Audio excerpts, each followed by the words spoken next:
Good evening. Can you hear me now? Can you hear me now? Welcome to the May 21st meeting of the Oceanside City Council. If we could close the doors in the back and make sure that your phones are on silent. This is going to be a nice long meeting. We've got several things on the agenda. So I'd like to go ahead and call this meeting to order and ask our city clerk, Mr. Navarro, to go ahead and take roll. All right. Mayor Sanchez. Present. Deputy Mayor Joyce. Present. Councilmember Figueroa. Present. Councilmember Robinson. Councilmember Weiss. Thank you. Please rise for the invocation. Tonight we have Pastor Adam Riojas from the At the Cross, Oceanside. Pastor Riojas?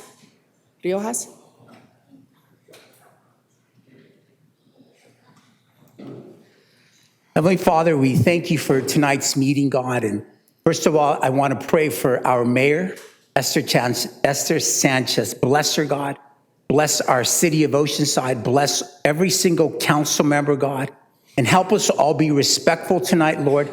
And bless all of us, God. Bless us. Father, let your peace be here, God, and your joy. And again, thank you for this wonderful city, God, and everything you are doing for it, Lord. I pray this in Jesus' name. Amen. Amen. Thank you. Please remain standing as we do the Pledge of Allegiance. Mr. Burke, could you please lead us? I pledge allegiance to the flag of the United States of America and to the republic for which it stands, one nation, under God, indivisible, with liberty and justice for all. Thank you. Please be seated.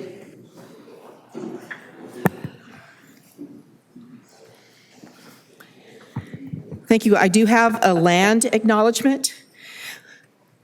We acknowledge the Bayom-Cowichim, the people of the West, as the traditional land caretakers of the land on which Oceanside is built and its surrounding traditional cultural landscapes.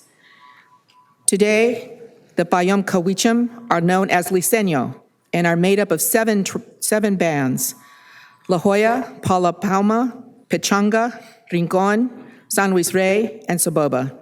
We are mindful of the indigenous peoples in this place, and we pay our respects to the Liseño, past, present, and emerging.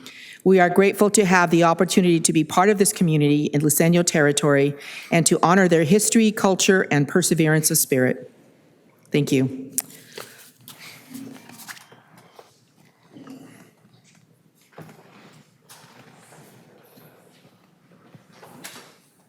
All right, so this is a part that we get to show off sometimes, see what either the city is doing or what is happening. That is something that we really try to celebrate. And today, our first proclamation is in honor of National Poppy Day. National Poppy Day. So we do have Ann Hall, president of the American Legion Auxiliary, Unit 146. And anybody else coming with you? Nancy Anderson.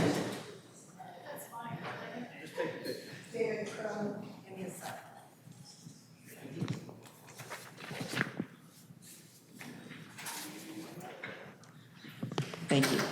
Well, first of all, congratulations, you're the new president, right, of the auxiliary. So, proud tradition. The auxiliary has been around for many, many years, right? Yes, it has. And so we do have the proclamation in honor of National Poppy Day, which is this Friday, May 23rd. Whereas poppies are worn and displayed as a symbolic tribute to our fallen and the future of living veterans and service members. And whereas at the end of World War I, the American Legion adopted the poppy as a symbol of freedom and the blood sacrificed by troops in war times. And whereas the use of poppy symbolically comes from the poem In Flanders Fields, which movingly begins, in Flanders fields the poppy blow, between the crosses row on row, referring to the poppies that sprang up in the churned earth of battlefields across Belgium and France where soldiers died fighting. And whereas the American Legion family has long utilized the red poppy as its official flower, symbolizing the blood shed by those who have served in our U.S. military. Since celebrating their 100th anniversary in 2019, the American Legion and American Legion Auxiliary have expanded the meaning and symbolism of the poppy, mirroring the manner in which the poppy is symbolically showcased in England and Canada in celebratory fashion on the Remembrance Day, also known as Armistice Day, and Poppy Day. And whereas wearing a poppy will unite citizens from across the country who decide to show their patriotism. And whereas City of Oceanside has always shared a very special relationship with and strong ties to Marine Corps Base Camp Pendleton, the site of the Corps' largest amphibious assault training facility, as well as with our military families and veterans. And whereas American Legion Auxiliary Unit 146 Ann Hall President has requested that May 23, 2025 be designated as National Poppy Day in the City of Oceanside. Now, therefore, be it resolved that I, Mayor Sanchez, on behalf of the City of Oceanside, do hereby proclaim this Friday, May 23, 2025, as National Poppy Day in the City of Oceanside, and encourage all citizens, residents, and visitors to join in observing this day by honoring every service member who has died in the name of liberty, freedom, and democracy, while also showing their support for living veterans, service members, and their families.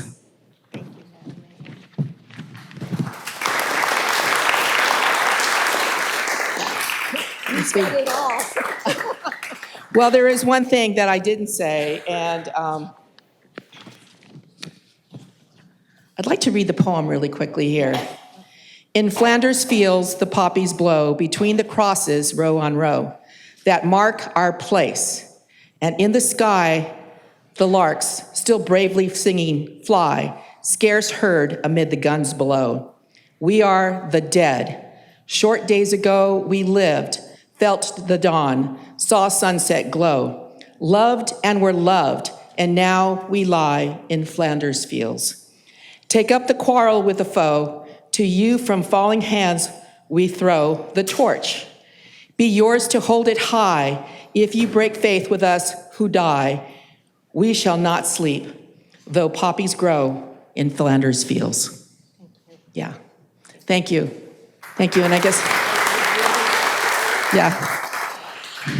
They always bring us poppies to remind us that on Friday, and hopefully you'll be able to wear a poppy this Friday in memory of all those who have gone before us, who died in battle. Thank you.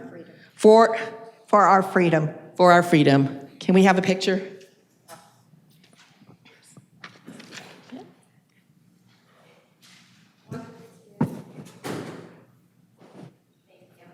Thank you. Did you? Okay, she said I said it all, but please be mindful of what day Friday is. Thank you so much. Thank you.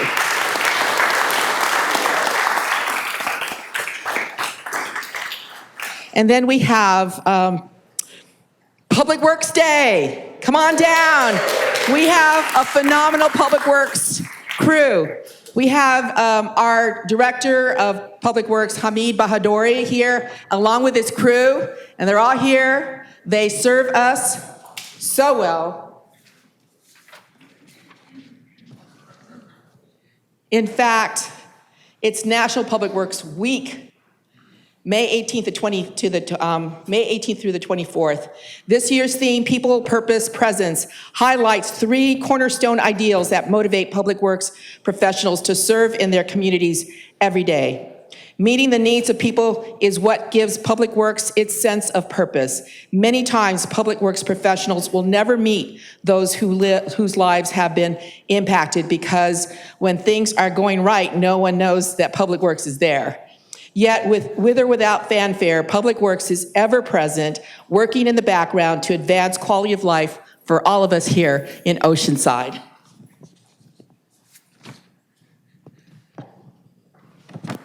The proclamation, whereas public works professionals focus on infrastructure, facilities, and services that are of vital importance to sustainable and resilient communities and to the public health, high quality of life, and well-being of the people of Oceanside. And whereas these infrastructure, facilities, and services could not be provided without the dedicated efforts of public works professionals who are engineers, managers, and employees at all levels of government and the private sector who are responsible for rebuilding, improving, and protecting the nation's transportation, water supply, water treatment, and solid waste systems, public buildings, and other structures and facilities essential for our citizens.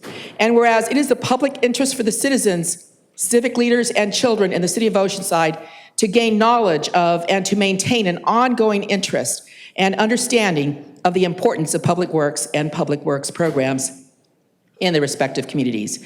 And whereas the year 2025 marks the 65th annual National Public Works Week, sponsored by the American Public Works Association and the Canadian Public Works Association.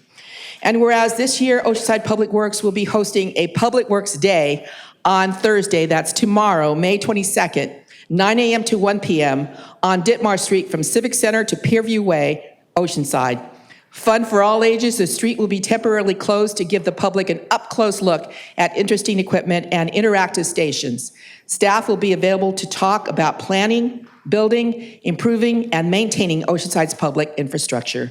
Now, therefore, be it resolved that I, Mayor Sanchez, on behalf of the City of Oceanside, do hereby proclaim May 18th through the 24th as National Public Works Week in the City of Oceanside, and urge all citizens to join in the activities, events, and ceremonies designed to pay tribute to our public works professionals, engineers, managers, and employees, and to recognize the substantial contributions they make to protecting our national health, safety, and quality of life. Thank you. Thank you, guys. They do a great job for us.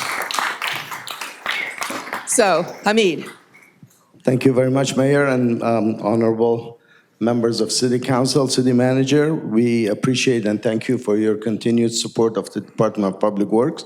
On behalf of all the 138 staff members in Public Works, and as you said, we do it without fanfare. They're out there working, but a few of us are here thanking you for the recognition. The department has 138 employees, $77 million operating budget, divided into 6 divisions. And some of our divisions managers are here. First and foremost, where's Carmen? She's the brain of the operation, the administration, and you can imagine hundreds of contracts, purchase orders, vendors, and all the legal and HR-related affairs that go in the department are handled by her division. Then we have Vicky Gutierrez, in charge of our property management. She oversees the operation of our municipal airport, 2 golf courses, 75 properties that we own in the city, 165 commercial leases, and a whole lot of other stuff as she does. And Tony is in Vicky's group, as you know. He and his team, they're maintaining 46 buildings, over 570,000 square feet, and the buildings are getting old, so you can imagine. Then we have Tila, that you see more often, as she is offering testimony and support for projects and developments. She and her staff are in charge of the traffic control devices in the city, all the traffic signals that you see, the design, the operation, timing, and the flashing feedback signs and radar feedback signs, and also the right-of-way permits. And every year, on the average, we issue about 1,000 permits, right-of-way permits, that you can imagine. I think last year's number were a bit over 1,000, 1,099. So a lot of work, and Abe is also with traffic over there. Then Casey van der Linden is not here. He's in charge of our fleet operation. We procure, maintain, and upgrade 586 vehicles that we have in the city. We have a big project about the electrification, not only of the vehicles, but the infrastructure needed for the electrification, the chargers, and so on and so forth. And they're busy over there in the fleet. Joe Ravitch, our beloved harbor manager, manages our harbor, 100 acres, 950 rental slips. And he has just started a $28 million maintenance project that's going to take about 10, 15 years. He has his hands full, he and his staff. And last, definitely not least, Nathan Mertz and Mark Sabelis. They overlooked our maintenance operation, the street and parks and beaches, and 500 miles of Central Line highway that they maintain, 163 traffic signals, more than 8,500 streetlights, and believe it or not, 163 parks, playgrounds, and restrooms that they maintain. In addition, we sweep 25,000 curb line miles of streets every year, collecting about 3,000 tons of trash. Otherwise would have been washed into the ocean, would have made beaches not desirable. And they also issue about 86,000 parking tickets. But on the upside, and my favorite number, they maintain 48,000 trees in the city, throughout the city, 48,000 trees in the public right-of-way. And that's a lot of work. And tomorrow, as the mayor mentioned, we're going to have the Public Works display here next to the City Hall, starting at 9 o'clock. We welcome all our residents to come meet our staff, ask questions, and we will have a lot of interesting tchotchkes, mostly for the youngsters. And with that, if you allow me, I will have the staff introduce themselves. Sure. Okay. Anybody else here from Public Works? Come on down. I just asked them because you see some orange shirts. They're not okay. Hi, Abraham with Traffic Engineering. Tila Cotter, City Traffic Engineer with Traffic Engineering. Candace Diaz, Property Management. Vicki Gutierrez, Real Estate Manager for the Property Management Division. Christy Freetley, I do the newsletter. And we're going to miss her. She's leaving us soon. Tony Visco, Senior Building Maintenance Supervisor. He's doing the cleaning up here. Yes. Facelift. Carmen Ryan, Principal Management Analyst. Joe Ravitch, Harbor Division Manager. Nathan Mertz, Public Works Division Manager. Mark Sabelis, Streets Maintenance Operations. Thank you. Let's give them a great big hand. How much we appreciate them. Thank you. Let's have a photo. Council members, would you like to join me? Thank you. Can we please?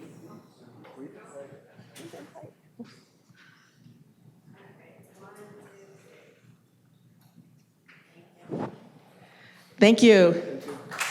Thank you.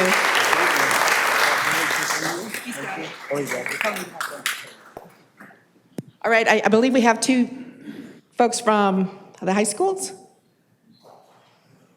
No?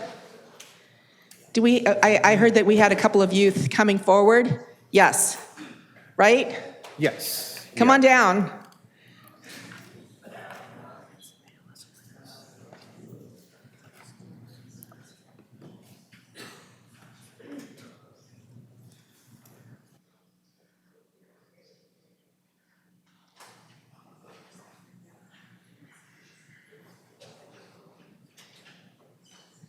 Come on up here. Oh.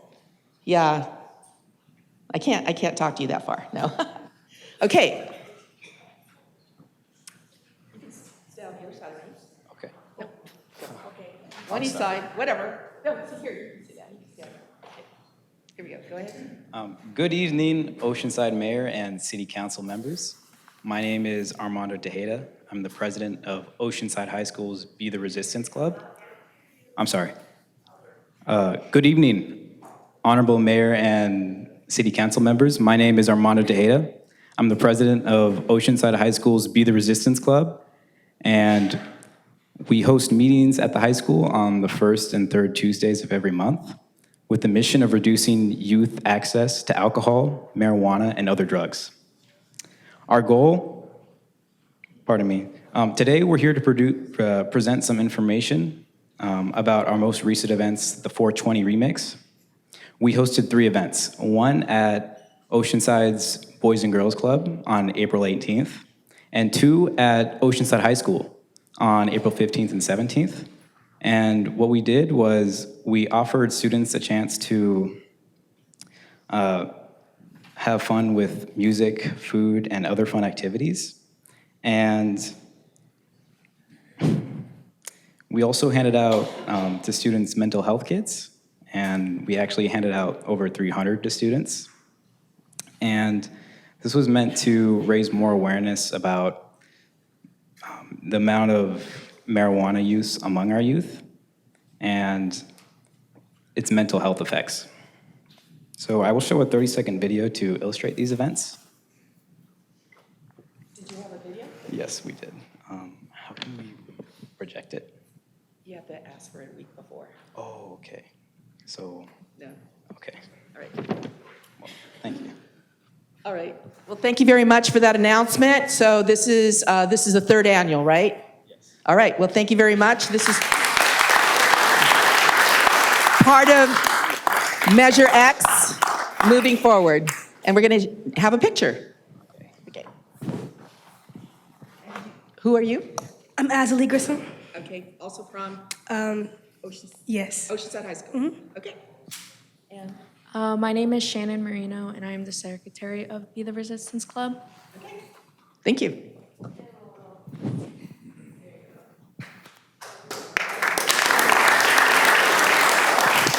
Thank you. Thank you very much. Thank you. Thank you. Oh, ALS, yes. Do we have someone from the ALS Association? No? Yes, we do. Okay, great. Thank you.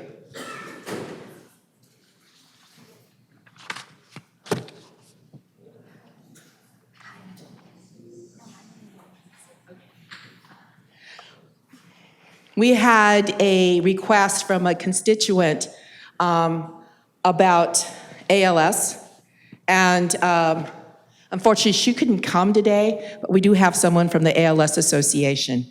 So, proclamation in honor of Amyotrophic Lateral Sclerosis Awareness Month. Whereas amyotrophic lateral sclerosis, ALS, also commonly known as Lou Gehrig's disease, is a progressive, fatal neurodegenerative disease in which a person's brain loses connection with their muscles, slowly reducing a person's ability to walk, talk, eat, and eventually breathe. And whereas thousands of new ALS cases are reported every year, and estimates show that every 90 minutes, someone is diagnosed with ALS, and someone passes away from ALS.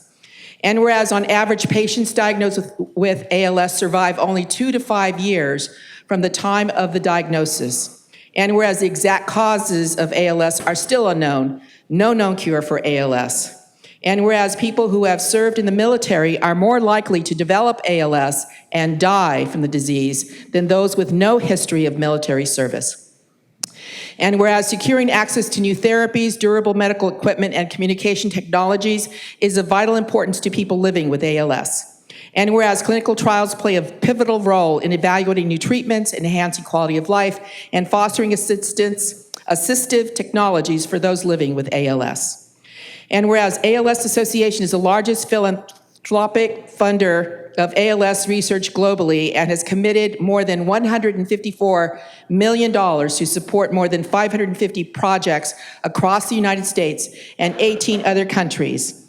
And whereas the ALS Association is committed to accelerating the pace of discovery, fueled by the hope that one day ALS will be a livable disease for everyone, everywhere, until a cure can be found. And whereas Amyotrophic Lateral Sclerosis Awareness Month provides an opportunity to increase public awareness of the dire circumstances of people living with ALS, acknowledge the terrible impact the disease has on those individuals and their families, and supports research to eradicate this disease. Now, therefore, I, Mayor Sanchez, do hereby proclaim the month of May 2025 as ALS Awareness Month. I call upon all Oceanside residents to join in supporting ALS research, advocating for increased funding, and standing in solidarity with those affected by this relentless disease. Yeah.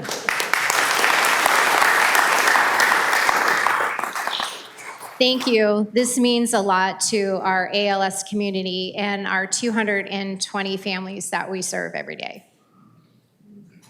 Thank you. Thank you. So this is very critical for awareness. We don't often do a proclamation in support of a very, very, tragic, kind of challenging disease, but it is done in hope that together we can finally find a cure. Thank you. And we'll go ahead and have a picture, yeah.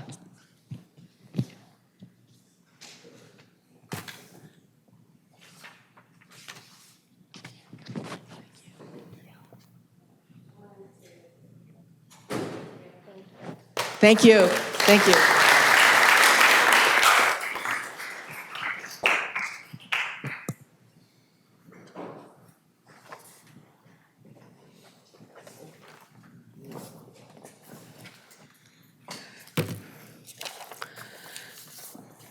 Okay.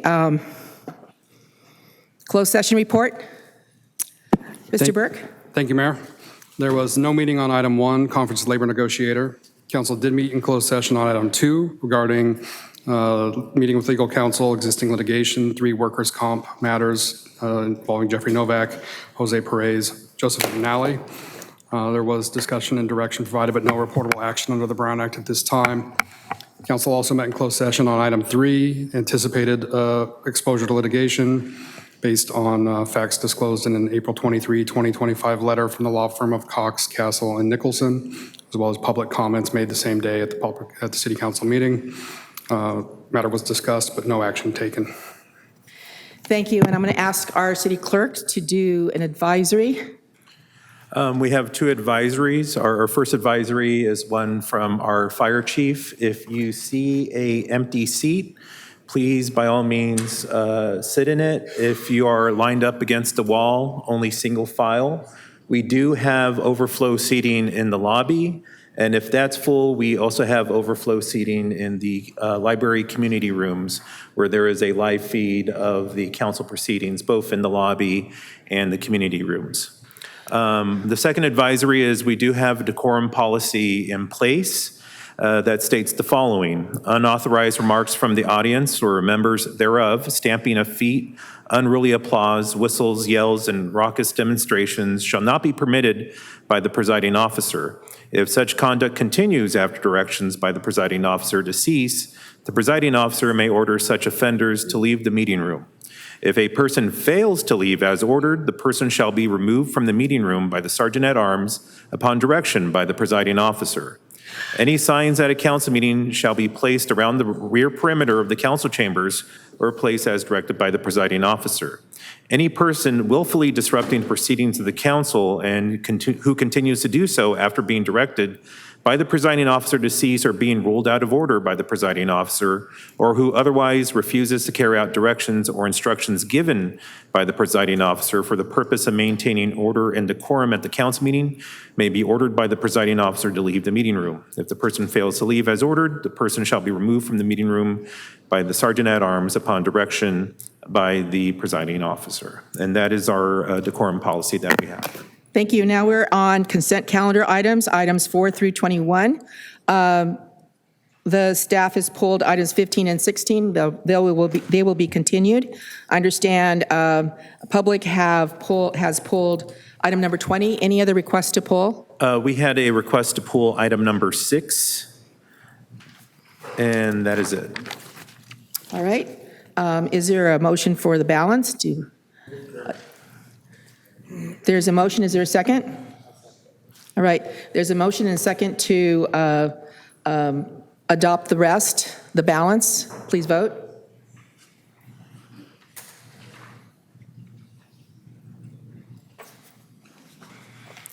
Motion approved, 5-0. Thank you. How many folks wanting to speak on item number 20?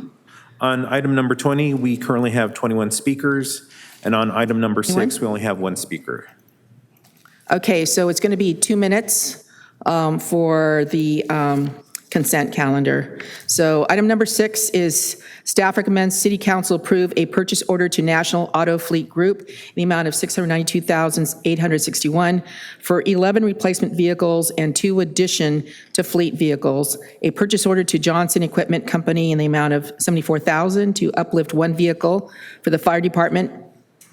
A purchase order to G&W Truck Accessories in the amount of $55,600. A purchase order of emergency vehicle systems in the amount of $72,100 for outfitting 10 vehicles with emergency amber lighting and equipment. A purchase order to Active Auto Collision in the amount of $3,367 for painting the fire vehicle roof. Approve a contingency of $10,000 for any changes to costs, and authorize the financial services director or designee to execute the purchase orders upon receipt of all supporting documents. And Barbara Collins? Ms. Collins. Good evening. I'm here as an Oceanside resident and also representing the Sierra Club. And I'm here to speak on this item tonight because I want to talk about the city's move towards electrifying its fleet. This item is all gas-powered vehicles. And there are some EVs being on the agenda tonight also. There's 13 gas-powered vehicles and there's 4 EVs.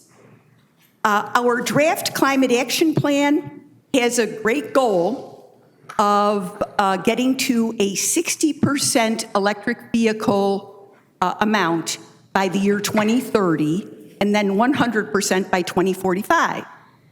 So where are we currently? I met recently with our new fleet manager, Casey Vanderlinden, and he's new, so he's getting the lay of the land, I'm sure. But what we were told is that there's 624 vehicles in the city's fleet, 14 are EVs, 30 are hybrid. So we have a ways to go to hit our great goal of 60% by 2030.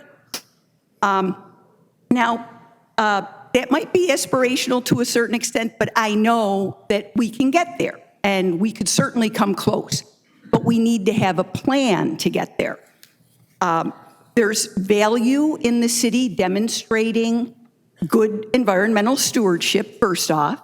That's why it's part of the climate action plan. Also, the EVs cost more to start, but they are less to maintain. And so it could save the city money, or it could certainly be a wash, but it's not going to cost the city more. Thank you. Did you hear that? Three I did, little but I things want down. one more sentence. The city has the ultimate say in how it spends its money on vehicles. Thank you. And it's up to us to make it happen. Let's Right. not waste this opportunity. Thank you. Thank you. Stop the clapping. Now, I do know that, excuse me. All right, so what we're going to do is if you want to clap, instead of clapping, I'm asking you to do this, to wave, because we can see that. And that will not slow us down so much because we have a long calendar. So, but we definitely will see you if you do this, all right? Or the other thing is you can snap your fingers. I can't do that anymore. Isn't that weird? But anyway, all right, thank you. So I do know that Ms. Collins wrote to the city and we did respond to her. Staff, would you like to respond? Honorable Mayor and council members, yes, we do, in response to the inquiry that was made by Ms. Collins, we did look into this. Generally speaking, we always look for electric or hybrid alternatives when we're making our fleet purchases in order to make sure that we are in compliance with our CAP goals. Unfortunately, on occasion, which is the case here, and I won't get into the detail of each vehicle, but certain larger vehicles are unavailable in an EV or hybrid format. As an example, one of the vehicles on this is essentially a dump truck or small-sized dump truck. But we always do look for the most fuel-efficient. And even if we are not able to purchase an electric or hybrid version, we also look to downsize the vehicle or even downsize the engine as well if possible, so that we are purchasing, if nothing else, a more fuel-efficient version of the same vehicle. And we'd be happy to, continue those conversations with Ms. Collins, and we look forward to working with her and others who have an interest in this area in the future. Right, and we actually waited until they're completely need to be replaced. There's no, time is kind of an essence, is that correct? Exactly, and as she alluded to as well, we also, and there is a separate agenda item, and on that one, we are actually purchasing electric vehicles. So Right. we do strive for that, absolutely. Right. Okay, I'll go ahead and move approval. Deputy Mayor Joyce? I'll second, but I just wanted to take a second to say thank you for scrutinizing this in our agenda. We're so lucky to have amazing people in our community who are looking to make our city better through these really important investments in greening our own fleets. It's another example of how that enhanced interaction that a climate and environmental commission working alongside the city could really catch these things as early as possible and get the work done together. So thanks again for bringing it to us, our attention. Hopefully we can formalize those conversations. That way there's spaces here where we can have those conversations too. Right. Okay, so there's a motion and second. Please vote.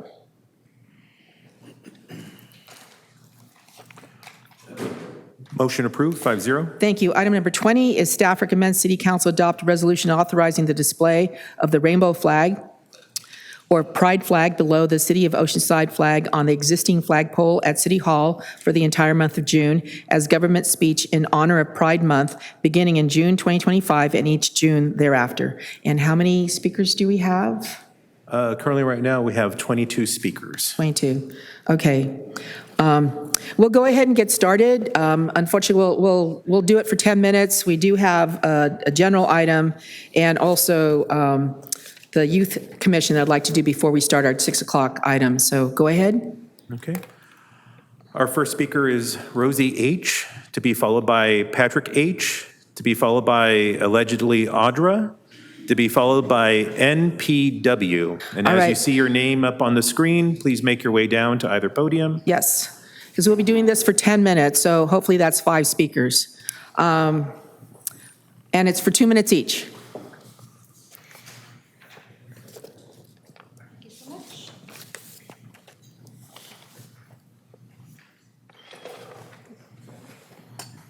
Patrick H. is next, so please come to the other podium. Patrick H., are you here? All right, so I understand that Eric Joyce and Esther Sanchez brought this to the agenda. The pride flag does not represent Oceanside. It represents maybe 2% of the population. A flag display shows a conquered people, a conquered land, and we do not want Oceanside to be trans. I know that you want to trans a city, Eric Joyce. Your influence at Encinita School Board and Oceanside School Board with Max Disposti does not go unnoticed. Leave our kids alone and fly only the flag, the American flag that represents all people. Patriots died for our freedom. That unifies. The other flag is divisive. So Jimmy Figueroa, you are the deciding vote. We hope and pray that you do the right thing because God has appointed you to this council and you are held accountable to God for your actions. Also, I want to let the city know that Districts 1 and 2, which is Eric Joyce's seat, I believe, and Rick Robinson's seat will be up for re-election next year. Eric Joyce wants to amass even more power and run, I understand, for County Board of Supervisors.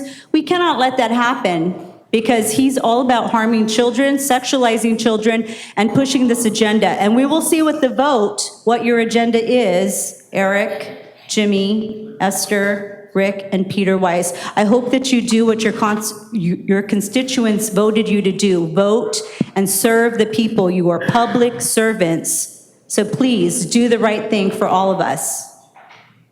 Thank you. Patrick H., followed by Audra. Audra, if you could make your way over to the other podium. Go ahead. The American flag represents everybody in this chamber. Black, yellow, white, gay or straight. Men and women have bled for it and even died for this flag. Over 10 million people crossed thousands of miles within the last 4 years just to be under the covering of our flag, Old Glory. The plain fact that we're having this discussion about the gay flag in this chamber tonight is because of the American flag in Old Glory. Nothing hangs on the same flagpole as Old Glory.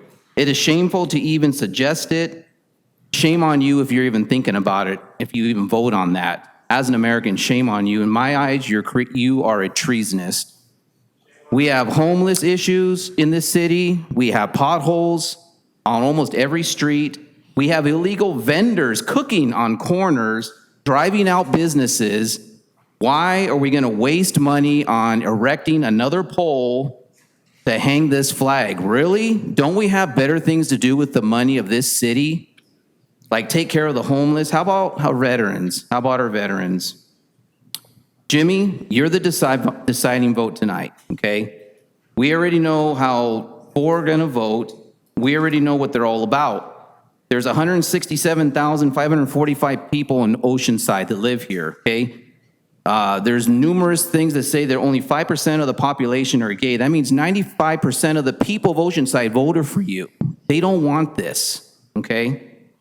Do the right thing, Jimmy. I don't know if you're a I don't know you, sir. I don't know if you're a God-fearing man. I don't know if you're a family man, if you have traditional family values. I don't know. But your decision tonight is going to be huge for this city.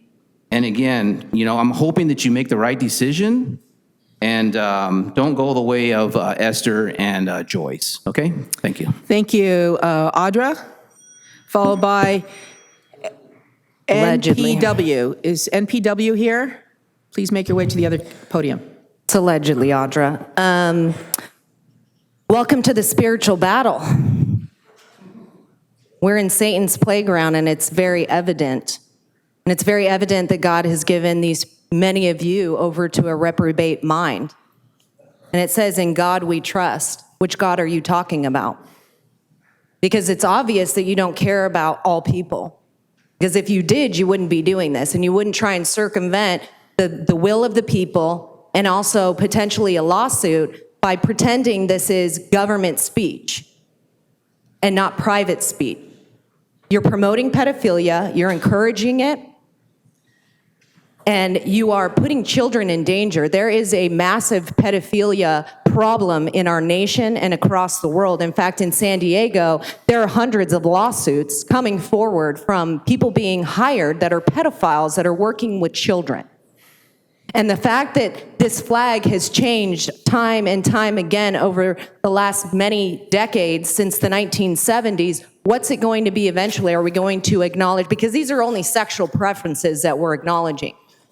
Has nothing to do with anything else, and it is promoting pedophilia. MAPS is just a redefining word. Minor attracted persons is pedophilia. So it leads me to believe and want to ask the question, are you guys pedophiles? Because if you were not, then you would not be promoting this.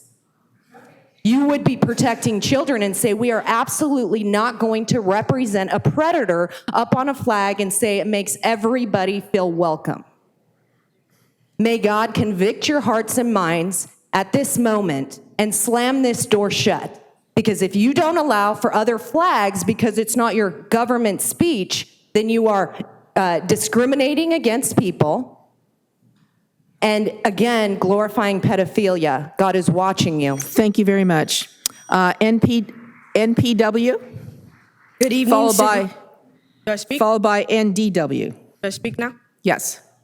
Good evening, City Council members. Because of your decision in raising the pride flag, you're putting children like me in even more danger of sexual abuse.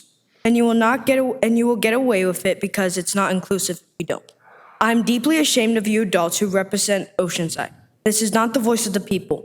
This is to support one perverted group and exclude everyone else. Prudence indeed will dictate that governments long established should not be changed for light or for transient causes. And accordingly, all experience have shown that mankind are more disposed to suffer while evils are suffered, and to right themselves by abolishing the forms to which they are accustomed. Be warned, there will be consequences, and I pray for your souls, because I know where you're going if you don't. Thank you. NDW? NDW? Is there an NDW? No. Cleta Riojas? Is there a Cleta Riojas here? Okay.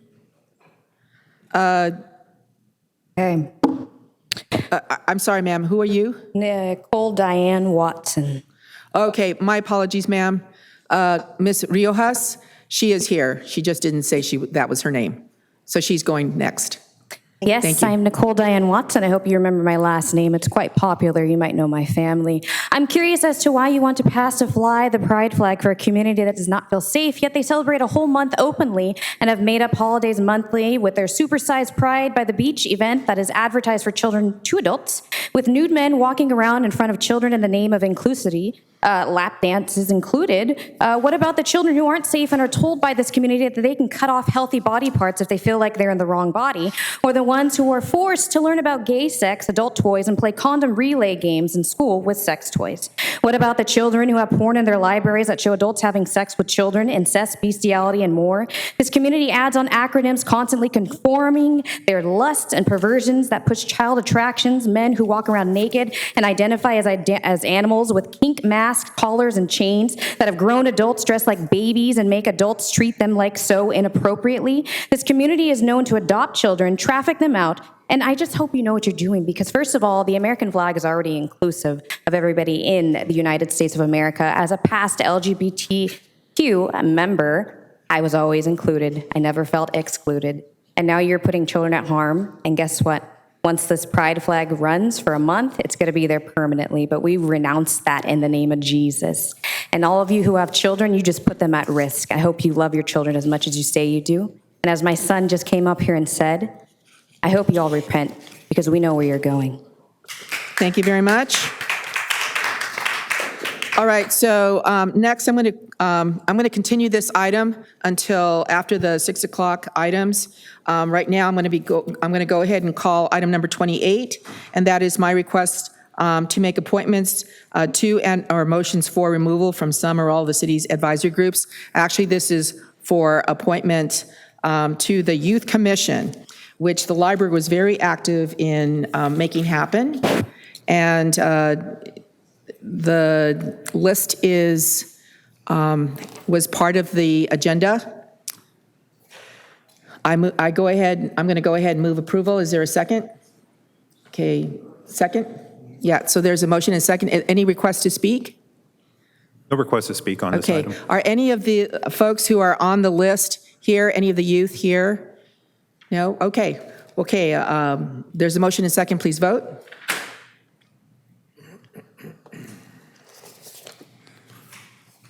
Motion approved, 5-0. Thank you. Let's go to the general item. That is number 22. Staff recommends City Council approve a one-year joint use agreement, with the Oceanside Unified School District effective June 1st, 2025 through May 31st, 2026 for the joint use of park and recreation and school facilities, appropriate $50,000 from the Parks Fund unassigned fund balance, and authorize the city manager to execute the agreement.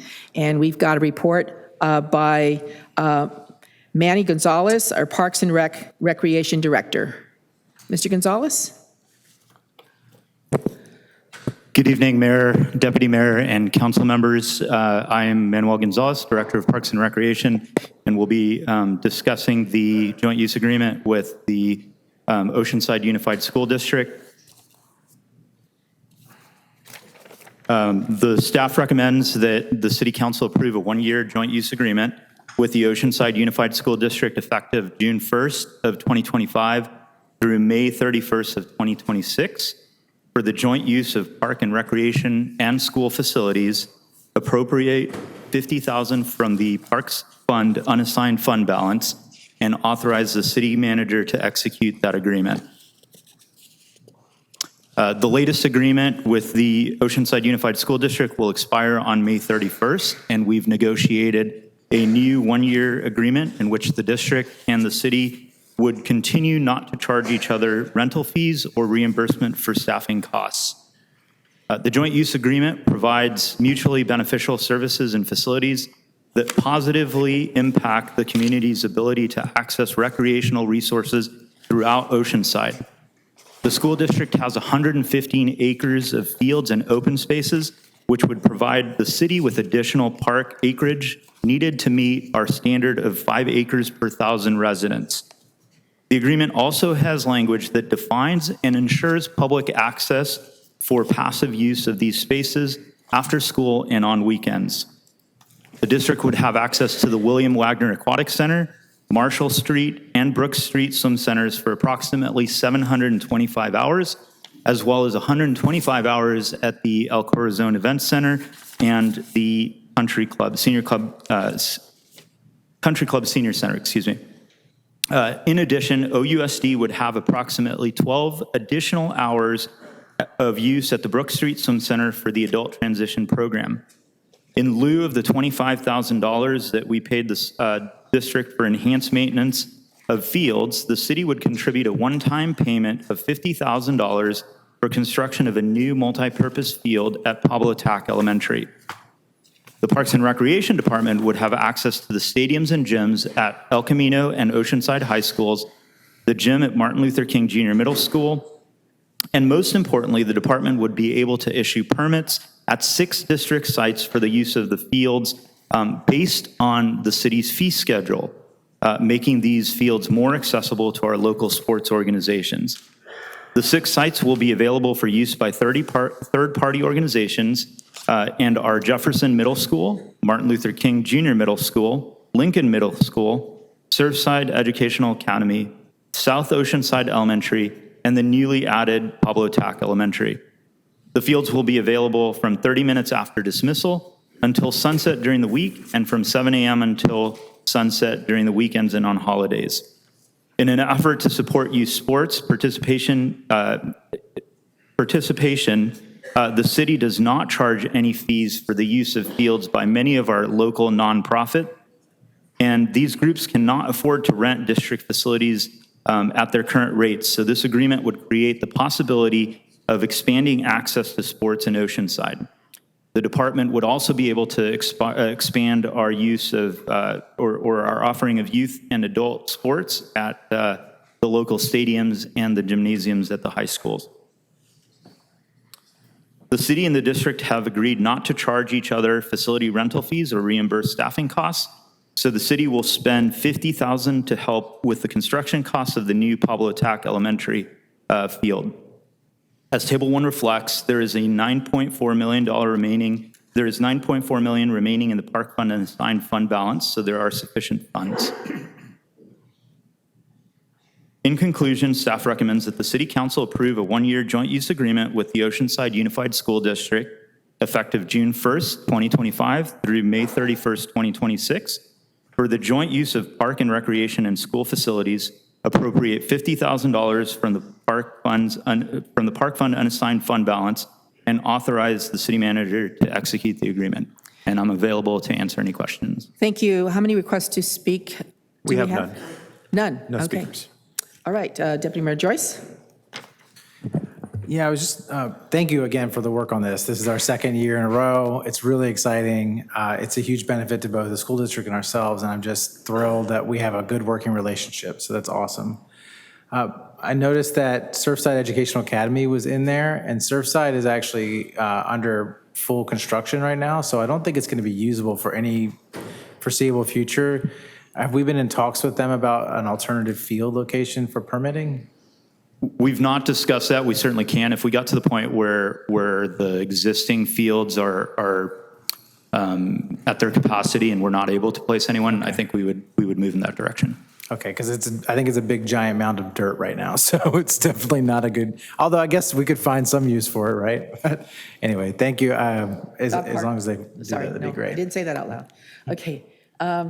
Did you do a motion? Do you have a? Yeah, I would move approval. Okay, Councilmember Figueroa? Thank you. Can you share a little bit about some of the challenges that we were having prior to doing this joint lease agreement, why it was so pivotal? Yeah, this joint use agreement really offered us an opportunity to, when groups were unable to use our existing fields or gyms, to be able to give them an option at a school district site and make it in such a way that it was affordable. As an example, Pop Warner had access to Martin Luther King, the Martin Luther King site, and the cost that they were paying the school district was $5,000 for that use. With the city, they don't pay any fees.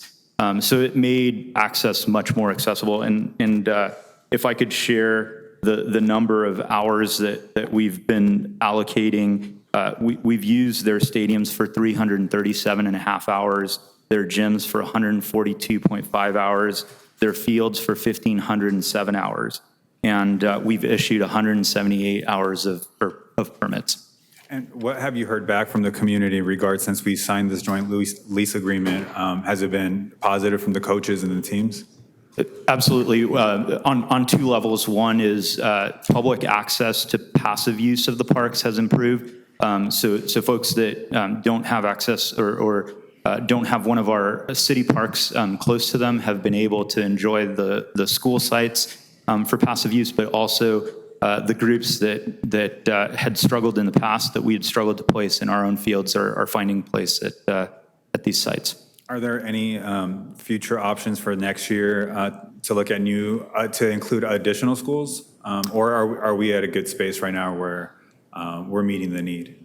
I think one of the things that we'll discuss in future conversations is ball fields. I think we're in a good place with multi-purpose fields, but we're finding, especially during our summer closures, that we're at a point where we need to discuss ball fields.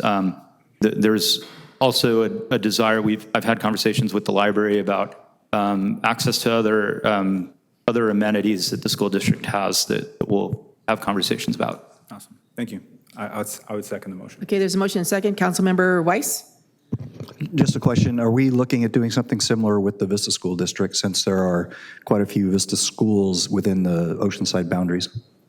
It's something that we would definitely look to do. One of the challenges is that we had use of or access to our swimming pools as leverage that we could trade.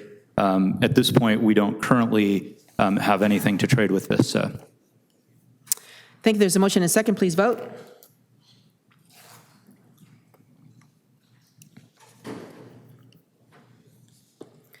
Motion approved, 5-0. Thank you. Item 26, is Mr. Ken Layton here?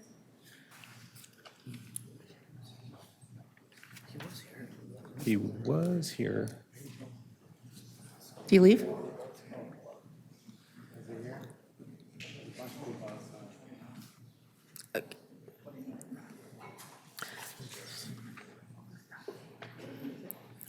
Call 29? We're checking to see if he's in the line. Okay, I'll go ahead and call 29. That's under adoption of ordinances. Staff recommends City Council adopt an ordinance amending Section 15.63 and 15.68 and adding Section 15.69 of the Oceanside City Code to modify existing sidewalk vending regulations in order to comply with Government Code Section 36933. Move adoption. There's a motion and second. Any requests to speak from the public? No requests. Thank you. Please introduce the ordinance. Mr. Burke? Thank you, Mayor. This is a second reading, readoption of an ordinance of the City Council of the City of Oceanside, amending Chapter 15, Article 5 of the Oceanside City Code to change Section 15.68 and add Section 15.69, provide additional civil remedies for noncompliance and immediate health and safety issues. Thank you. Please vote.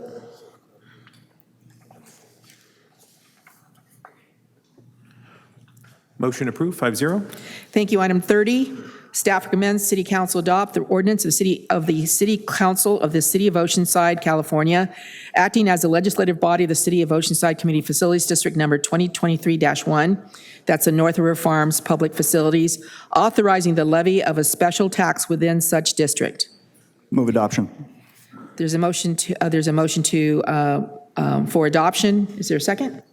Okay, there's a motion second. Any requests to speak from the public? No request. Thank you, Mr. Burke. Can you please introduce the And my adoption? apologies, this was excluded from my printed packet. I'll pull it up here very briefly. Here it is. Great. Thank you. This is the second reading adoption of an ordinance of the City Council, City of Oceanside, acting as the legislative body of the City of Oceanside Community Facilities District, number 23-1, North River Farms Public Facilities, and authorizing the levy of a special tax within such district. Thank you. Thank you. Please vote. Motion approved, 5-0. Thank you.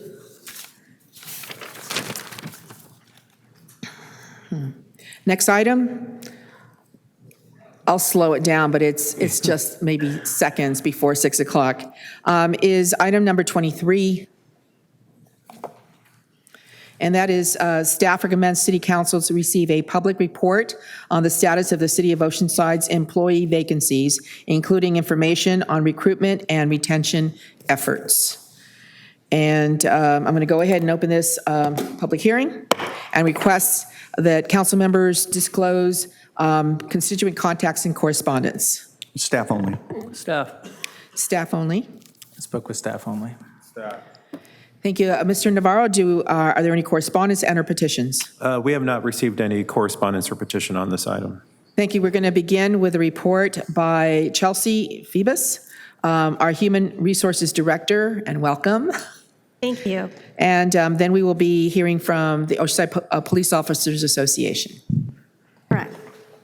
Good evening, Mayor and members of council. Can we switch over to the PowerPoint, please?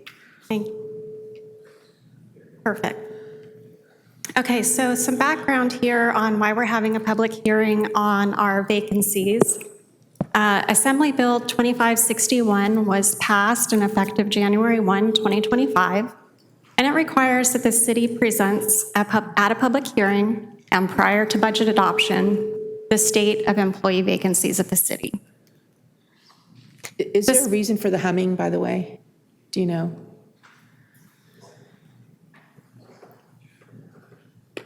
Sorry. No, it's okay. All right. Thank you. You can resume. Okay. But specifics of AB 2561. So why must we report the information? As I mentioned, it's a new law that was effective January 1, 2025. Who must report? All local governmental agencies. And then what must be reported as part of AB 2561?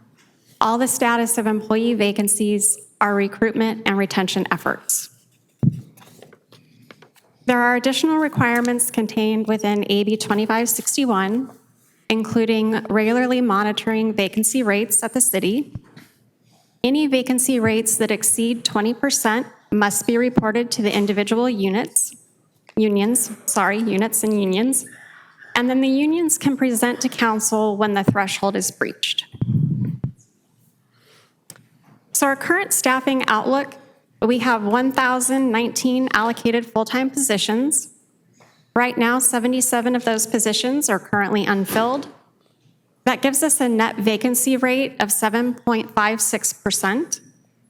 Our highest vacancy rate by group is our Police Officers Association non-sworn at 22.39%. And our lowest vacancy rate by group is 0%. Some of our recruitment and retention efforts, we have an EMT program that was implemented to assist in having a firefighter pipeline. We participate in what's called the Skill Bridge program, which helps exiting service personnel obtain jobs outside the military. We have internships where we partner with local schools, colleges, and agencies. And we regularly attend job fairs, things like San Diego Workforce Partnership, Maricosta College Career Days, and Palomar Career Days. Some additional efforts that I'd like to call out, we do have career ladder positions that provide clear internal promotional pathways. We have competitive packages that we periodically review. We look at surrounding agencies for continued relevancy. And then we have targeted hiring efforts. We look at platforms that might be unique to certain industries like engineers, water. We direct recruit and source from LinkedIn. And so we do utilize targeted hiring when we have employee vacancies. Thank you. Some challenges we face when we look at hiring. There are a number of post-COVID telework options out there still. And so candidates tend to look outside their immediate geographic region. It makes it a little bit difficult when we have candidates that aren't willing to relocate that have applied for positions. And so sometimes that can be a challenge. And then vacancies typically exist in entry-level positions. And entry-level positions are usually filled by incoming generations. And so Gen Z has different work expectations than the generations preceding it. Some of the expectations are things that they do that are different than what has been done before. They do mass job applications like you would expect to see a high school senior do when they apply for colleges. They apply for a whole bunch, hoping that they'll hit one. And so what that means for us on the hiring end, it increases the likelihood of competition for candidates because they're submitting so many applications as part of their effort to search for a position. So what comes next? We have to report out annually to City Council the status of our vacancies and our recruitment and retention efforts. We have to monitor our vacancy rates and provide notice as applicable to the represented groups. And then once or if we exceed the vacancy rate of 20%, we provide access to counsel for the union that the number has been exceeded. So my recommendation tonight is that staff recommends that City Council receive the report on the status of the City of Oceanside employee vacancies, including information on recruitment and retention efforts. All right, thank you very much. At this time, we'll also hear from Mark Theriot. And this is on behalf of the non-sworn.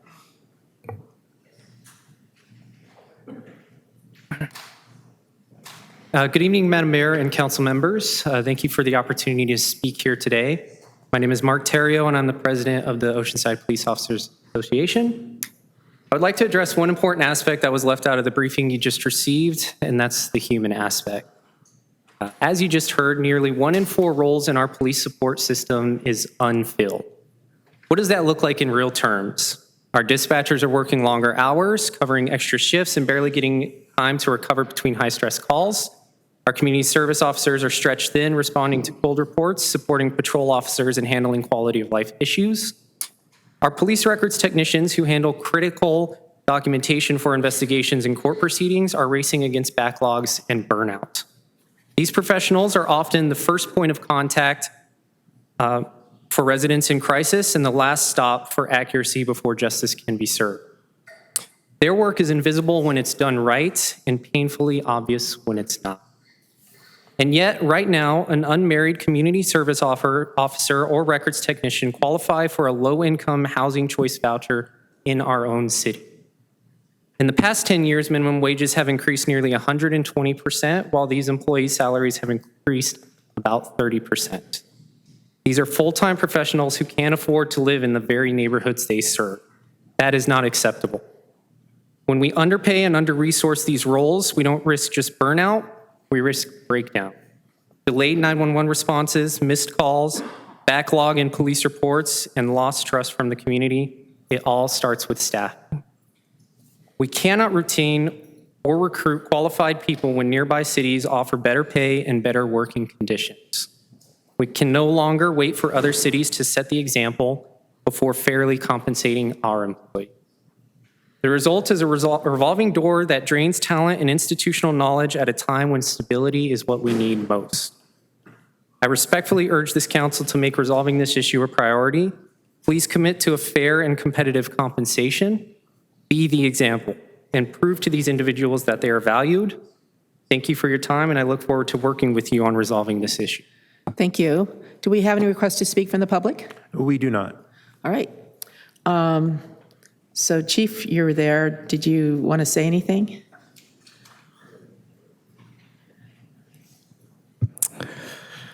Thank you, Mayor, Deputy Mayor, and Council. Because I do understand that we do have several recruitments that are happening. We do. I'd be happy to report that our sworn vacancies are down to single digits. However, Detective Theriot does bring up a good point that we are losing our non-sworn people to neighboring agencies and other jobs. And just today we lost one of our most senior, well-respected dispatchers, and she's claiming that she's getting close to a $10 an hour raise by going to our neighboring agency to the south of us. And that's, I try to recruit people and teach our folks that good culture is very important, and that will help us in retaining people, but you can't ignore, the salary issue that looms overhead. So I do support some kind of analysis or something that we could look into the salaries and compensation or even the job classifications of our non-sworn members. So thank you for your time. Thank you very much. Well, this is to receive the report. Any questions from the council? Nope. Deputy Mayor Joyce?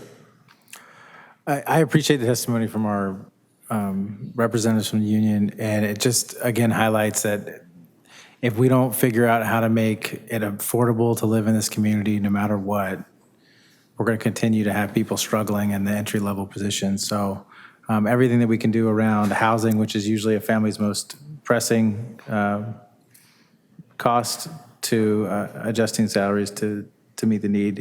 If salaries increase and the housing costs increase, you're in the same position afterwards. So thank you for the report and appreciate the testimony. Thank you, Councilmember Weiss. I was just going to make a motion that we receive the report.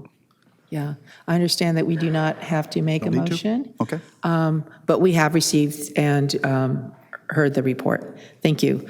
We're now on item number 24. This is staff recommends City Council adopt a resolution upholding Planning Commission Resolution number 2024-P16, approving development plan D23-00009 and density bonus DB 23-00004 on a 1.739 acre site located at 503 Vista Bella. This is actually a continuation of the public hearing. At this time, we had previously closed the public input portion of the meeting, so we will not be hearing anyone from the public other than the appellant and the applicant. Do we have which order? Okay, so we're going to first hear from staff, and then the appellant, and then the applicant. All right? I'm sorry, Mr. Knott, did you want to, was the reason why you're there? Yes, the last item that you talked about, item 23, was a public hearing item. I'm sorry, sir, we are no longer hearing from the public. It was continued for a certain purpose. 23, The previous item. the previous item was a public hearing item. Oh, I'm And- sorry. The compensation item, I already moved on. And Apologies, the public we did had no not one have to- a chance, and I am one member of the public that wished to comment. Okay, it was a public hearing item, so yes, I did forget to ask, does anyone wish to speak on the item? That's item number 23. You did not have to sign up, so yes, go ahead and speak, Mr. Knott. Yes, what I wanted to say was that I was wondering if this evaluation was also considered into a consideration of the federal and state budgets, that it has been basically, as has been pointed out by the head of our neighborhood and housing department, being affected and decimated by both federal and state cuts, and that there's other areas within the federal and state budget that will be affecting recruiting and in our city budget. And, there is no backup scenario within the city budget to replace those positions. So I would like to bring that to the attention of the city council and ask that some sort of plan be made to backfill those cuts from the federal and state as necessary. Thank you. Thank you very much. Now we'll go back to item number 24, which I've already called out, and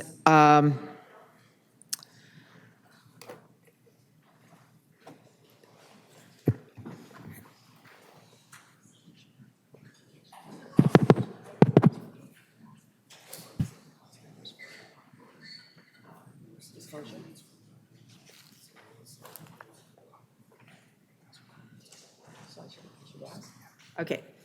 All right, this was a continuations, and I was asking our city attorney whether I should ask again about disclosures. So we'll go ahead and do that out of abundance of caution. So I'd like to ask our colleagues regarding any, to report any constituent contacts and our correspondence. Staff, the applicant, members of the public, and representatives of the church. The same, actually, staff. Right. Representatives, yeah. Since the Unchanged. continuance, the only person we heard from was actually on an item related to closed session. So that was a member of the public. Deputy Mayor, we're doing disclosures. Several members of the public, and I met with the applicant twice, and staff. The last time, just staff. Okay, thank you. Mr.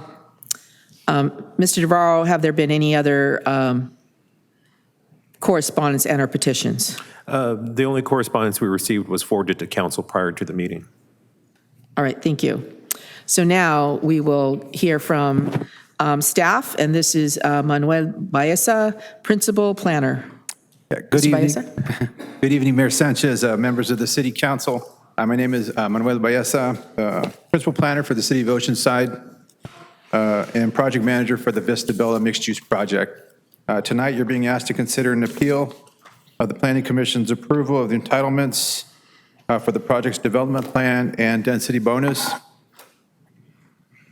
Staff recommends that the City Council adopt a resolution upholding the Planning Commission Resolution 2024 P16 approving the development plan and density bonus at 503 Vista Bella. The applicant is requesting two entitlements. The first entitlement is a development plan for the demolition of an existing vacant two-story office building and parking lot and the construction of a six-story mixed-use project consisting of 73 apartments, 4 live-work units, 688 square feet of commercial space, and surface and subsurface parking. There's also a density bonus application requesting a 50% density bonus in exchange for 8 very low-income dwelling units. The density bonus also requests 16 waivers and 2 incentive concessions. Back in January of this year, the City Council considered an appeal of the Planning Commission's project approval. This project was continued to a future meeting to address 4 issues. The first issue is that the geotechnical study incorrectly analyzed a 4-story building rather than a 6-story building, which is the proposed project. There were also questions regarding slope stability. The study was revised to analyze a 6-story building. The study outlined site-specific measures that address slope stability concerns, and those measures have been incorporated in the project's design and construction. With this revision, the issue has been resolved, and there is no basis to overturn the Planning Commission's approval on this issue. The second issue has to do with incentives and concessions. The applicant requested 2 incentive concessions, requesting relief from the on-site renewable energy requirement. The estimated cost for that is $847,800. And also they're asking for relief from fully meeting parking standards, which would be a savings of $556,040. The City Council requested the preparation of an independent economic study to determine whether the requested incentives would result in identifiable and actual cost reductions to provide for affordable housing costs or reduce rents for income-restricted units. Kaiser Marston Associates prepared an independent economic study that analyzed whether the requested incentives would result in identifiable and actual cost reductions per statute. State density bonus law requires granting requested concessions or incentives unless the city makes findings based on substantial evidence that the concession or incentive does not result in identifiable and actual cost reductions to provide affordable housing or for rents, or that it would have a specific adverse impact, a specific adverse and unavoidable impact on public health or safety or property listed on the California Register of Historic Resources, or that it would be contrary to state or federal law. The KMA study compared the proposed project to an alternative project using the base density and no incentives or concessions. It calculated that the total cost savings related to requested incentives concessions is $1,403,840. They determined that the net cost to provide 8 very low-income units is approximately $3.1 million. It concluded that the identified cost reductions provide incentives for the developer to construct affordable units and ensures units remain affordable for 55 years. The city received a letter from the California Department of Housing and Community Development, and HCD supports this methodology used in the study. The KMA study demonstrates identifiable and actual cost reductions resulting from requested incentives and concessions. There is no evidence presented that the incentives or concessions would have a specific adverse impact to public health and safety as defined by statute. There are no historical buildings located in the vicinity of the project site, and it is not shown that granting incentives or concessions would violate state or federal law. Therefore, staff recommends that the City Council approve the applicant's request for incentives and concessions.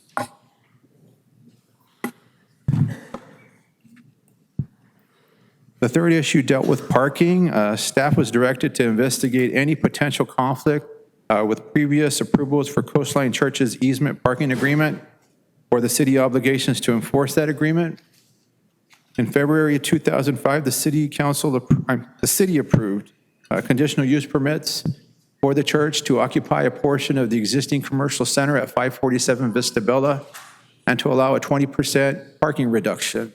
There was a condition added asking for an easement over the project site at 503 Vista Bella for overflow parking. In August of 2005, the parking agreement was recorded for the church to have access to 44 stalls at the project site.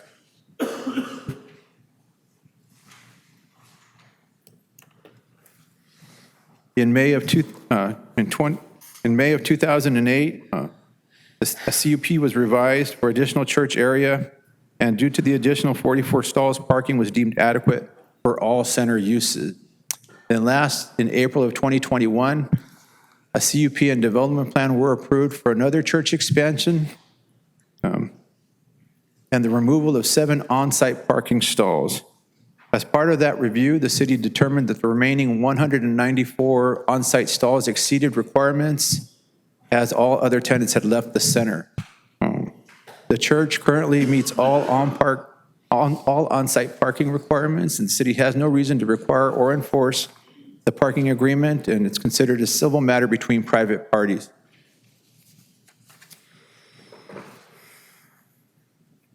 The fourth issue of concern is the city's evacuation capacity for disasters. The city council questions the city's ability to evacuate transportation-dependent persons per the city's emergency operations plan.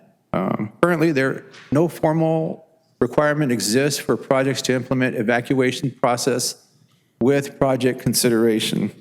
The ops plan states that the city will attempt to ensure evacuation vehicles have capacity to move all individuals to a vehicle. Staff notes that city does have a memorandum of understanding with North County Transit District to deploy NCTD buses, paratransits, and other specialty vehicles during a disaster. Also, during the 2017 Lilac fire, the fire department deployed lifeguards and city recreation vans to evacuate non-mobile individuals, moving those people to established shelters. In summary, staff finds that there are no grounds for the City Council to overturn the Planning Commission's decision to approve the proposed project. Per KMA's study, requested incentives, concessions would result in identifiable and actual cost reductions, provide affordable housing, or reduce rents for income-restricted units. The proposed project would not result in specific adverse public health and safety impacts pertaining to slope stability, or emergency evacuations. Approval would not conflict with previous city approvals for the church or obligate the city to enforce the existing parking agreement. Pursuant to the zoning ordinance, the city council may only consider issues raised in the appeal filed with the city.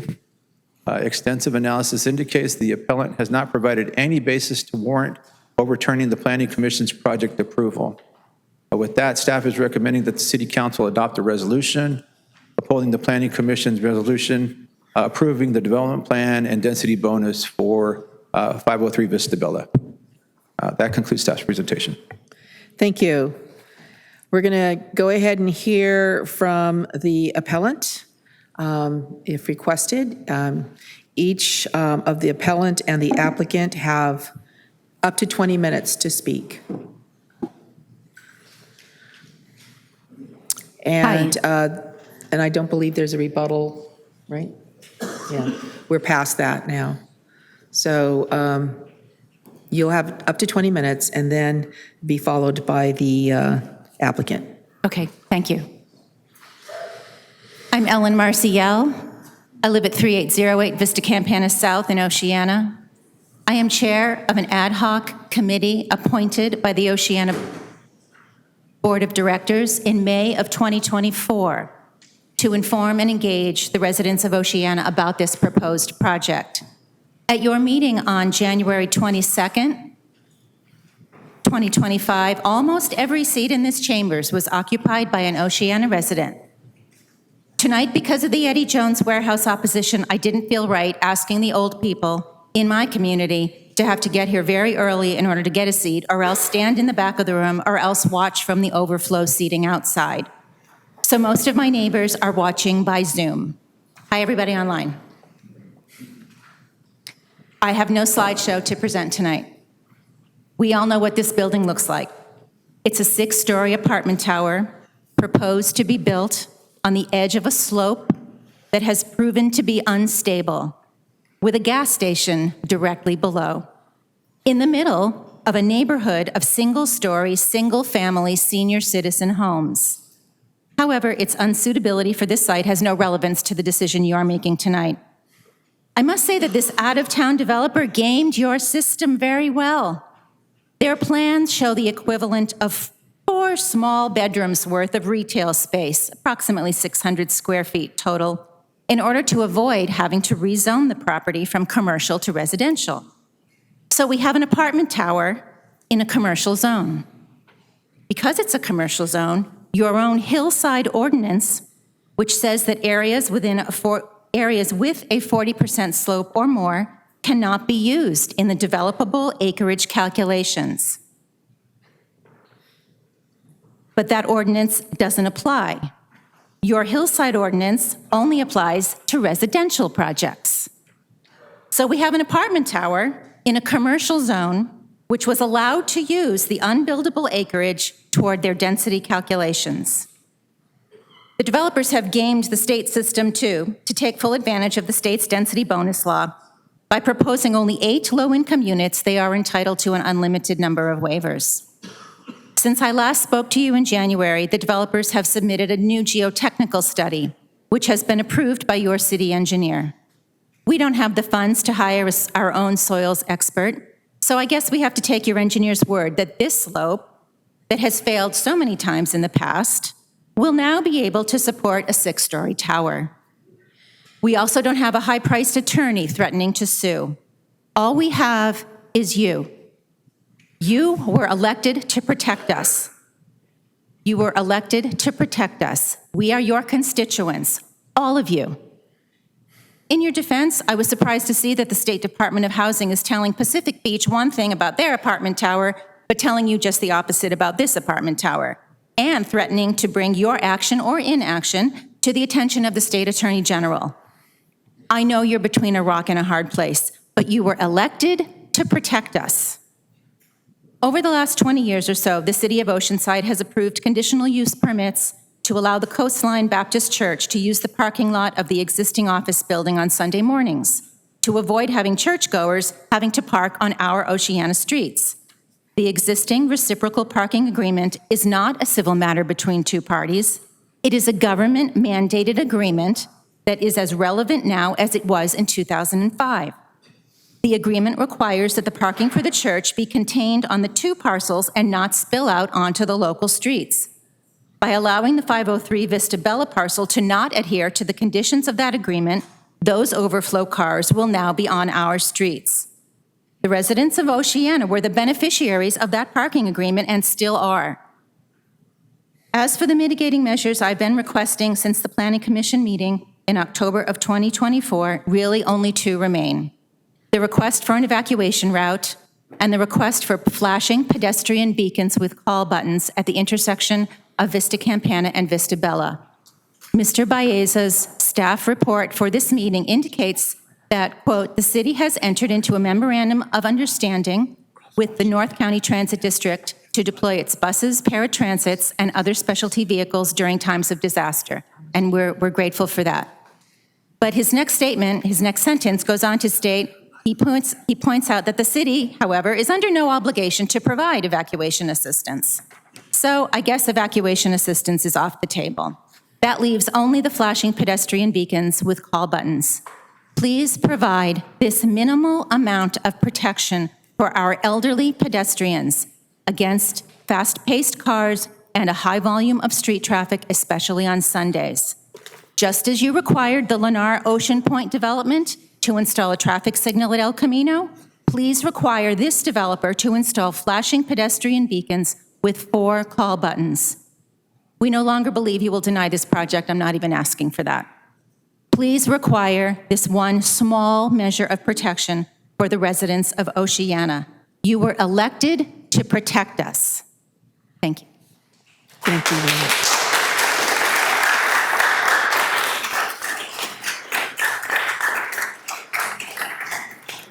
So this is a time for the applicant to speak, up to 20 minutes. And very curious if you have a depiction. Yes. Oh, great. Thank you.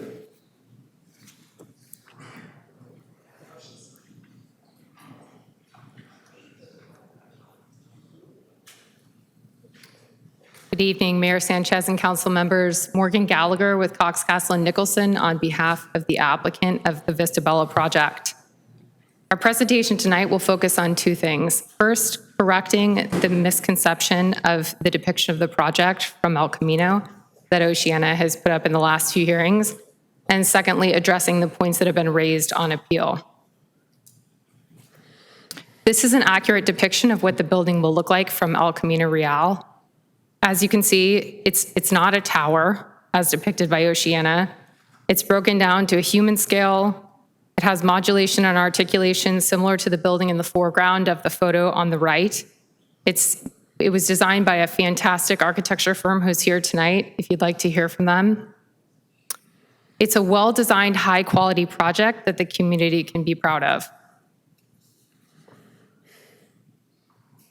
The 4 items that were raised on appeal are shown before you. First, health and safety impacts related to ingress, egress, emergency vehicles, pedestrian safety, slope instability, and health of residents. Second, requested conditions of approval related to the items in item number 1. Third, an assertion that state density bonus law does not apply to Oceanside as a charter city. And finally, an assertion that the Planning Commission did not take into account a parking agreement between Vista Bella and Coastline Baptist Church. The city's code is clear that the scope of this hearing is limited to the 4 items that are before you that were raised on appeal. The city's code says, at an appeal review hearing, the appellate body shall consider only the same application plans and related materials that were the subject of the original decision and only the issues raised by the appeal or the call for review.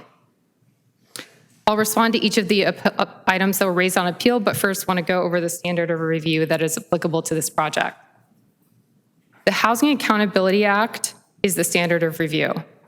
If a project complies with applicable objective standards, it can only be denied or conditioned on lower density if it would have a significant adverse impact on public health and safety.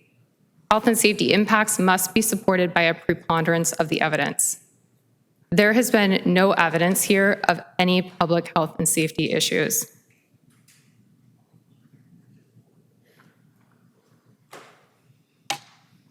The first issue that was raised on appeal is ingress-egress for Oceana residents. The claim is speculative. The applicant did not cite any objective written health and safety standard, and there's no evidence of a health and safety standard that has been exceeded. Second, emergency vehicle safety and access. The claim is also speculative. There was no citation to any objective written health and safety standard. And this is from the staff report. Traffic engineering staff has determined that traffic impacts would not be significant and future intersection level of service generated by the project meets city standards. Next, pedestrian safety. The claim is also speculative. There's no citation to any objective written health and safety standard, and no health and safety standard would be violated. Next, slope instability. As staff noted in the staff report, the applicant prepared a geotechnical study that accurately analyzed the project and outlined site-specific measures for development. The study concludes that the site is suitable for the project with incorporation of the recommended mitigation measures. The city's engineering division reviewed and approved that report and concluded that the structure would be stable. The design will be prepared by a licensed civil engineer who's here tonight if you have any questions, in accordance with the preliminary geotechnical report that was prepared by a geotechnical engineer. This combination of engineers provides a level of care required to ensure a stable site and building. That same geotechnical engineer who prepared the report will inspect the site during earthwork operations and ensure work is conducted in accordance with their recommendations. A final report will be prepared that will be certified and will ensure that the site has been prepared in accordance with the recommendations. Finally, city staff has reviewed and approved the geotechnical report, will review the design prior to construction, and review earthwork along with the geotechnical engineer.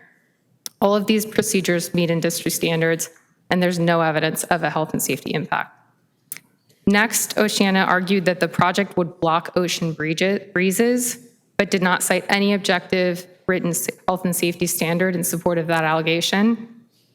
The redirection of winds is not included in the topical areas that are required to be studied under CEQA, and there's no other objective written public health and safety standard that's applicable. Next, the appellant suggested various mitigations related to the items that I just addressed, but did not cite any objective written health and safety standards. There's no nexus between the suggested mitigation measures and the project's impact, so those measures cannot be legally imposed. Next, they argued that charter cities are not required to comply with density bonus law, and that was raised again in a letter that you received today from Preserve Calavera. That is inaccurate. The statute clearly says that state density bonus law applies to charter cities. The church parking agreement that was raised by the applicant is a private matter between two parties, as the city attorney correctly confirmed.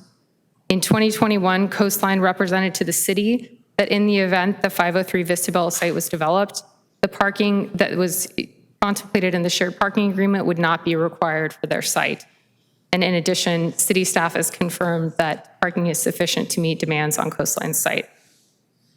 Finally, the soldier pile wall construction, the claim is speculative, no citation to any objective written health and safety standards, and this is from the staff report. Staff therefore finds that the appellant's claims are speculative, making assumptions about construction methods that have not been determined and are unlikely to be utilized.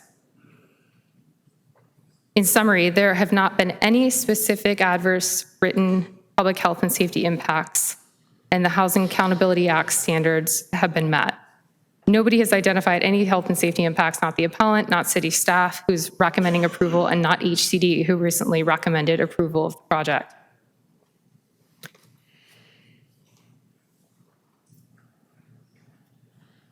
Importantly, the project must be approved as designed with the incentives and the waivers that have been requested. There are very limited reasons to deny an incentive. There's 3 potential reasons. The incentive does not result in identifiable and actual cost reductions. The incentives pose a specific adverse impact to public health and safety, or the incentives are contrary to state or federal law. As Manny noted in his staff report, the city's consultant has confirmed that the incentives result in identifiable and actual cost reductions. There's no evidence of a healthy safety impact, and these incentives are not contrary to state and federal law.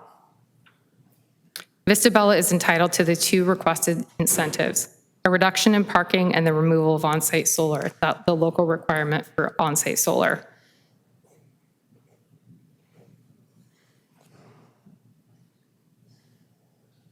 The argument that the incentives can only benefit affordable units is inconsistent with the law, and HCD confirmed that in their letter that they sent to the city last week.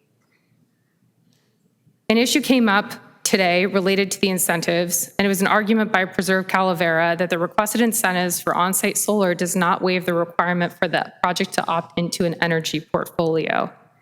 Because this came up at the last minute, we haven't had a chance to analyze it and can't commit to anything along those lines. We also disagree with Preserve Calavera's position, first because procedurally they didn't raise it until today, so it can't be considered in tonight's hearing. And second, because the incentive is a waiver of the requirement in its totality. The on-site solar and energy portfolio requirement are part of the same subsection of the city's code that's an either-or requirement. So we are requesting with our incentive to waive the entire requirement. Requiring an energy portfolio would completely undermine the cost reduction of the requested incentive and would be inconsistent with state density bonus law. Preserve Calavera also argued in a letter today that the 900 metric ton GHG threshold that was applied to the project was not formally adopted in the city's cap, and that is inaccurate. The checklist that was expressly referenced in the city's final cap included the 900 metric ton threshold, and the threshold has been consistently applied since then.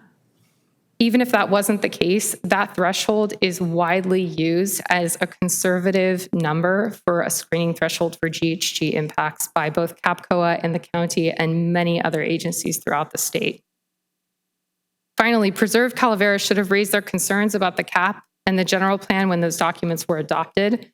It shouldn't be allowed to end around those objections, those untimely objections using this project. Getting back to the HCD letter, HCD evaluated all applicable documents. They talked to all interested parties, and they came to the conclusion that the project should be approved with the requested incentives and waivers. It says in their letter, this letter expresses HCD's support of the Planning Commission's decision to approve the project and urges City Council to deny the appeal. Upholding the project's approval will ensure that the city complies with state density bonus law and the 5-hearing rule. In their conclusion, they say, in sum, HCD reminds the city of its obligation under the state density bonus law, the 5-hearing rule, and the PSA, and urges the City Council to uphold the Planning Commission's approval of the project and help meet the current housing crisis. HCD may review local government actions and inactions to determine consistency with these laws and may notify the California Office of the Attorney General if a local government is in violation of state law. We strongly recommend that the City Council follow staff and HCD's guidance and approve this project tonight. I want to mention as a final point that the owners of the Vista Bella project and property are not out-of-town developers. They're local San Diegans. They're 4th-generation San Diegans. Their kids are 5th-generation San Diegans. And they care about this project. They care about the community, and they want to build a great project that the community can be proud of. Thank you for your time. I did have a couple of questions for you. Of course. And thank you for mentioning that they're San Diego, they have generational connections to the community. So they know about grandparents and greats, uncles, and yes. So they are aware that this project is right next to a 100% senior community, a very big senior community. So I'm asking, again, I know you've already said no, but for them to consider the fact that they walk a lot slower. There's a lot of activity up there, walking, driving, not so much bicycling, no e-bikes, right? But definitely walking slower. Would you consider installing or paying for the flashing pedestrian beacons? My understanding is that staff was not open to that idea in the first place, but we also, there are no indications of any impacts that would warrant such an improvement. If staff were to say, yes, we will be fine with the flashing beacons, would you do it? Is that the case? I'll ask Mr. Yeah, Honorable Mayor and Council Grego. members, I would ask if maybe our Public Works Director or Traffic Engineer could come down to answer that question.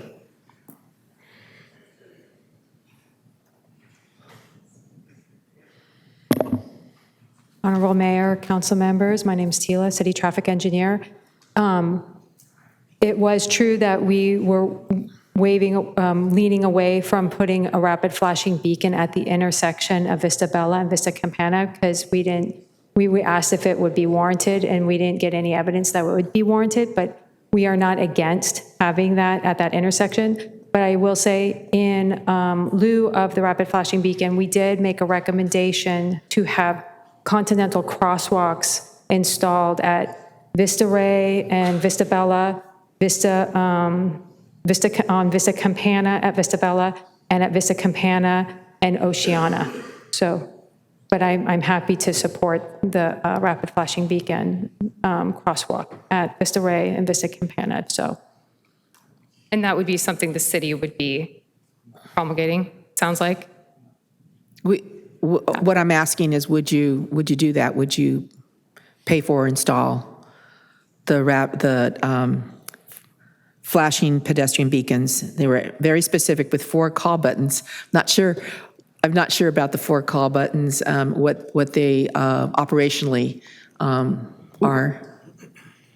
Honorable Mayor and council members, if we were to go this way, we would recommend that the developers install it on only one leg, most likely, I think, the north leg of that intersection of Vista Campana and Vista Bella, and if needed, have to update the ADA ramps as well to meet current standards. And it would be two PED push buttons that would supplement that. Okay. Thank you, because I didn't understand the 4 call buttons, but would they be willing to do that? Mayor Sanchez, this is all new information. We did not think that was a feasible option, so we haven't analyzed the cost of it. There's just so many unknowns with how much that might cost. If the city were willing... Do we have a sense of how much that would cost?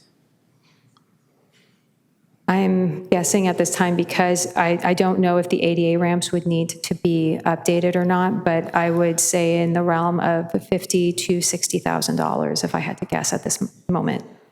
Altogether, or that's with the rapid flashing beacons and with the ADA ramps to be updated. $50,000 to $60,000. Would you be willing to do that?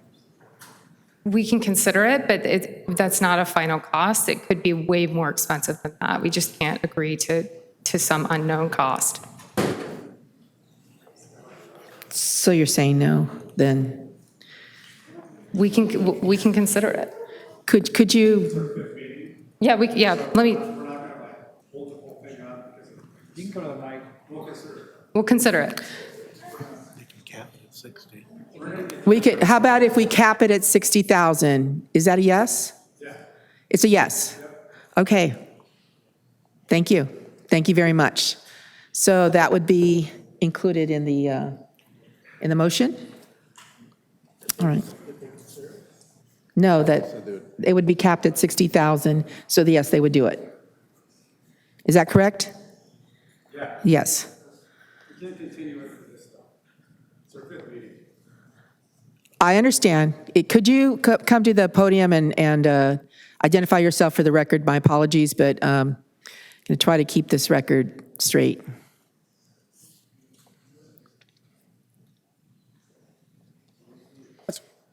So we can cap it at 60,000. We don't want to continue it to figure it all out. So we'll consider it if the city's okay with it. Capped at 60,000, we'll do it. But we're not going to continue after 5 meetings. Okay, so you will do it capped at 60,000? Correct. Okay, got that. Right, thank you. Thank you very much.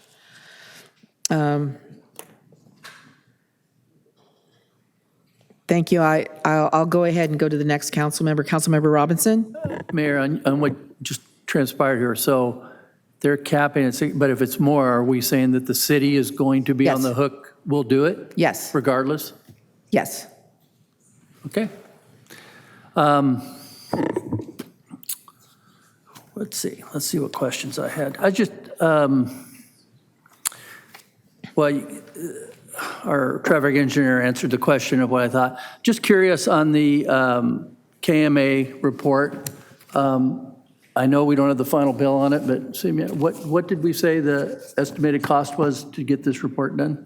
Can I ask you if you have any questions for her? If not, she can go and sit down. Thank Okay, you. you may have I a just want seat. to clarify one thing. If it ends up that the cost is less than 60, I just want the condition to be clear that it would be the actual cost up to 60. It's the cap is to 60,000. In other words, you could pay, if it costs less, then of course, thank you very much for building it and addressing one of the concerns of the community. Thank you. Thank you.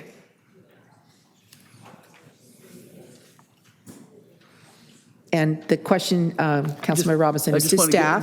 to staff, do we know what the estimated, I don't think the final bill's in yet, but what's the final cost, do you think, for this report that we had done? Councilmember Robinson, members of the City Council, the estimate, the scope of work we received from KMA was for a maximum of $30,000. Okay, half a crosswalk. Okay, no, thanks.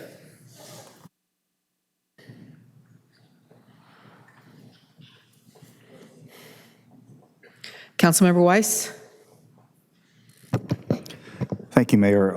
After hearing earlier today about some of the issues and concerns, and I appreciate the comments from the appellant. However, with the inclusion of the requirement that they participate up to a maximum of $60,000, I will move approval of staff's recommendation. Okay. Thank you. Any other, Deputy Mayor Joyce?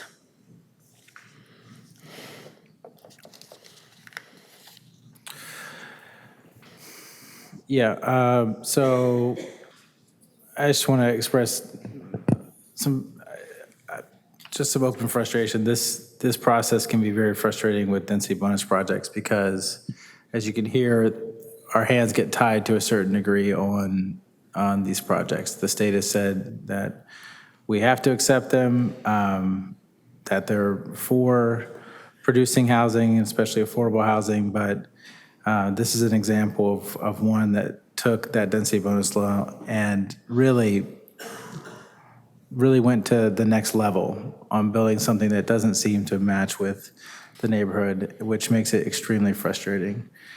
As you heard referenced, they didn't want to do an additional meeting because the state has now said you can't have more than 5 hearings. So in all these ways, we're getting told that we cannot properly mitigate and regulate developments that are coming into our city, which is extremely frustrating because I know folks out there expect us to do so.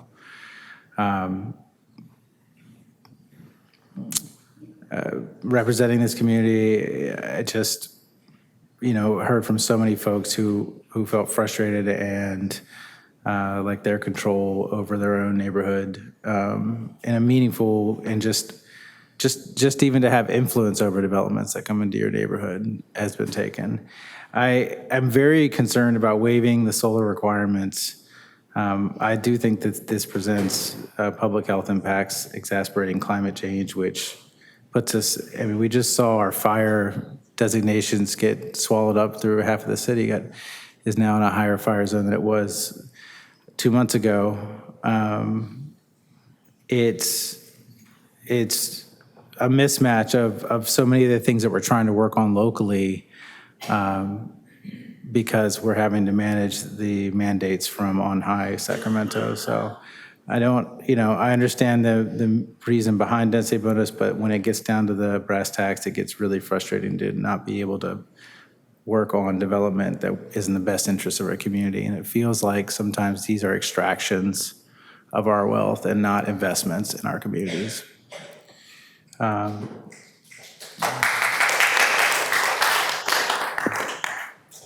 Thank you. I do. I am concerned about us not having a chance to fight back. And I know my role is to represent the concerns of those communities, and I do not feel like they have been given a fair shake through conversation and through the means of communication that we regularly hold available for all the work that we do in the city. So I would ask if we could condition approval on requiring the solar requirements. Would the motion be willing to take that under consideration as a friendly amendment? I'm not willing to add that at this point after what we have been through.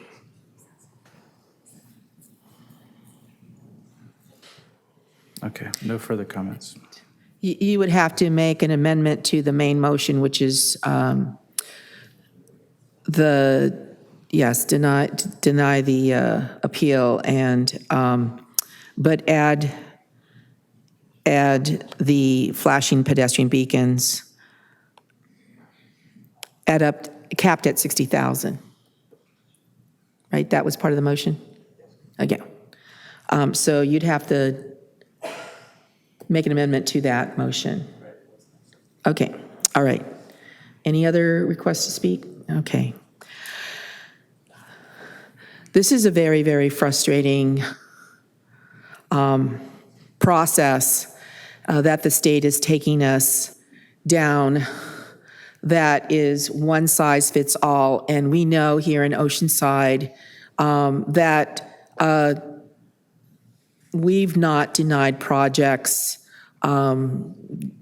for no reason. In fact, most of the times what we do for the city in our long history since 1888 has been to ensure that we maintain a character. And it's few and far between that we actually say no. This is extremely difficult because the state obviously has been monitoring us on this project and basically have us in this very, very small square now. It's like, okay, you can't get out of this. We're watching you. We're going to sue you. And there are other people who are lining up for that reason. I met with the folks up at Oceana. I was born and raised in this city, so Oceana has been there this entire time that I've been, here in Oceanside. In fact, I used to play the accordion. We'd go up there and play play music, and I was on the honor choir at OHS, and we'd go over and sing. And there were some folks who would actually design some of the songs, compose some of the songs, and gave us that gift. There's so much talent up in Oceana. And it is obvious that we need more senior housing, not less. And we need to ensure the safety of our senior communities, senior-only communities. We are being told that by the state that none of the issues that were raised about the safety they agree with. I do appreciate the added flashing pedestrian beacons. I would like to also state that I know that they're very concerned about the overflow of cars that would go into Oceana. So I know that they would also want a parking program. That is something that I will be supporting at a later time. It's not before us right now, but certainly that is something that I will work with the residents of Oceana to make sure that there is not a problem for our senior residents to be able to park in front of their own homes. And I do, and not today, but I will support doing for the city to do an evacuation plan. because we need to ensure that people know what to do at a time of an emergency, and this will bring us peace of mind. I do feel that we have a really, really great police and fire personnel, but it only takes a little bit to, one or two calls, and then everybody's involved in that activity. So I am going to be seeking to ensure the safety of our Oceana residents. I guess you can tell I'm having very, very hard time with this. It's very difficult, but there is a movement to take back local control. Several of our cities have already done resolutions. I'm going to bring a resolution to our council to make sure that we are there. I know that there are trips planned to go to Sacramento, especially right now when there is pending legislation that would make things even 10 times worse. So we're going to need your support to fight back on this, and that is to ensure that when election time comes around, that they will stop this madness of taking these rights away from our citizens and from our city regarding how we plan our own community. So there is a motion and a second, and it's really, really tough for me because, I was thinking that this might be the project that we fight and say no, but it looks like it may not be the project. It may, unfortunately, we are being told by several, including the state, that they'll go after us. And are we willing to spend up to $1 million on this case? Maybe there'll be a better case to fight and finally create new law. So there is a motion and a second. Please vote.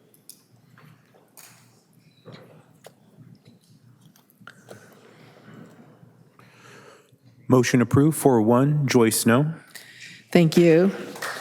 Really, really hard. And our next matter is item 25. We're going to go ahead and take a 10-minute break.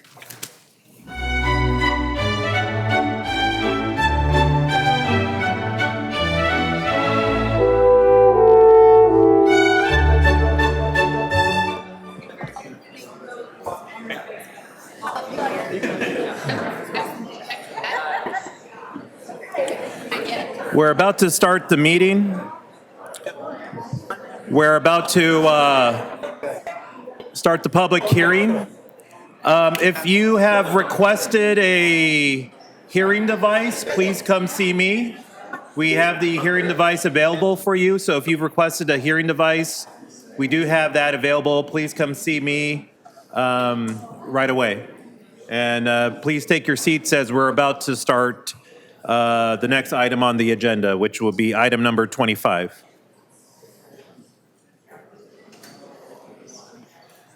Okay, the person who came to me just a few minutes ago, who was looking for a listening device, I know it can be very difficult to hear with the speakers. We're working on that. Is that you, ma'am? Yes, come on, see the city clerk here.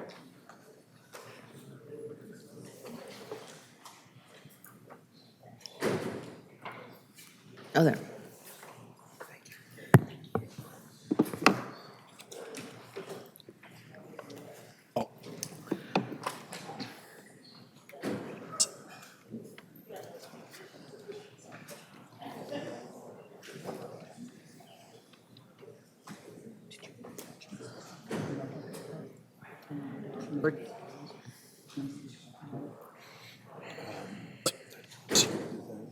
Oh.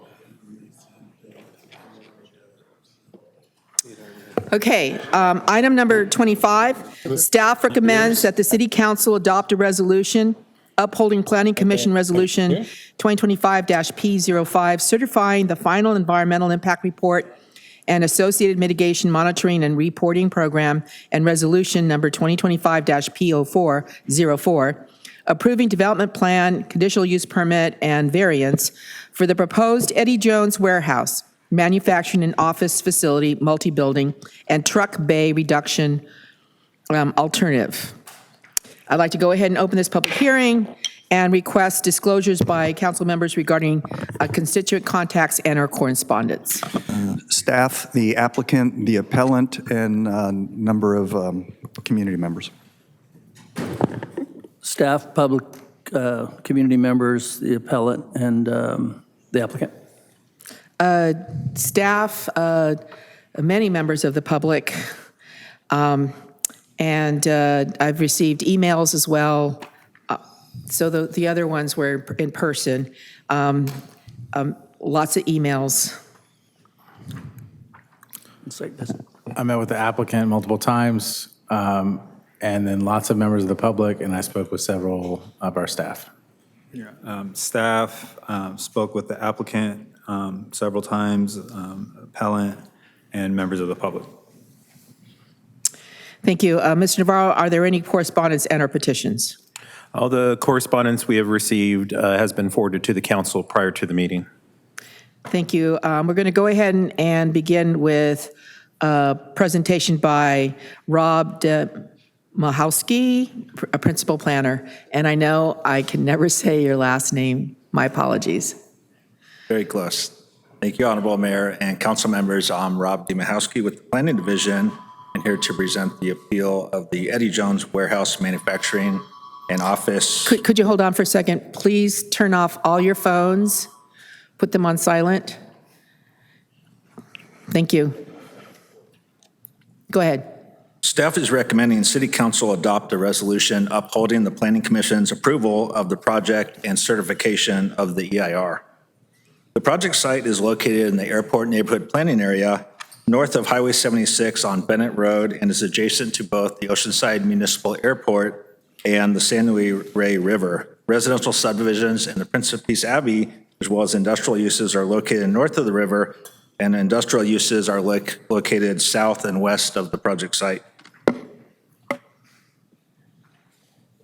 The 31.79 acre site has a general plan land use designation of light industrial and is zoned limited industrial. The site is also within the airport influence area of the Oceanside Airport and is subject to compatibility with the airport land use compatibility plan. The project site has a history of industrial use. In 1966, the Deutsche Company constructed the manufacturing facility that specialized in electronic connectors for the Defense Department. The facility was operated by TE Connectivity from 2012 until it was purchased in 2021 and was demolished a year later. Years of chemical use in the manufacturing process has left the facility and the site heavily contaminated. The project applicant initiated soil remediation efforts with the California Department of Toxic Substances Control through a California Land Use and Revitalization Act agreement to remediate the soil. In January of 2022, the applicant submitted an entitlement application to the city for the construction of a 566,905 square foot warehouse, manufacturing, and distribution facility with 114 proposed truck bays. The applicant reduced the proposed number of bays to 56 in 2023. However, to fully analyze the potential impacts of the project, the environmental impact report analyzed the proposed project as the full square footage with 114 bays. In response to public comments received on the draft EIR, the final EIR included a multi-building and truck bay reduction alternative as a variation of the multi-building alternative analyzed in the draft EIR. The multi-building alternative represents a 4-building project totaling 497,822 square feet with trucking terminals located between the buildings and a total of 56 truck bays. The city as lead agency selected the alternative as the preferred project that meets most of the project objectives as the original project analyzed in the EIR, while lessening the potentially significant impacts of the project. As the recommended alternative, the MBTRA was considered by the Planning Commission at a public hearing item on February 10th, 2025, in response to public testimony and concern regarding the proposed trucking terminals. The Planning Commission recommended a reduction in total truck bays to a total of 34. The applicant confirmed acceptance of this reduction, and the Planning Commission by motion voted unanimously to certify the EIR and approved the MBTRA with a maximum of 34 truck bays.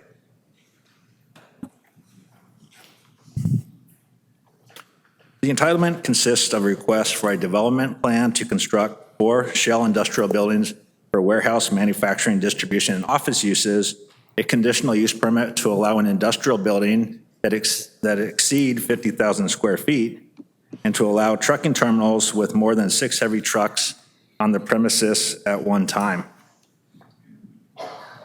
And a variance to allow a perimeter flood wall to exceed 8 feet. Access to the project site would be provided from both Bennett Road and Alex Road at Fusat via Highway 76. Heavy truck access would be limited to Bennett Road at an access point, and trucks would be prohibited from traveling north of the river. Site features would include a dedicated right-hand turn lane into the site, and new sidewalk would be constructed along the Bennett frontage, as well as connections to the San Luis River Trail on both project frontages. The MBTRA is subject to compliance with the development standards of the Limited Industrial District. As provided in the project comparison, the alternative project would comply with all development standards.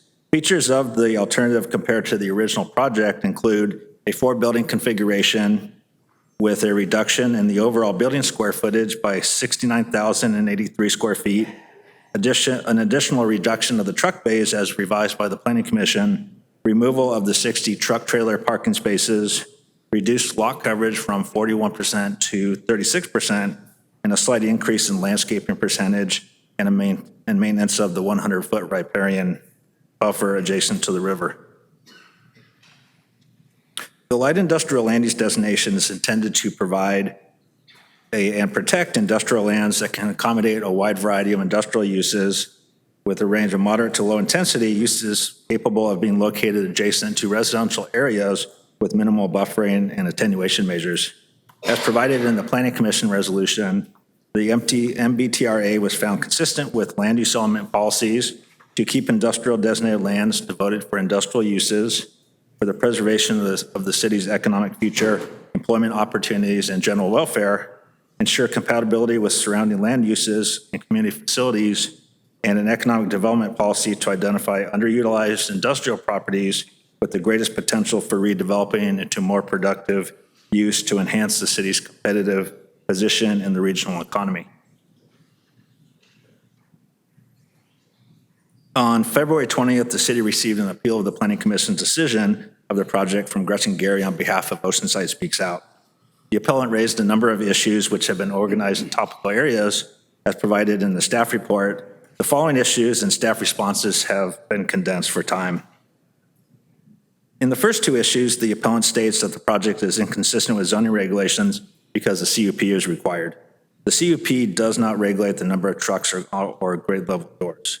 In response, staff notes that a CUP is required for certain uses with operating characteristics requiring special consideration and conditions of approval so that they are designed and operated in a compatible manner with surrounding properties. A project's proposed number of truck bays has traditionally been used to determine if a project is considered a trucking terminal and to evaluate the CUP. The actual trips are evaluated in the traffic study based on the square footage of the proposed manufacturing and warehouse uses in accordance to the Institute of Transportation Engineering Standards. Regarding grade level doors, the zoning ordinance does not regulate these type of doors or associate them with trucking terminals. These type of doors are standard on many industrial buildings and are commonly used for smaller vehicles, forklifts, and hand carts. The appellant states that the proposed project is larger than the previous manufacturing facility and is not compatible with the surrounding land use. In response, the alternative complies with the limited industrial development standards, including lot coverage, and is also compatible with airport land use restrictions, including height limitations adjacent to the runway. And the project will be located on an existing industrial site and will not impact views of surrounding areas as analyzed in the EIR. The appellant states the applicant's comparison to other industrial projects is oversimplified because those industrial parks have adequate emergency access, and the project would be redesigned as a business park, should be redesigned as a business park without trucking terminals. A comparison to other projects is not a required finding for consideration of a CUP. The applicant did provide comparisons of the MBTRA to similar projects in Ocean Ranch during the Planning Commission hearing to demonstrate how these type of industrial facilities operate, including the types of trip generations and the vehicles associated with those operations. In many of the city's existing industrial parks, including Ocean Ranch, Pacific Coast Business Park, and so on, are accessed from arterial roadway network and don't have direct access to state highways, whereas the project site is located in proximity to Highway 76. The appellant states that the project traffic will pose a danger to tourists, cyclists, and skateboarders. The project will impact peak morning commute and impact the level of service at Bennett 76. Regarding road safety, the project was conditioned to prohibit truck traffic on Alex Road. Future road improvements would be constructed as part of the Ocean Camp project, and there is no evidence that the project would pose additional danger to the users of the River Trailer Skate Park through the use of an existing roadway network. As provided in the traffic study, the project itself would not cause the level of service of any intersection to drop below a level of service D. It would contribute to trips to intersections and segments that are anticipated to operate at LOS E or F in the horizon year, even without the project. And the projected trips at the peak morning hour would be 5 trucks entering the site, 4 trucks exiting the site. Potential signal delay was analyzed as part of the traffic study using the highway capacity manual, which accounts for the weight and the length of vehicles in regards to delay at signals. And for this project, peak morning hour volume of 3,670 trips at Benet 76, there would be 11 trucks, which represent a 0.3%, which would be a minimal traffic increase. The appellant states that the project is subject to Assembly Bill 98. AB 98 was signed into law to regulate warehousing and trucking activity to reduce emissions and enhance community health. Key provisions include energy savings, buffers, zero-emission forklifts, and established truck routes. The law is not effective until January 2026, and projects that were under review prior to September of 2024 are exempt from this requirement. While the project was not required to comply with this bill, it did incorporate design features that meet many of the requirements outlined in AB 98. The appellant states that the project should have conducted protocol surveys.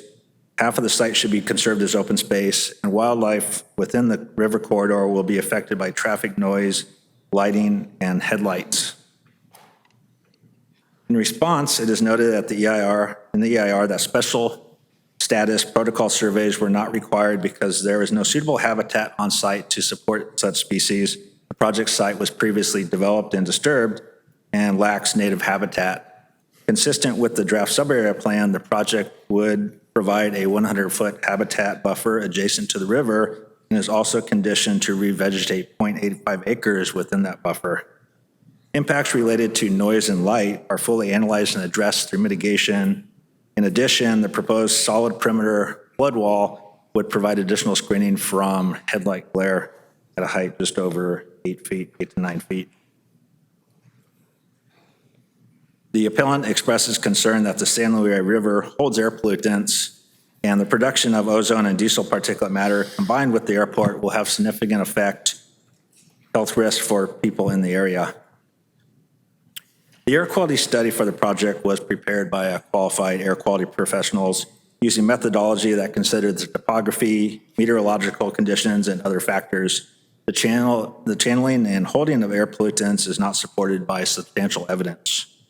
The FEIR concluded that the construction and operation of the project would not result in emissions exceeding San Diego Air Pollution Control District's emissions thresholds for any criteria air pollutants.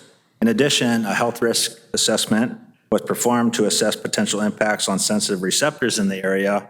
The HRA concluded that impacts would not exceed established thresholds for cancer risk and would not result in lead, DPM, other emissions that contribute to adverse health effects or an exceedance of lead-related standards. The appellant notes concern regarding environmental justice and locating an industrial project near high-poverty areas. As provided in Senate Bill 1000, environmental justice requires cities to develop policies that protect disadvantaged communities from adverse impacts. The city doesn't have any qualified tracts under the definition of disadvantaged communities. However, environmental justice will be addressed in the city's general plan update.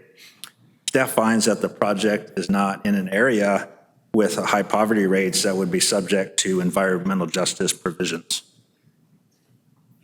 The appellant states the FEIR did not include noise analysis of the multi-building alternative north-south orientation and noise impacts on home across the river and wildlife would occur.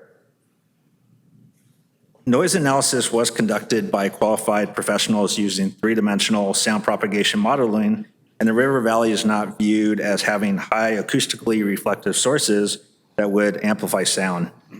A noise memorandum for the multi-building alternative was in fact provided as an appendix to the final EIR and concluded that the reduced project would decrease noise and remain less than significant without additional mitigation.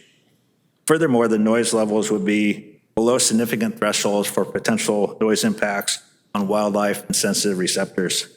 Mitigation measures have also been incorporated to address noise during construction. The appellant suggests that wildfire evacuation recommendations should be included as conditions of approval, and the wildfire evacuation study made questionable assumptions.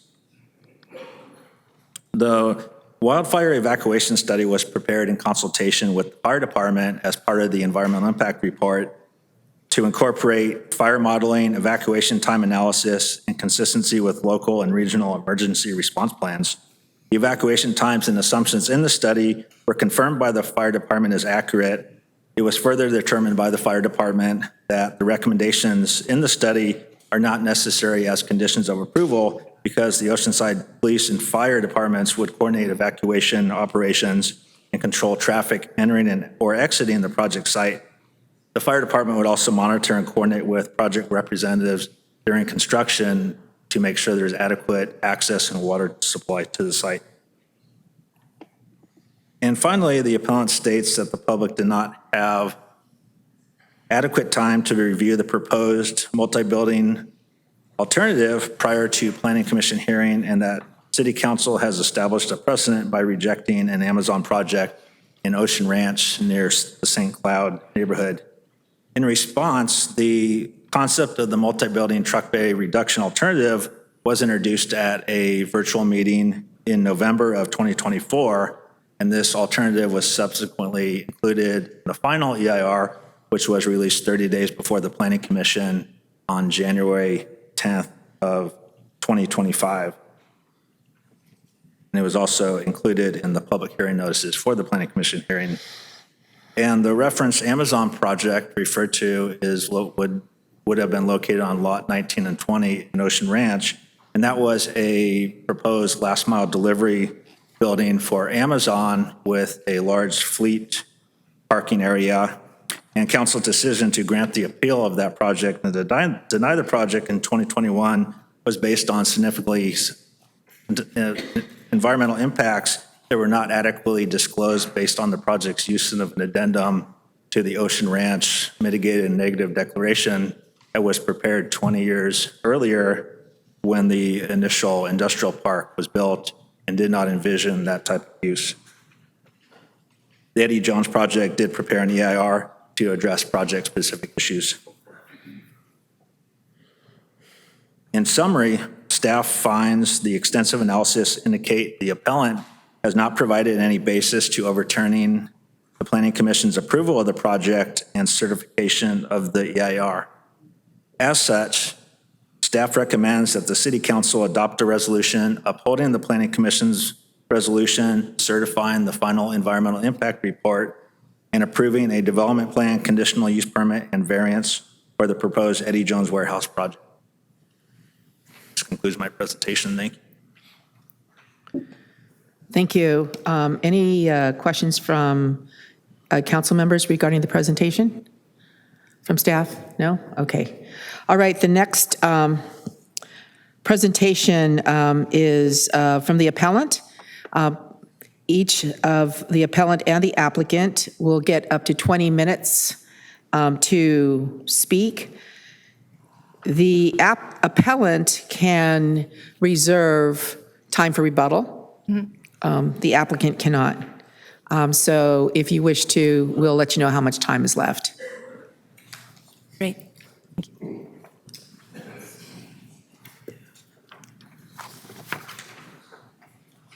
Awesome. Hello, members of the council, Mayor Sanchez.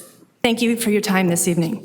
My name is Gretchen Gary, and I am the primary appellant of the Eddie Jones Distribution Center, representing 236 homes, 45 businesses, and the Prince of Peace Abbey that reside within the 1,500-foot impact zone. Additionally, there are roughly 1,000 more homes in the airport community tucked between Bennett Road and Fusat Road. As part of the appeal, we needed a minimum of 25 signatures from those in the impact zone. We collected 390 signatures in the days following the Planning Commission meeting.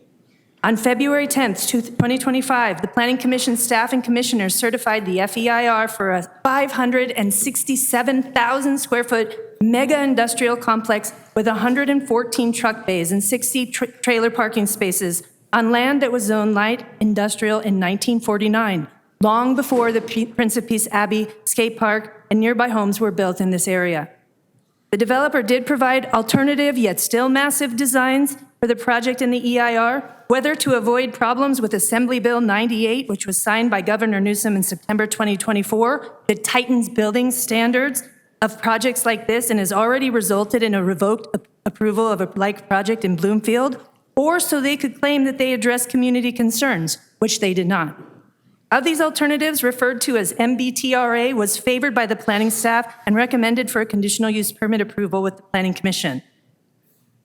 Why am I here today? I am here because the Planning Commission and staff and commissioners failed the City of Oceanside and nearby residents like me when they certified the FEIR for a mega distribution facility at the proposed Eddie Jones project, despite proven human health risk, especially to children and seniors from pollution of distribution centers like the one proposed for the Eddie Jones land. We provided data from the EPA and the Environmental Defense Fund. We had 5,831 signatures from concerned residents of Oceanside asking the Planning Commission not to approve the FEIR and requested conditional use permit for the proposed project. Years of documented emails from concerned residents like myself within the immediate impact zone voicing concerns for the health and well-being of those who live and play nearby. And lastly, a dedicated community outreach network, Oceanside Speaks Out, formed exclusively to convey the concerns of the community and protest this project. Quite frankly, I was shocked at the actions of the Planning Commission that evening to approve such a massive industrial complex amid a spiritual retreat, coastal residential communities, and recreational attractions that include the adjacent San Luis Bay Bike Trail, children's skate park, and pending new construction for a wave park, luxury resort, and camping facilities of Ocean Camp. How was the FEIR for this project approved?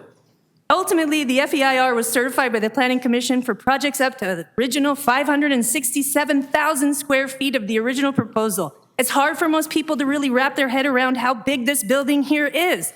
These kind of developments are usually proposed for industrial areas like the land surrounding the Denver International Airport or the vast open spaces of the Inland Empire, not prime coastal real estate 2 miles from the ocean.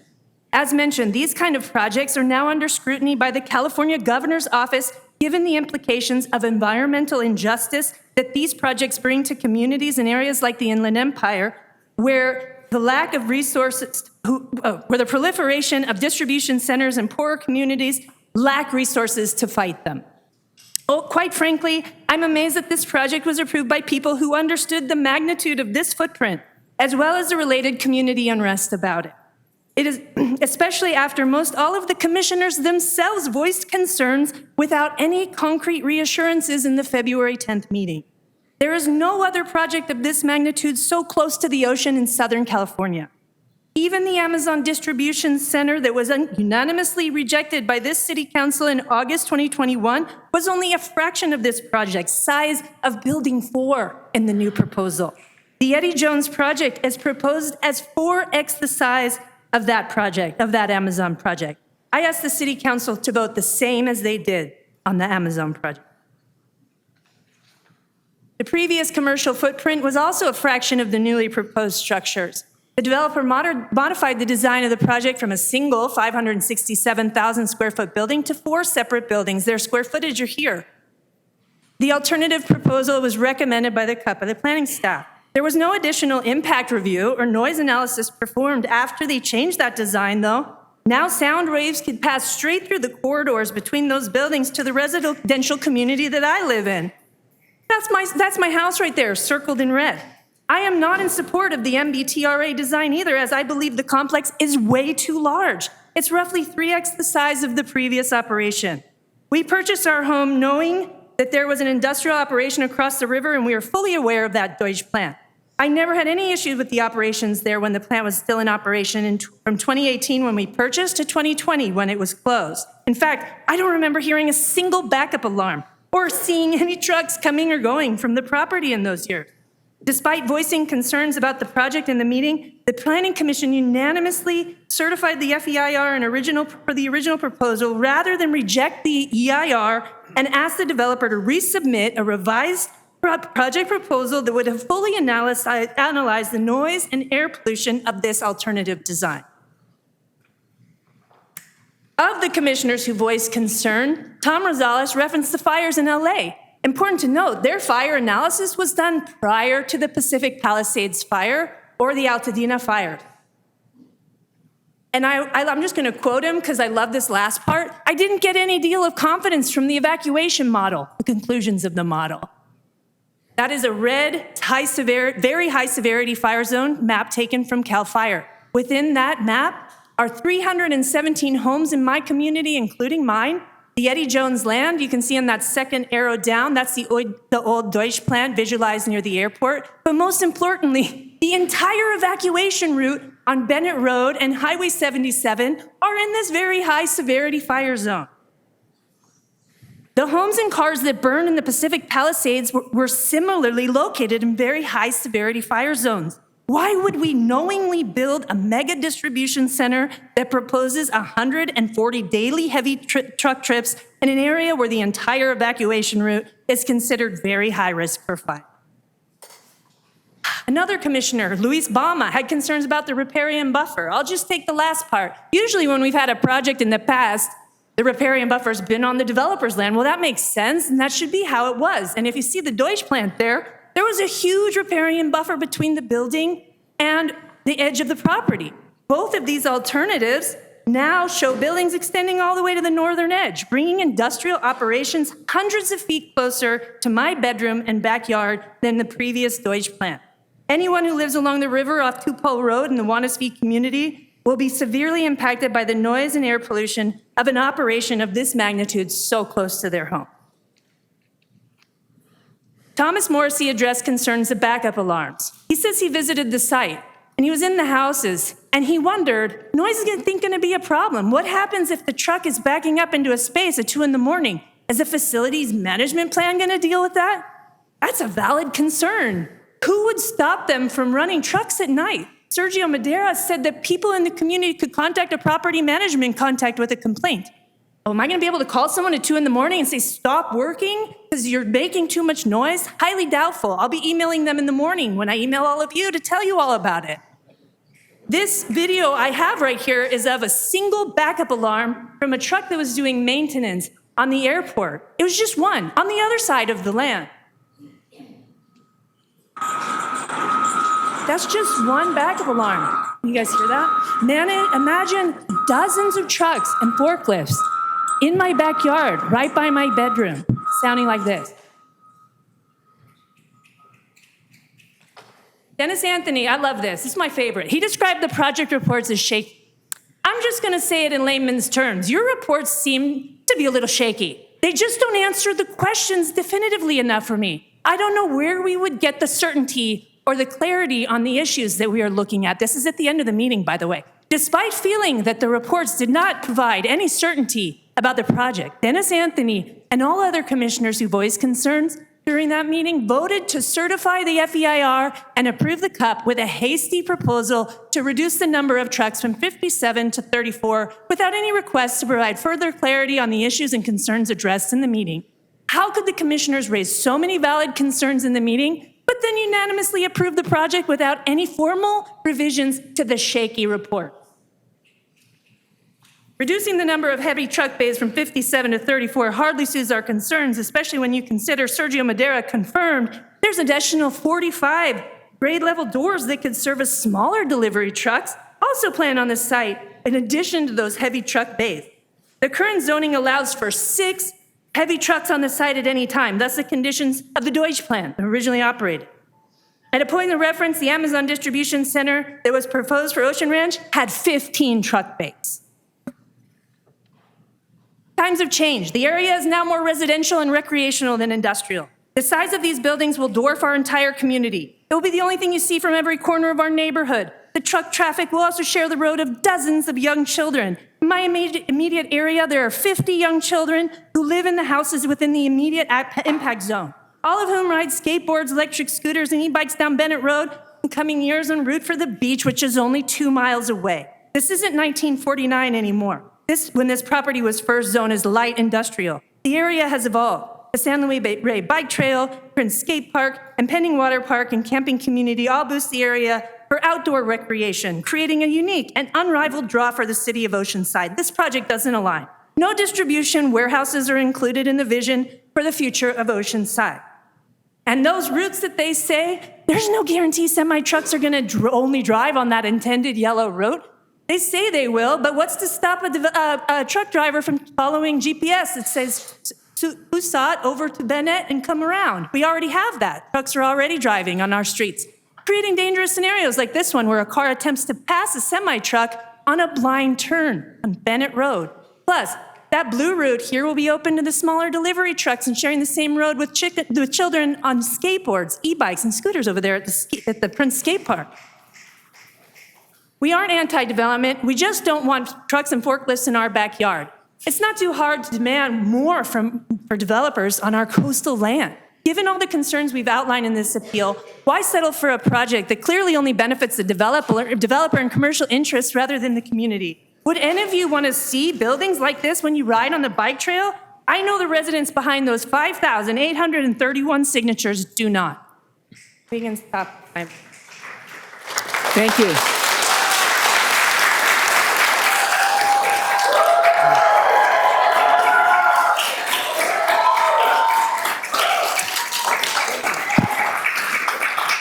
All right. Okay. All right, next. Next is the applicant. The applicant has up to 20 minutes to speak.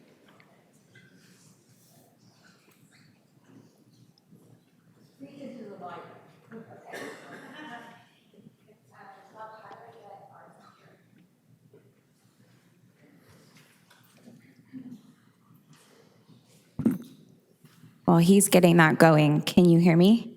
Okay, good.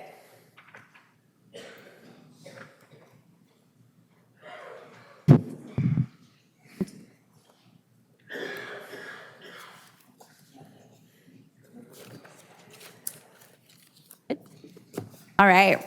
Good evening, everyone. My name is Arlene Tendick, and I'm here representing Adam Robinson and RPG and the rest of the Eddie Jones Project team.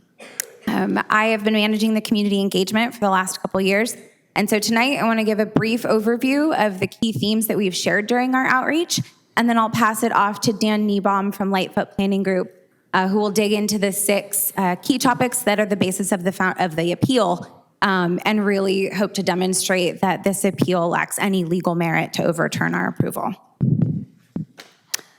Adam and RPG have extensive experience with this kind of development around the county, including 1 million square feet of industrial and commercial use right here in Oceanside. The project, we spent a ton of time using his experience to modify it in response to community feedback, but also to continue to meet city goals around economic development, generate variety of jobs, and still remain consistent with the general plan and the long-term industrial use. Throw extensive soil remediation on top of that, and we've really checked a lot of boxes with this project. It's the result of 3 years of nearly 3 years of community engagement, which included 4 public meetings, community information website, FAQs page, multiple project update postcards, and several one-on-one meetings and small group meetings. The result of that is the project before you here today. The changes we made weren't in response to state legislation. They were in response to our community outreach. That included a reduction of square footage, complete redesign and reconfiguration of the buildings themselves, a 70% reduction in the number of truck bays, reorientation of those truck bays, a dedicated right turn lane on Bennett, increased on-site landscaping and green screening. We also incorporated many of the best practices from the Attorney General's list on warehouse development that Preserve Calavera provided to us. This demonstrates a willingness to work with this community to really make this project the best that it could be. The next topic is economic development. Although not required, we did commission an economic study for the project, and that was the updated version of that was shared with you earlier this week. That report claims that 510 permanent jobs at varying income and experience level will result from this project. I see the blue trucks behind me right now. You could imagine that each of those trucks represents 5 permanent jobs, and these aren't trucking jobs. This isn't a mass trucking distribution center, as it's been called. These are a range of jobs that include manufacturing, warehouse, and some office. There's leadership, logistics, marketing, research and development, design, a whole gamut of jobs that could come from here. We've heard the A word a couple times tonight. This is not an Amazon. In simplest terms, it's not designed to meet their requirements for a facility such as this. They wouldn't go for a multi-tenant. There's a variety of reasons why this couldn't be an Amazon.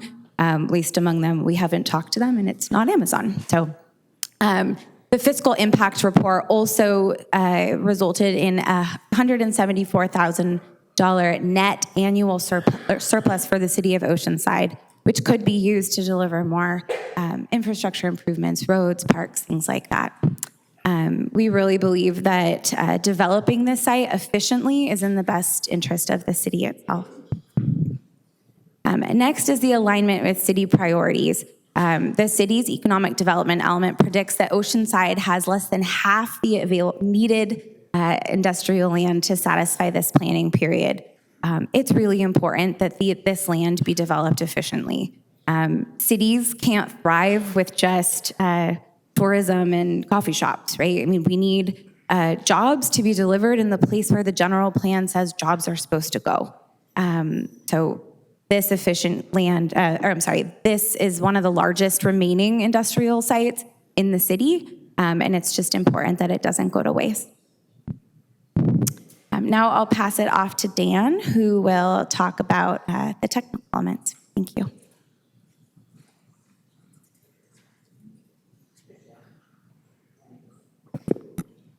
Thank you, Arlene. Good evening, Dan Nebaum, Lightfoot Planning Group in Carlsbad. Honorable Mayor, members of the City Council.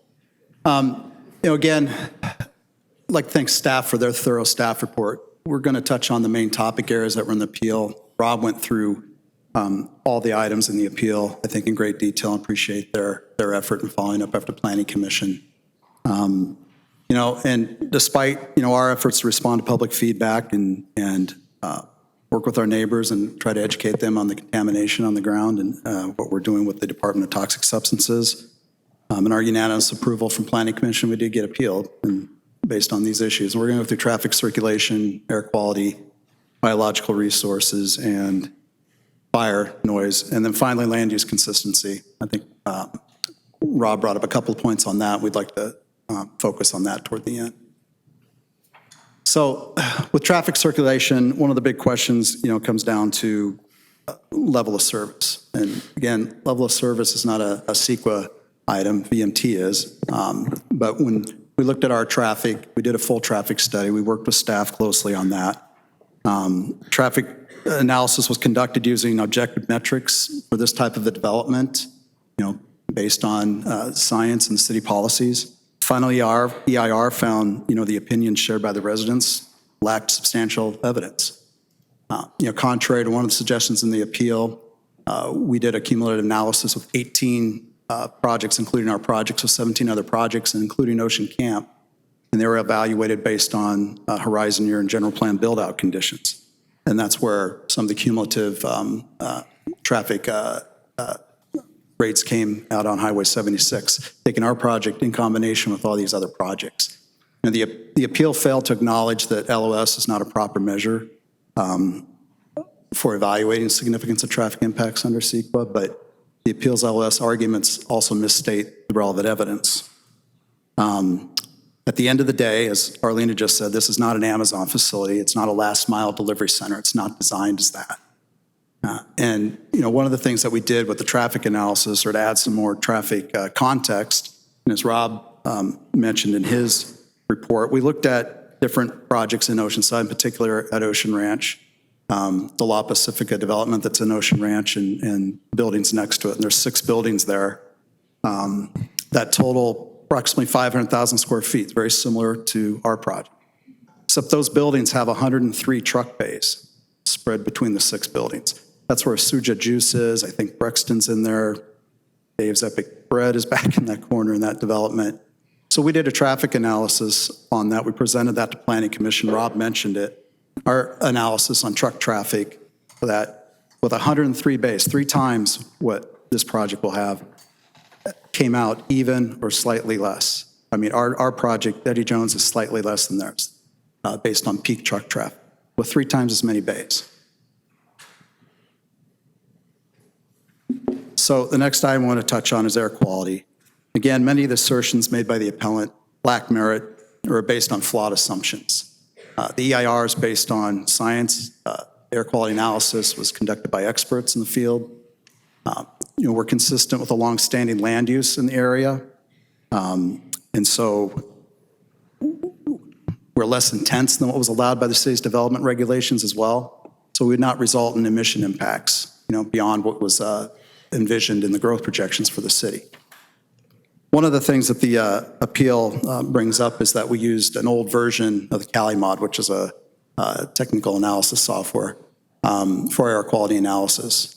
We actually used the proper version when the NOP for the project was released. We used the 2020 version. You can see notes on the screen on that. They contended we should use a 2022 version that really wasn't vetted and wasn't being used. But if we had used the 2022 version, likely would have resulted in lower emissions from the project, because the version we use is more conservative. In addition, the appeal argues that the final EIR should have performed analysis of air pollutant concentrations. This opinion is not based on any recognized scientific valid approach, let alone the adopted air district standards or rules for a project like this. The appeals also offers speculations about ozone concentrations, and those are based entirely on an article that was written by an undergraduate marketing major at UC Davis, not experts in this field or through proper analysis. And speculation about lead impacts is another example based on a false premise in the appeal. For the record, the project would emit no lead emissions, as lead's been removed from on-road transportation fuels since 1996. So the appeal continues to speculate on these issues. As Arlene had mentioned, we'd added project design features into the project based on the Attorney General's best practices for warehouse projects, a document that's been mentioned before. I think Reserve Calavera even brought it up recently. We incorporated a number of those items into the project, such as electric forklifts and other moving equipment on site. requiring trucks to idle for less than 3 minutes or other heavy equipment to idle for less than 3 minutes, requiring electric hookups for refrigeration units on the buildings, requiring education for the managers to distribute this information to anybody operating in the facility. Those are all required with the project. That's in one of the conditions that was approved by the Planning Commission, requiring us to meet the mitigation measures for the project and the project design features. Now, we could probably be here much longer tonight if we wanted to walk through, everything in the appeal that was a misinterpretation or a suggestion or exaggeration. But the key takeaway is that most of these arguments, in fact, almost none of them are based on fact or scientific analysis, as the EIR was. The next item is biological resources. Rob went through that, but there are claims in the EIR or in the appeal related to the habitat impacts and wildlife corridors, and those are unfounded as well. There's simply no suitable habitat on this site. The claims that the lease bills barrio in the area are really unfounded. The EIR acknowledged input from the Department of Fish and Wildlife that we weren't going to have to do protocol surveys on that site. They accepted that. The project site doesn't function as a wildlife corridor or contain habitat due to its previous developed and disturbed condition. And the site doesn't contribute to movement because barriers like the levee, airport, and highway impede the connectivity. Also, with respect to lighting, and Rob had mentioned this, the appeal doesn't acknowledge the relevant regulatory requirements in the design of the project. We have a very significant landscape buffer along the north side of the project. There's a wall around the entire project site, flood wall that will screen any truck lighting that's facing north. And so that will help to mitigate or alleviate any impacts on habitat in the river area. Again, the EIR concludes there are no unmitigated impacts with the project. And one of the main items that was talked about at Planning Commission and throughout the project is fire and wildfire issues. So the wildfire evacuation study that we had prepared for the project was developed after a lot of public input early on in the project and through the draft EIR. And that project, or that report, was done in conjunction and coordination with Oceanside Fire Department. It was done by experts, prepared by expert fire staff or fire consultants. And we went through a couple of iterations of that report. Oceanside Fire commented on one of the first drafts, and I think that was one of the comments that was just presented to you, and they weren't happy with the draft. We went back and worked with them on it and worked hard to provide additional scenarios in the draft. So there's 9 different evacuation scenarios that are put into that evacuation report. And, at the end of all the 9, the worst case scenario would be that 10 minutes might be added to an evacuation effort that would take up to 59 minutes already in this area. And that simply was not a significant number. Blake Doris with Oceanside Fire commented at Planning Commission to such and provided feedback on how they worked with our consultants on preparing that report. A lot of feedback, a lot of analysis went into that report. The location of where fire modeling or fire behavior might start in the valley was based on history, based on the knowledge of Oceanside Fire Department, based on the knowledge of experts and other modeling. There's some suggestions in the appeal that simply wasn't correct, and those are simply opinions.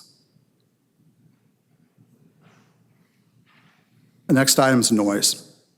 In the appeal, they really don't provide relevant supporting evidence for their claims. The appeal describes the site as a cliff-sided bowl, but I'll play this next item. So there's a video on the screen. That's the site as we're panning across it, looking to the southeast. Now we're looking to the east and now toward the bike trail. We're not really in a bowl here. The actual terrain of the site doesn't match that description. The arguments about sound amplification aren't supported by scientific principles of sound propagation. You see in that footage, the actual terrain doesn't match that description. The cross-section down on the bottom of the page also shows really the significant distance between the homes. It's 1,000, 1,100 feet. It's maybe 800 feet to the first homes from the edge of the property. With the growth in the river valley, the change in elevations, the landscape buffer along our project edge, and the topo conditions that go through there, they really occlude sound. They're not conducive to sound propagating through there as if it was smooth surfaces, which is contended in the appeal. So the conditions described by the appellant are just not supported by facts and analysis. And finally, land use consistency. Again, as Rob presented this same graphic, his was a little better than this one, but the site has for a very long time, for decades, been designated for industrial use. It's been used as industrial. It's in a very large industrial area adjacent to the airport. It's light industrial, where you have general industrial further to the west. The site's been contaminated. It will be cleaned up through this effort. It'll be remediated. That's been recognized and addressed by this applicant. It's a very expensive process, almost $5 million as part of developing this project. And we've shared in our public meetings, even with this extensive remediation, or with this remediation, the site is going to will remain deed restricted. So it'll only be available for industrial use. It's been contaminated. If it's cleaned up and they were to sell the site, it'd be deed restricted for industrial use. So, with the other technical items that Peel misinterprets, the development regulations, this small chart, Rob had this in his report, it talks about really our intensity on the site. The site's allowed to have a maximum FAR, that's the total square footage on the site of 1. That would be 1.3 million square feet. Nobody could try to propose a facility that size. We're only at 0.4 really on that. And we're only at 40% of the site coverage when 75% would be permitted. We got 23% of the site is landscape and landscape buffers. Building height could be up to 80 feet. That might be a challenge with the airport environs, that's a given. Our previous proposal, or the original proposal, was up to 36 to 45 feet. This proposal is 24 to 45 feet. Some of the buildings are lower on the airport end. But we simply aren't intensifying the site nearly as much as it could be. Some people don't want to hear that comment, but this is a well thought out plan. It's been a plan that's been derived from lots of public input. The 4 building plan really was an alternative that we went to a year and a half ago. And it provides, I think, an option that was looked at much more favorably going forward by the reviewers on the project as well. But again, we have no unmitigated impacts with this project. And the appeal simply ignores that. At best, the appeal's arguments are based on hypotheticals to bolster their positions. The comments about the CUPs are common standard practice in Oceanside with facilities like this. It's not a unique, zoning solution. It's something that's done with just about every industrial project, and certainly any modern industrial project. So the neighborhood concerns have been taken seriously. They've been addressed through significant project modifications, like I was saying. This project is responsible. It's responsible investment in Oceanside's future. It's being proposed by a well-respected developer with millions of square feet of very high-end projects and quality facilities and tenants throughout North County and San Diego County. And it's going to bring a breadth of good jobs across the spectrum of jobs. We also believe that the good projects really shouldn't be halted by misinformation or fear, which is the case here. We humbly ask that you would maintain Planning Commission's unanimous decision for the approval of the Eddie Jones project and deny this appeal. All right, thank you. You used up almost the entire 20 minutes. Okay, so this is the time for the public to give your input to the council. You did not have to actually sign up, but we will be taking up those that signed up first. And then after everyone, we go through the entire list, then we'll ask again if anyone wishes to speak. I understand that we have 5 group presentations, each one up to 10 minutes, plus an additional 32 speakers. So we're looking at about 2 hours of testimony, of public comments. This is, when I said 32 speakers, I meant to also say that to you will get 2 minutes each, 2 minutes each. The ringer now is working times 3. It used to be just once, now it's 3 times. So we're going to go ahead and get started. Our first group up is Father Charles' group, if Father Charles is still here. And Father Charles, your group includes Gene O'Neill. Mr. O'Neill, are you here? Michael KOCT, are you here? And Carol Brolin, all your group is here. Father Charles, if you may approach the podium. You have 10 minutes. Good evening, Father Charles. Thank you. How much time do I have? 10 minutes. Oh, I won't use it all, I'm sure. Just to familiarize yourself or familiarize you with what Principes Abbey is and who we are and what we do. We at Principes Abbey are a Benedictine monastery of monks. We've been in Oceanside since 1958. We trace our roots back to St. Benedict, who was born in the year 480. We were founded from a monastery in southern Indiana that was founded in 1854, which was founded from a monastery in Switzerland, founded in 934, and they're still going strong. And so we have a good history on that. Our first monastery, believe it or not, was on South Pacific here in Oceanside. It's still there. The house, the first house you come to as you're going away from the pier on the left-hand side, it was owned by David Rorick, and there are 2 houses there. The first house was the temporary monastery until the monastery was built on the hill. And David Rorick had the Buick dealership in town, and he and Ben Weslow moved up to Carlsbad at the same time. I joined them in 1961. That was the year that on February the 6th, the ground was broken for the Oceanside Harbor.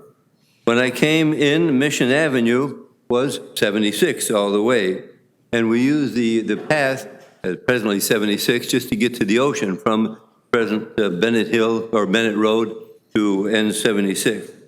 So, by the way, we named the road Bennett Road because that's the Old English abbreviation of Benedict. And so that was Bennett Road is the abbreviation of Saint Benedict. In those days, I think the population of Oceanside was smaller than that of Camp Pendleton. Many years went by, but the city was pleasantly overshadowed by the base, and our own property line actually is adjacent to the base. Gate 3 opens onto our property. At that time, there was a very fluid master plan for the city, and that was concerning the residential, commercial, and industrial site. So we have a hodgepodge, and that's what brings us here tonight. When I came to the monastery on the eastern property line was the city limits. Everything from our property to the Whalen property was in the county. I used to visit and even help out a bit with Ellen Whalen when she had her place, Toots, by the way. At that time, we owned 18 acres in the valley on both sides of the river. Our well was directly at the end of the runway right now. It may still be there. But a friend and a frequent visitor, Emmett Culligan, was interested in purifying the water in that well for us, but he even couldn't do that. But before Bennett Road was relocated, our property was partly adjacent to the proposed project. The city took the property away from us. Part of it went to Caltrans and the other part to the Corps of Engineers for the flood control channel. But we were justly compensated. I have no complaint about that. At that time, the Josefo brothers, too, were constructing their industrial site. When Alex Deutsch was building the factory, he would make it up to our monastery, and that was the first building on that property, and assured us that there would be no disturbance because everything was to be done on the inside of the building. Now a bit of our lives.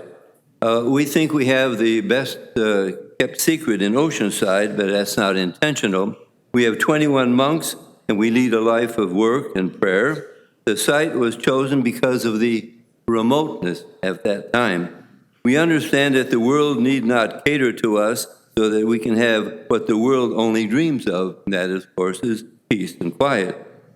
One of our monks was famous, our brother Benno, who I lived with for 30 years before he passed away, who started one of the first soup kitchens here in Oceanside. One of the vows we take is stability, not senility, but we're at the monastery for the rest of our lives once we go there. And so our site and its location attracts thousands of people each year to experience what we have, and at times up to 50 to 100 on a weekly basis for longer-term stays. Do sounds waft up from the valley? Today, yes, certainly. But they do that because of the topography that we have, sometimes even amplified. But that is true and is rare. At night, when everything is still, we can, at times, hear conversations taking place in the valley. At night, it's a completely different and quiet world. So to have semis revving up at all hours is certainly not a happy prospect. We think that we presently are offering Oceanside a treasure where there is quiet and reverence. With that, we enter another dimension that transcends the profitable and the practical to be inspiring. However, to lose that treasure or diminish its effectiveness even more would be a tragedy for the citizens of Oceanside and the other nearby cities. In other words, you don't know what you got till it's gone. Therefore, we peacefully ask you to vote no on the Eddie Jones project. Thank you. Thank you.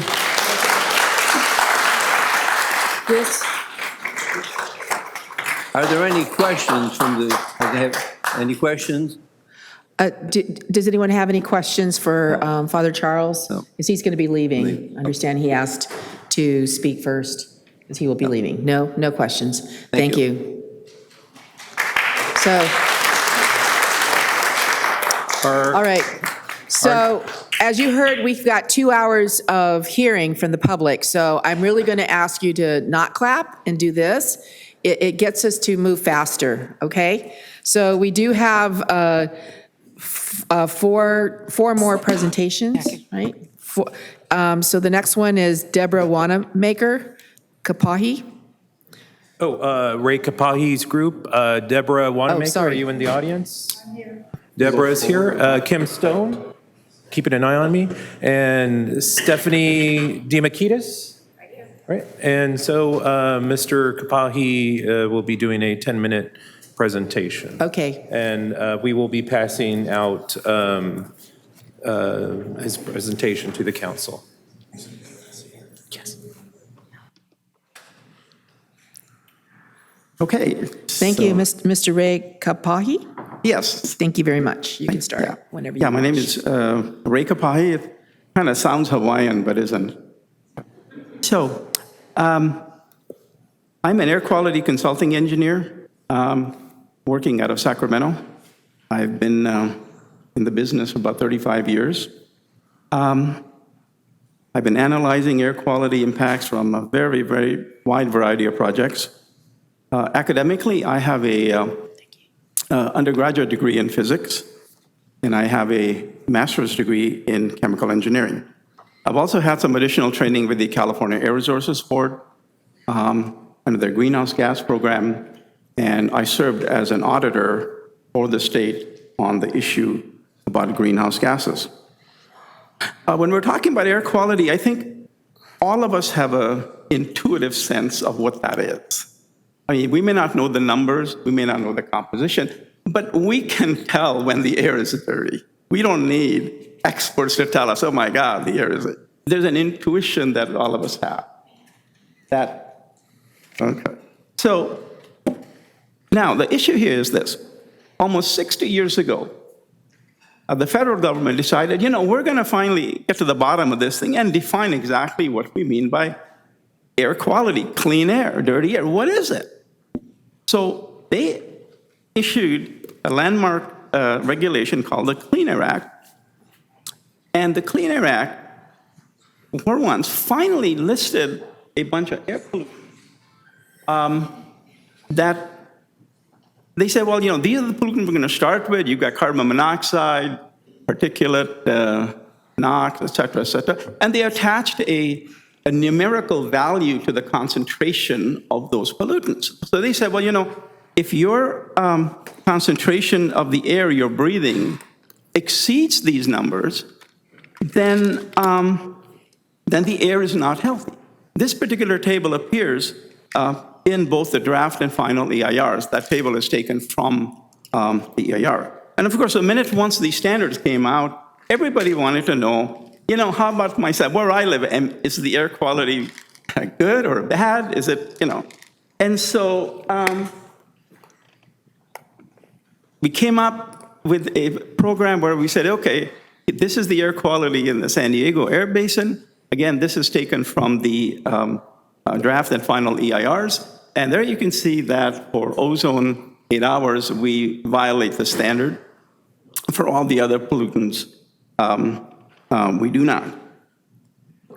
Now, the air board, the San Diego County Air Board didn't want to get left behind. So if you go to their website, they also talk about, it's known to be harmful to humans if the concentration of some of these pollutants exceed the national standard. And remember, of course, that California, not to be outdone by the feds, we passed our own standards, and which were more stringent than the federal ones.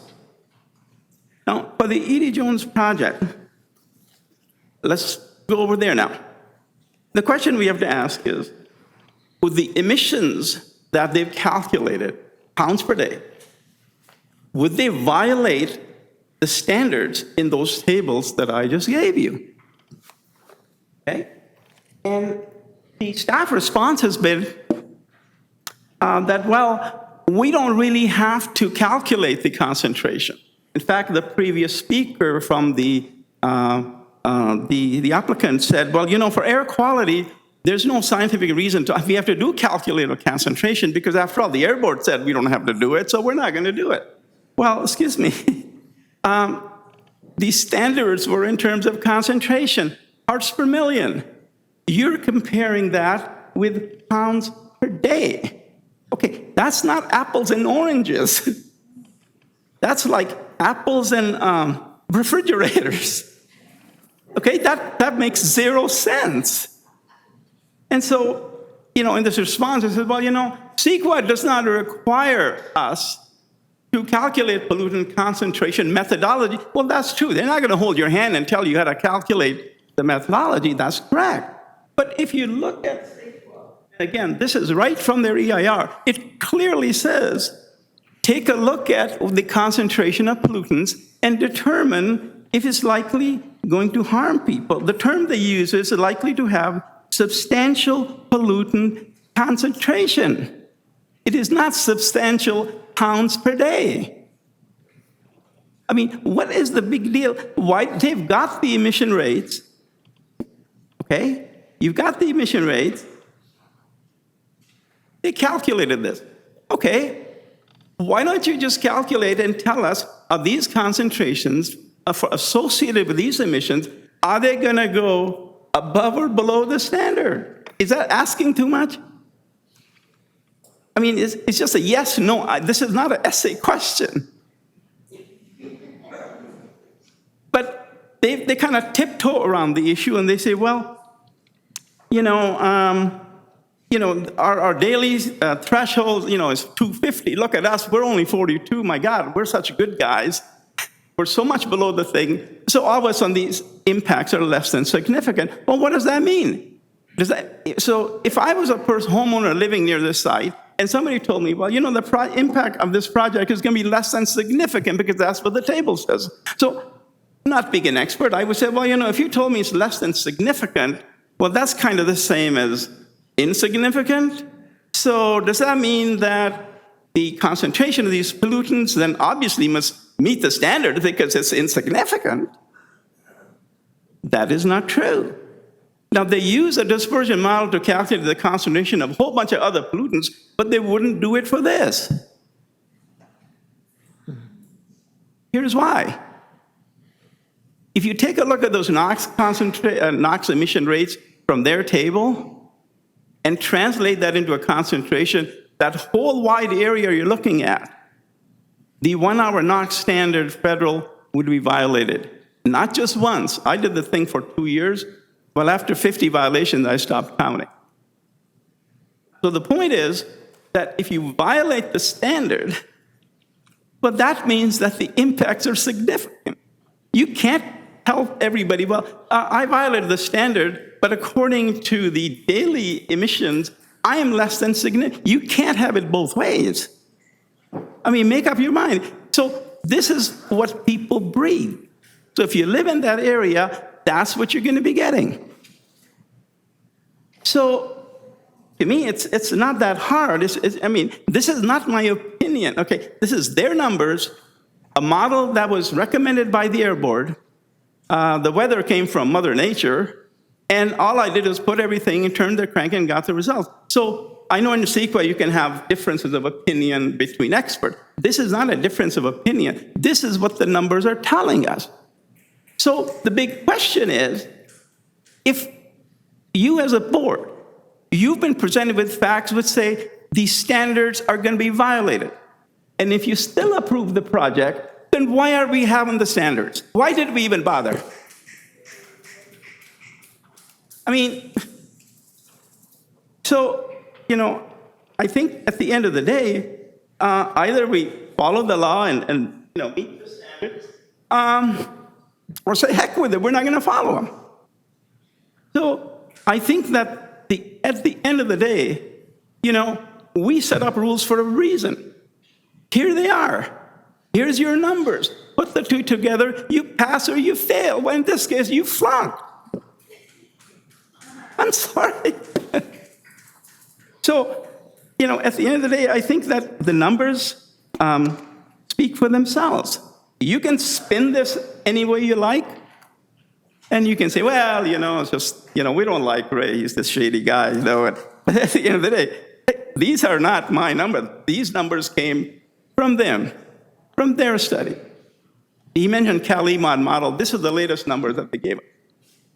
So the final takeaway is the harm to the public comes from the concentration of a pollutant, not pounds per day. Concentration depends on pounds per day, but also depends on the weather, how far away you are, the geometry of the source, and a whole bunch of other things.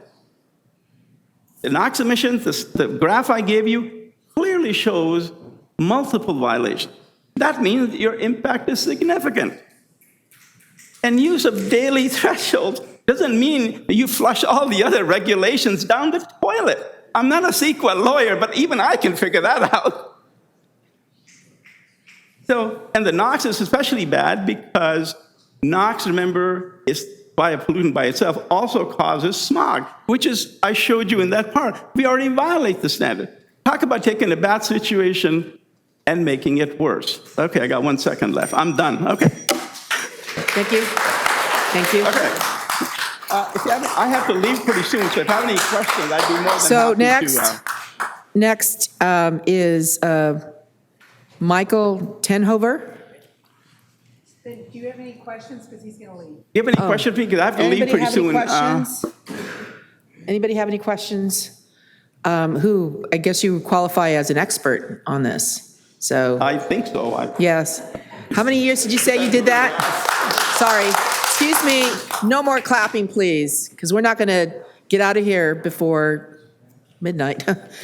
So how many years did you say you worked as a air quality engineer? I didn't follow it. How many years did you work as an air quality engineer? Oh, okay. About 35 years. 35 years. Yeah. All right. I started working here. I got my degree in University of Toronto, Canada, and I came here in 1980. In the mic, please. Yeah. Sorry. I came here in 1984, and even before then I worked, but I've been active for more than 35 years, so they didn't hire me for my youth. Yeah. It was for your good looks, right? No, it was your qualifications, obviously. Thank you very much. That's it? All right. Yes, thank you. And our next group is Michael Tenhover. Is Renee Caldwell here? Richard Caldwell? And Marianne Donahue? All members are present. Thank you. And I did not say before that you all have to stay for the duration of the presentation. So I didn't say before, but I don't think anyone has really left the room during the presentation. So Mr. Tenover, ready when you are. Honorable Mayor, City Council, thanks for your time this evening. Also want to thank the staff for their hard work on this project. My name is Mike Tenover. In 2025, we have about 620 homes in the high fire zones in our community. 317 of those are in the very high fire zone. I show there some of the factors CAL FIRE considers to put something in these zones. Things like vegetation, I'll talk about that a little bit. At the bottom there, I'll highlight wildland urban interface, because there we need to worry about embers and ember transport, something not even mentioned in the FEIR. So here's a satellite map of Oceanside. I'm going to show you the burn probability calculations we've carried out for the entire city under Santa Ana conditions. Here are the results, and you see our communities listed there, and we're completely surrounded by that dark red area, the highest burn probability in the city. It nicely, though, outlines the CAL FIRE concept of the wildland urban interface. That's the gray, that border between the red and the gray there, where our houses are. In addition, it's pretty obvious, looking at the whole city here, we're the most likely place to have a serious wildfire violation in the city of Oceanside. Here's a paragraph from the EIR. They're telling us that it takes about 2 hours for a fire to reach our homes. They then explain that it's about 1 hour and 32 minutes to evacuate us. So based on that, we are perfectly safe. Turns out none of this is correct.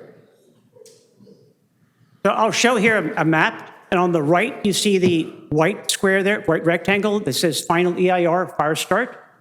They did one simulation in the EIR, and that's where they started the fire. We think the fire is more likely to start in the yellow rectangle there, because that's where the dense brush is. We have thousands of trees down there, 10, 20, 30 feet tall. There's 3 different homeless camps there right now. The area is used for off-road riding, and there's other ways for fires to start. In addition, we run our burn probability program again, and we find out it's 320% more likely for that fire to start in the yellow than in the white rectangle in a Santa Ana condition. But okay, let's just look at both locations, and let's run a simple fire simulation for you. We'll do it right now. Here's our program running. See, I've started fires in both locations, 20 minutes, and end of 30 minutes. The fire on the right side is a threat to no one. The fire on the left side is a massive fire right next to our home. So we want to go beyond a simple program like that. So we did. First, let me explain what happened in the EIR. They used the Genesis fire loan package, part of the Genesis evacuation system, which we have in Oceanside right now. It's great. However, when you look at how Genesis describes this program, look at the keywords here. Emergency management, incident coordination, current conditions, immediate decision-making. This is a tactical program for understanding how to deal with fires today, tomorrow, and the next day. It's not what we need here. So we went the other way. We worked with the USDA on the Flame Mat program, the most advanced state-of-the-art program for fire, understanding the physics and chemistry of fires. I'm a physicist, so this is my background. Now look at the keywords. Fire hazard, quantitative analysis, fire behavior assessment, burn probability. We've already used that program twice now in the talk, and risk assessment. Because what are we trying to do here? We're trying to plan for the next 10, 20, 30 years for our community. We need to understand what's going to happen. So we used the Flame Mat program. We did 36 simulations in total. We used all the data we could find on vegetation, as CAL FIRE recommends, all the way back to the year 2001. We used 4 different wind directions because there are variations in the Santa Ana winds. And what we find is the time for the fire to reach our home is 18 to 19 minutes. Time for the fire to reach Fusat Road, the X road on that side of the neighborhood, is 35 minutes. So the answer is, How long do we have? Well, these fires are fast. Well, they're wildfires. Of course they're fast. It's clearly not 2 hours as claimed by the final EINR. So now CAL FIRE tells us we're a wildland urban interface. I showed you what that looked like in the map. So pay attention to embers. Embers are 75% of the fire hazard going forward now. So we used a discrete particle approach to determine the ember travel distance for our particular foliage we have. We actually went down to the river. We characterized the trees. Coastal oak, live oak is a really bad one. So we use this because we can then focus on the ember size sufficient to provide ignition upon landing in the neighborhood. There's a cartoon on the right there. It's not very funny, but it is informative. At the bottom, I show you for 3 different wind velocities, the estimated ember travel distance. And as you can see, it's in the order of 200 to 300 meters. So the answer to this part of the problem is the embers go pretty far. So let's put everything together here. Here's our wildland urban interface. There's all the trees I've been talking about. There's our neighborhood. And we're not ready for prime time when it comes to fire. We have trees next to the houses hanging over the roofs. There are wooden decks and fences everywhere in the neighborhood. The gutters are full of debris. There's no vent guards in some houses. People have sheds next to their houses and so on. This is what happened in Los Angeles. So now, let's presume someday the Santa Ana is blowing and a fire starts. As we know, the fire spreads pretty fast. Once the fire reaches sufficient heat content, we'll launch our embers. And there they go. These hot embers now find all those problems I described for you in the neighborhood. And our neighborhood is on fire. Where's the exit road? Well, it's right there in the fire. In the background there, that's my house blowing up because I ran out to save my life and I forgot to turn the gas off. So, yeah, this reminds us of the LA fires. And I think I speak for everyone here tonight. We are very, very concerned this can happen in our neighborhood. And from all the work that we have done, as you've seen, has been a very substantial amount of work here, it's possible. So let me sum this up now, back to the EIR, where they told us, if you can evacuate before the fire hits you, we're safe. Well, that's not true here. Our other exit road now, which I haven't talked about yet, but now we now call it the precious Bennett Road because we need it in an emergency. It must be clear, and we're concerned about having a large number of trucks there. It's going to put our safety at risk. From day one, when this project started, we said putting a truck terminal on an exit in a very high fire zone is a bad idea. I think we'll change that now, 3 years later. We think it's a really bad idea. So just quickly here, lead exposure issue. Our airport has airplanes that use leaded fuel. It will be outlawed in 2031, so we got plenty of time to go here. Those planes produce lead dibromide nanoparticles, which are highly toxic. The truck terminal, of course, is going to make diesel particles. So we're concerned putting a truck terminal so amazingly close to a runway will localize this toxic lead in our neighborhood. We filed a detailed technical report on that in the appeal. At the last Planning Commission meeting, we asked, has this ever been done before? And the staff responded, thank you. They gave us a list of 5 airports. And you can see we're in the same ballpark here. We're amazingly close to that runway with this truck terminal. In the staff response, they called the process in our technical report agglomeration, a chemical process. That's wrong. It's like high school level wrong. So I have to conclude they didn't understand our report, and that's okay. We still are faced with the fact that we could be the first one to do this, and it's an experiment. I'm a scientist, I like experiments, but now we're experimenting with toxic lead nanoparticles in the health of our residents. So let me finish up now. This is a discretionary project. We see serious risk, we see little reward. We certainly aren't any safer because of this project. So tonight, we are asking you to grant our appeal. Thank you. Thank you. Before you leave, sir, can I ask you? Yes. You indicated that you were a physicist and also scientist. Can you give me a little bit more about your background? Yes, I have a PhD in applied physics from Caltech. I have worked 40 years in industrial research. In my last job, I was a chief technical officer of the Hosokawa Micron Company in Japan. We were the leaders in very fine particle technology and aerodynamics of particles, and I'm considered a world's expert in that topic. Thank you very much. Now, Our next group is Carol McConnell. And are the following people still here? Molly Briscoe.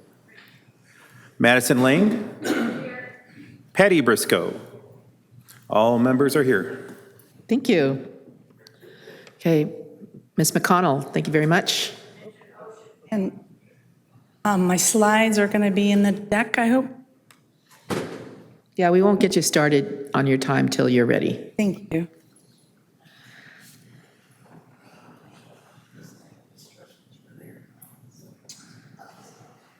Great. Thank you very much. My name is Dr. Carol McConnell, and I am a resident here in the Wanasue. Okay, what am I supposed to use to advance? I'd like to take a step back and look at the ideals and vision of the city. We all have a duty to uphold that city's strategic vision. We know that tourism is a big part of the character and our long-term prosperity. We have new hotels, et cetera, downtown breweries, and all kinds of new development.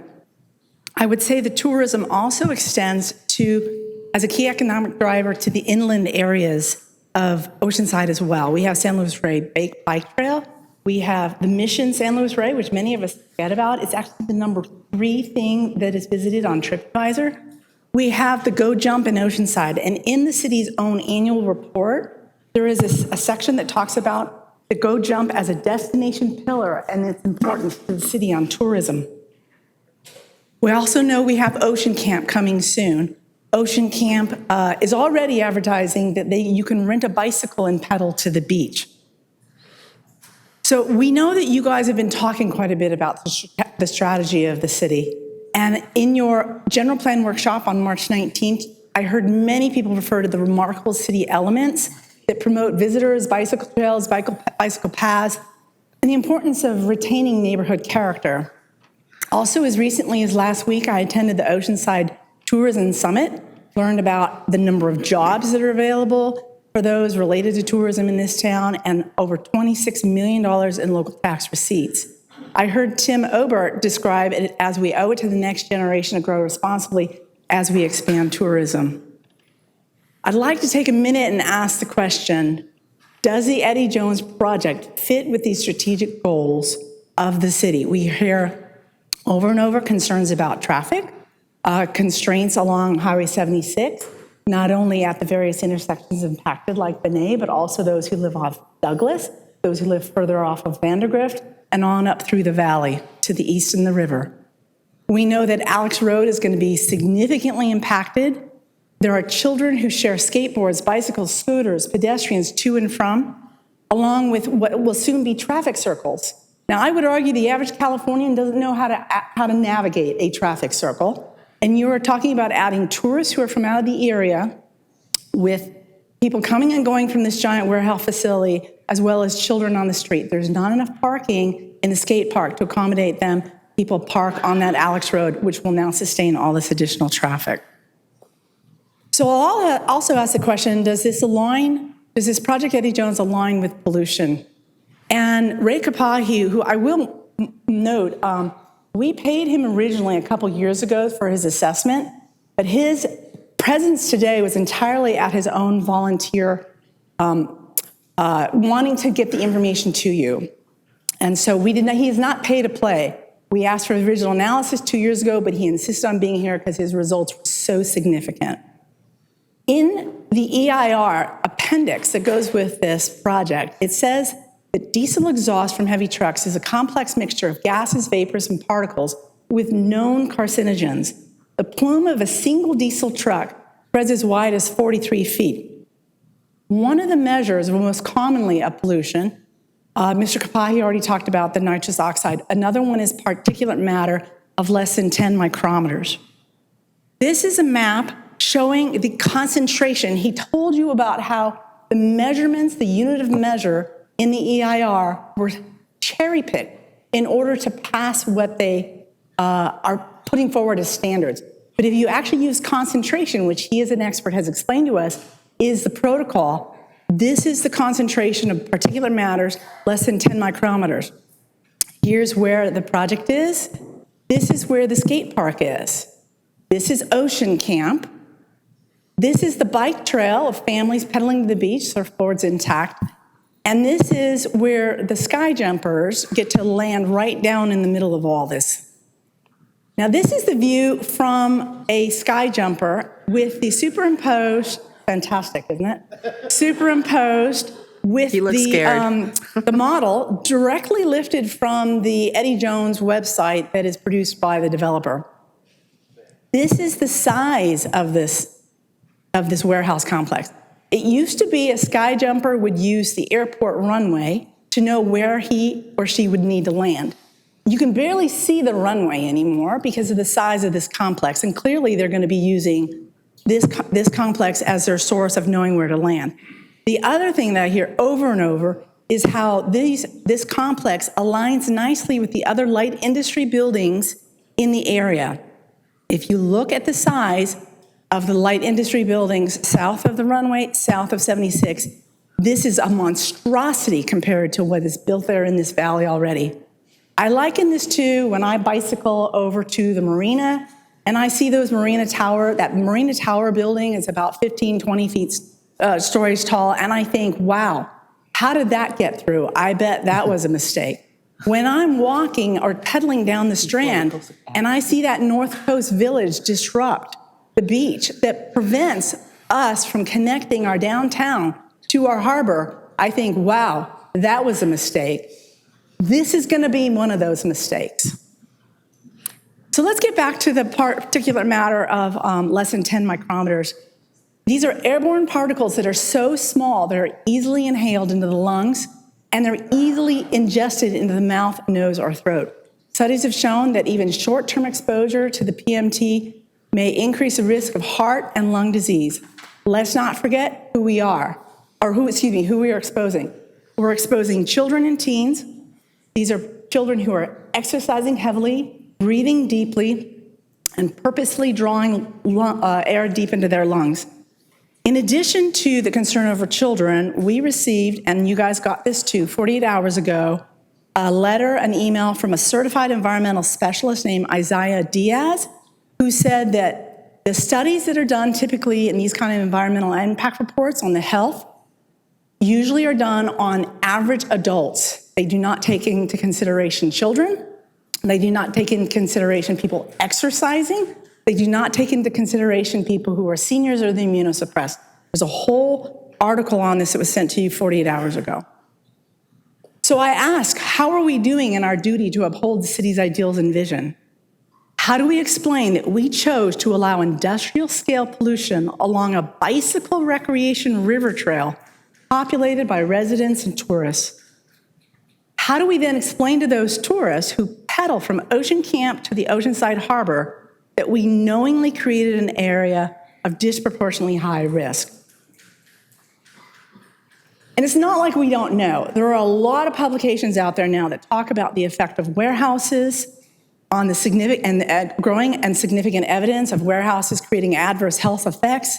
And this is leading to areas of health inequities and equity disparities, creating grave health risks to frontline communities. Why would we knowingly create an area of potential environmental injustice? And I heard the developer, the applicant earlier say that this is not an area of risk, but we are right on the border. The numbers show that the pollution burden and the poverty burden of this area is some of the highest in the city. So if you take a step back and go, what's the real problem here? The problem is the trucks.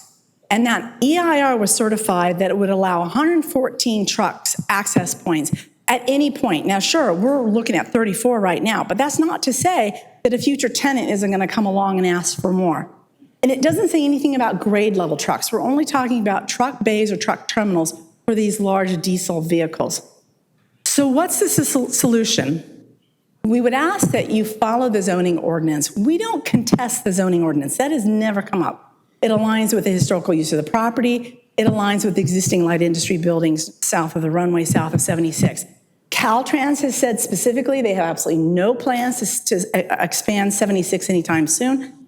And you guys in the city budget now have to deal with the wear and tear of these massive vehicles back and forth on your streets. So per Article 13 of the zoning ordinance, we know that it's currently no more than 6 heavy trucks at any time. That has been imposed clearly on the industry that exists south of the runway and south of 76. Why should Eddie Jones be the exception? And it's not to say that we don't want anything built on the land. We welcome something built on the land. It's the trucks, it's the diesel fumes upwind of where children are playing, adjacent to families pedaling to the beach, that is the problem.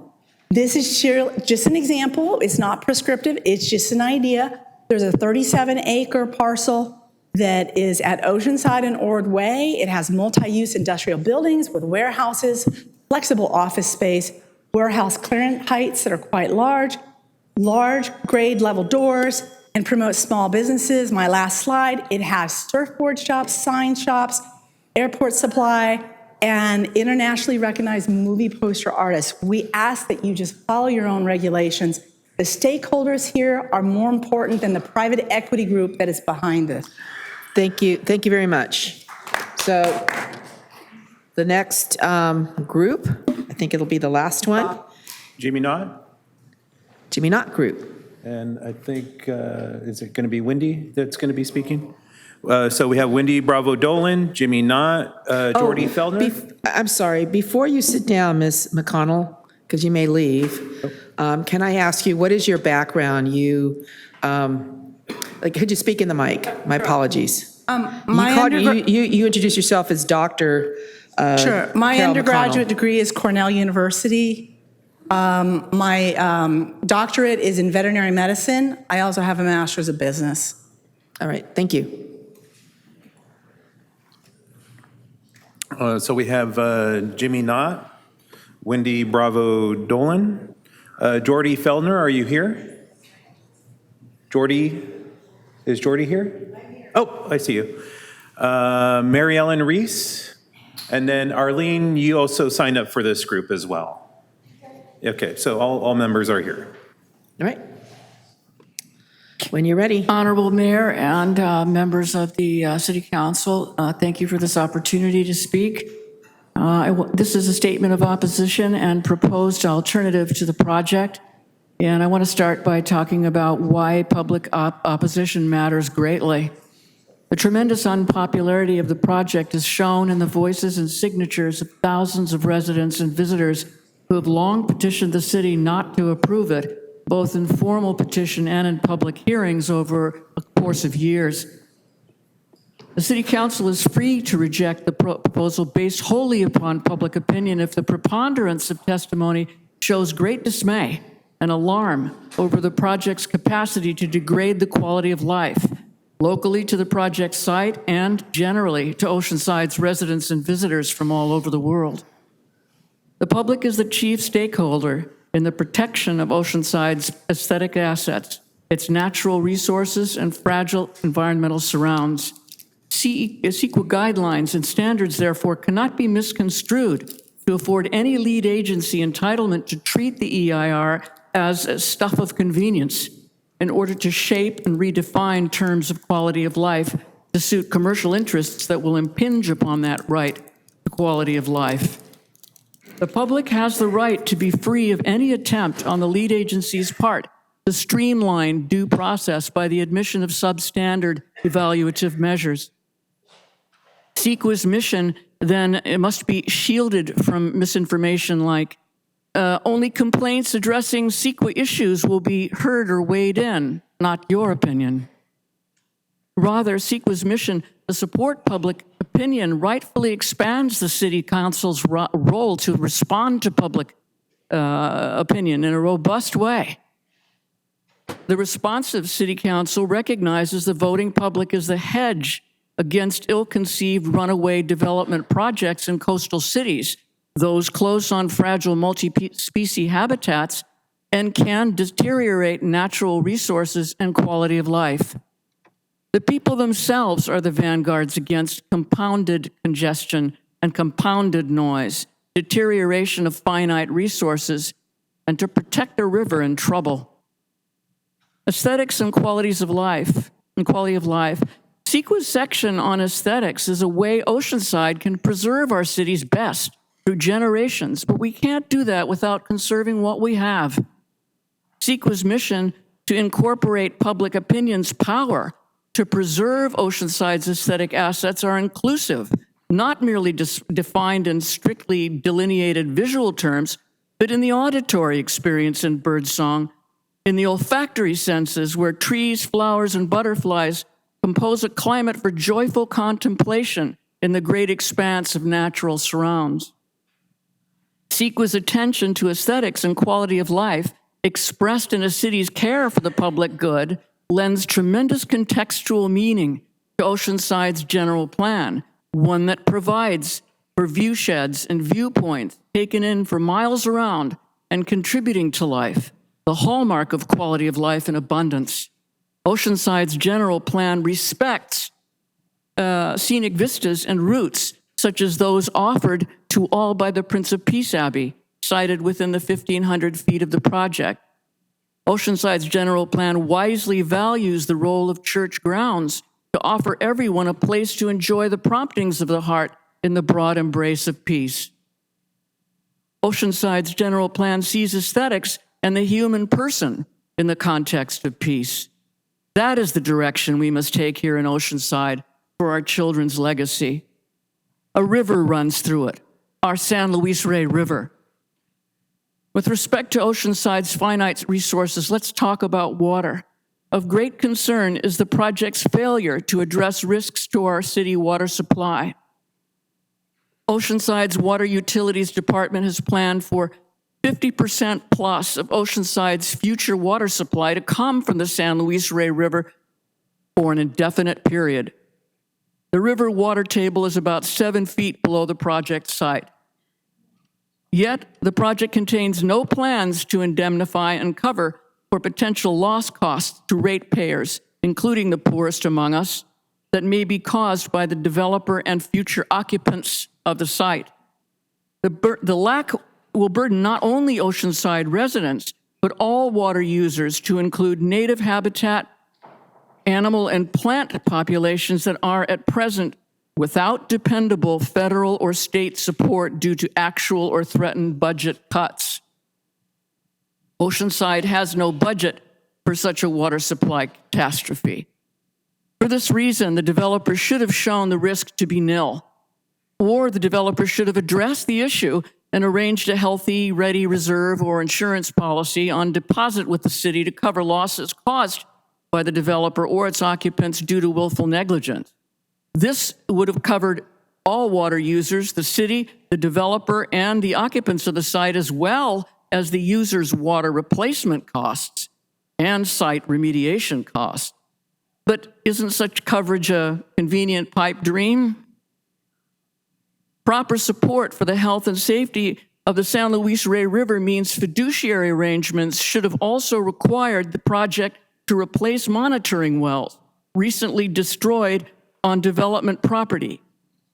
We know that the U.S. Geology Survey has reported over decades that many monitoring wells have been destroyed or abandoned without their replacement on the San Luis Rey River in Oceanside. Crucially, the city is entertaining a sprawling, tenantless project in the Eddie Jones proposal, one that depends upon ongoing risk assessments if the San Luis Rey River is to be protected. How can the developer conduct ongoing risk assessment analyses to cover crises to our water supply that might be due to developer occupants' fault over the course of time and through changes in tenancy and operations? A string of modified conditional use permits over time is asking more than risk analysis assessments can bear. The project's sensitive location on the San Luis Rey River watershed, the risk of prohibitive losses to water taxpayers and ratepayers and water users beg the City Council answer its first duty to protect the future of our water supply. Critically, Oceanside has not yet approved a sub-area plan. California Fish and Wildlife and the U.S. Fish and Wildlife continue to express urgency. It's imperative the City Council vote no on the Eddie Jones project. Instead of a sprawling warehouse and shipping development, let's restore the San Luis Rey River to full health. It can be done. Maybe Oceanside can plan a nature and cultural history center, art park, and bike center there instead. Let's plan for an all-age, calming, friendly, and welcoming gateway to the sea near the shores of the San Luis Rey River. Please, please reject this project. Thank you. Okay, so now we're on to the 32 individuals who are wanting to speak. So, okay, first is Eric Bruvold, followed by Dave Keck, followed by D. Keck. So there are two podiums. Please, if you see your name, come up to the second one, ready to follow the speaker. Mayor Again, Sanchez, 2 Mayor, minutes. members of the City Council, Eric Bruvold, I'm the Chief Executive Officer of the San Diego North Economic Development Council. And I don't envy you today. You're going to be here probably for long, so I'll just speak briefly and really remind you that this council has talked for decades, really ever since I started working in economic development. And by the way, Mayor, that I figured that out when you were asking questions. That's now 30 years I've worked in economic development and with trade association work here in San Diego. And it really is talking about 3 goals this council's had for a long time. First, to increase the number of jobs that our Oceanside residents have, which are located within the City of Oceanside. And right now, 82% or more, a little bit over 82% of your workforce leaves for job sites out of the region, out of this city, goes to another city. The second thing that this council has always talked about, and you see that on this back side of the page I handed out, is the ratio of jobs to housing. And Oceanside has the lowest number of that for all of the 78 cities. You see that 0.93 jobs for each housing unit within your city. But finally, this council's always talked about the importance of high-wage jobs that sell their products elsewhere. And that product type, bringing a 100,000 square foot building, when we see site requests and site proposals that are asked for, that's the kind of product that they want. They don't want 20,000 square foot buildings.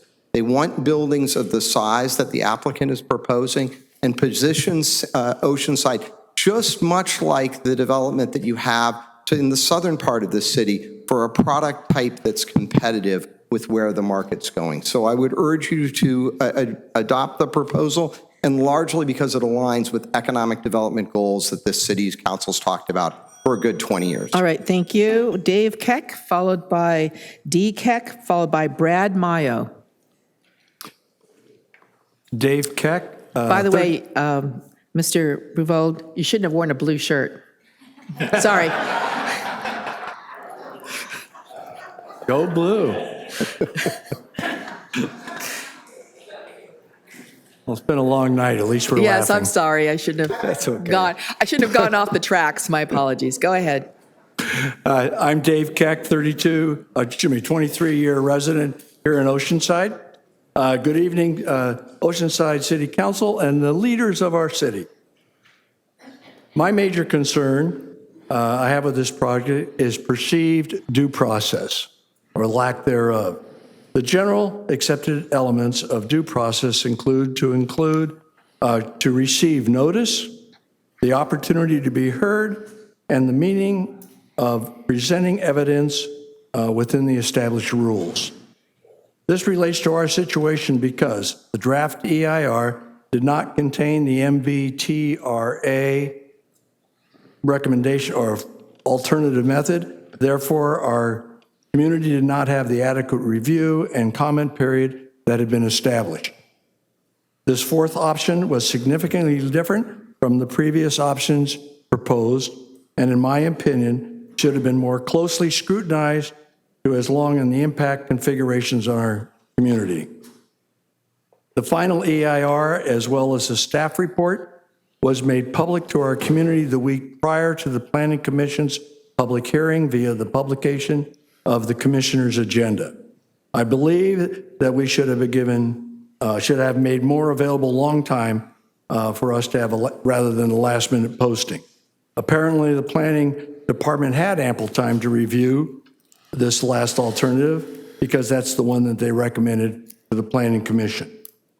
I am concerned that if the EIR was not appropriately executed and if it is adopted by the city, the ramifications could be considerable. This is a discretionary project and is not mandated by the city. Your constituents have overwhelmingly spoken. Listen to them. We do not want this project now or in the future. Thank you. Thank you. DKEC, followed by Brad Mayo, followed by Jameson Bucalo.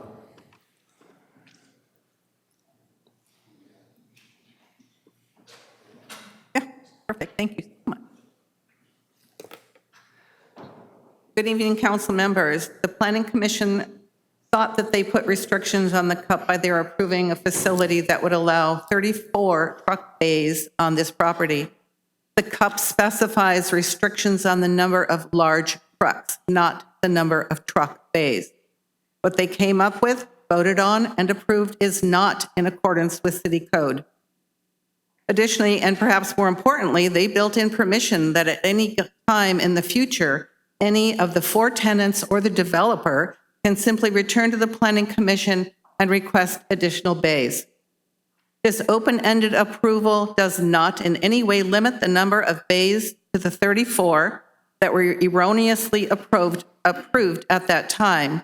They acknowledged that the actual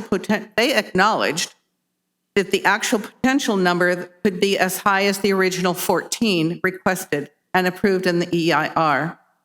In doing so, the Planning Commission handed the developer the key to the city on a silver platter. We ask that you require that the development remains within city code and that you deny their request for their conditional use permit. I would ask quietly that the people in the room that are opposed to this stand while I continue. Please stand quietly. If you are here in opposition, I have brought with me the 5,831 signatures on the petitions that we collected. I have here another stack. This represents the letters from your constituents. I don't have them all. I only have those that the people thought to send me a copy of. You have more than these letters. I don't have copies of the emails. I don't have copies of your conversations. The community has reached out to you, and I ask that even though we are here tonight, many who are not have spoken. Thank you. Thank you.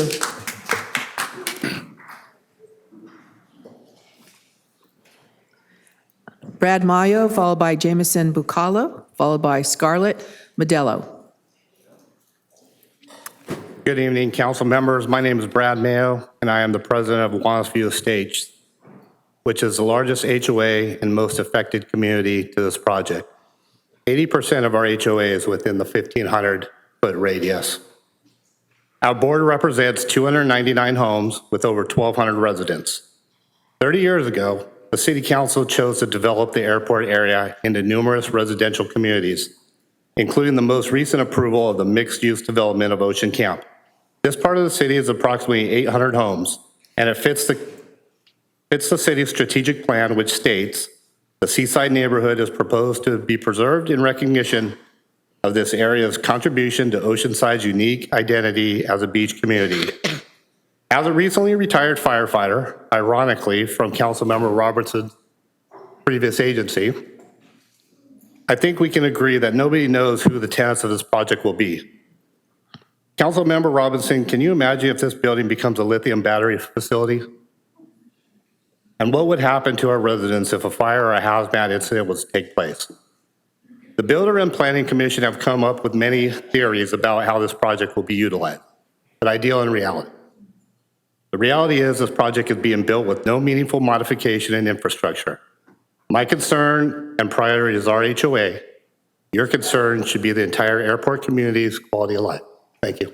Thank you. Jameson. Hello. Hi.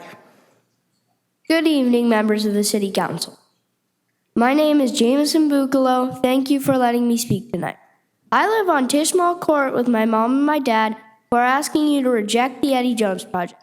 I'm here to represent 50 or so kids like me who live in the houses only 800 feet from the project. Please remember what I have to say when you cast your vote tonight. I am most concerned about the proven health risk for the air pollution coming from the diesel exhaust. I just recovered from pneumonia this week. Imagine how my recovery might have gone if there was dozens of diesel engines running around my neighborhood. Maybe I wouldn't have recovered so soon. Or maybe I would have gotten asthma and had to keep using the inhaler they gave me. I hear those are some actual impacts that some kids have to live with near these kinds of distribution centers. I feel sorry for those kids. It didn't have to be that way for them. I spoke at the Planning Commission meeting too, but maybe they didn't hear what I said. I told them that there was scientific evidence of health risks from distribution centers with many big trucks like the one we are discussing today. Please vote to reject the Eddie Jones proposal. The last business site only had a maximum of 6 trucks on the property at one time. The Eddie Jones project is proposing 35 big trucks and 45 additional smaller delivery trucks on the same land. That seems like a lot of trucks to look out for when I would ride my e-bike or skateboards to my friends' houses across Bennett Road. My mom says when I'm a little older, I can ride my bike to the beach. I hope I don't have to share the road with big trucks that might not see me riding next to them. Please vote to protect my health and safety. Thank you very much. Thank you.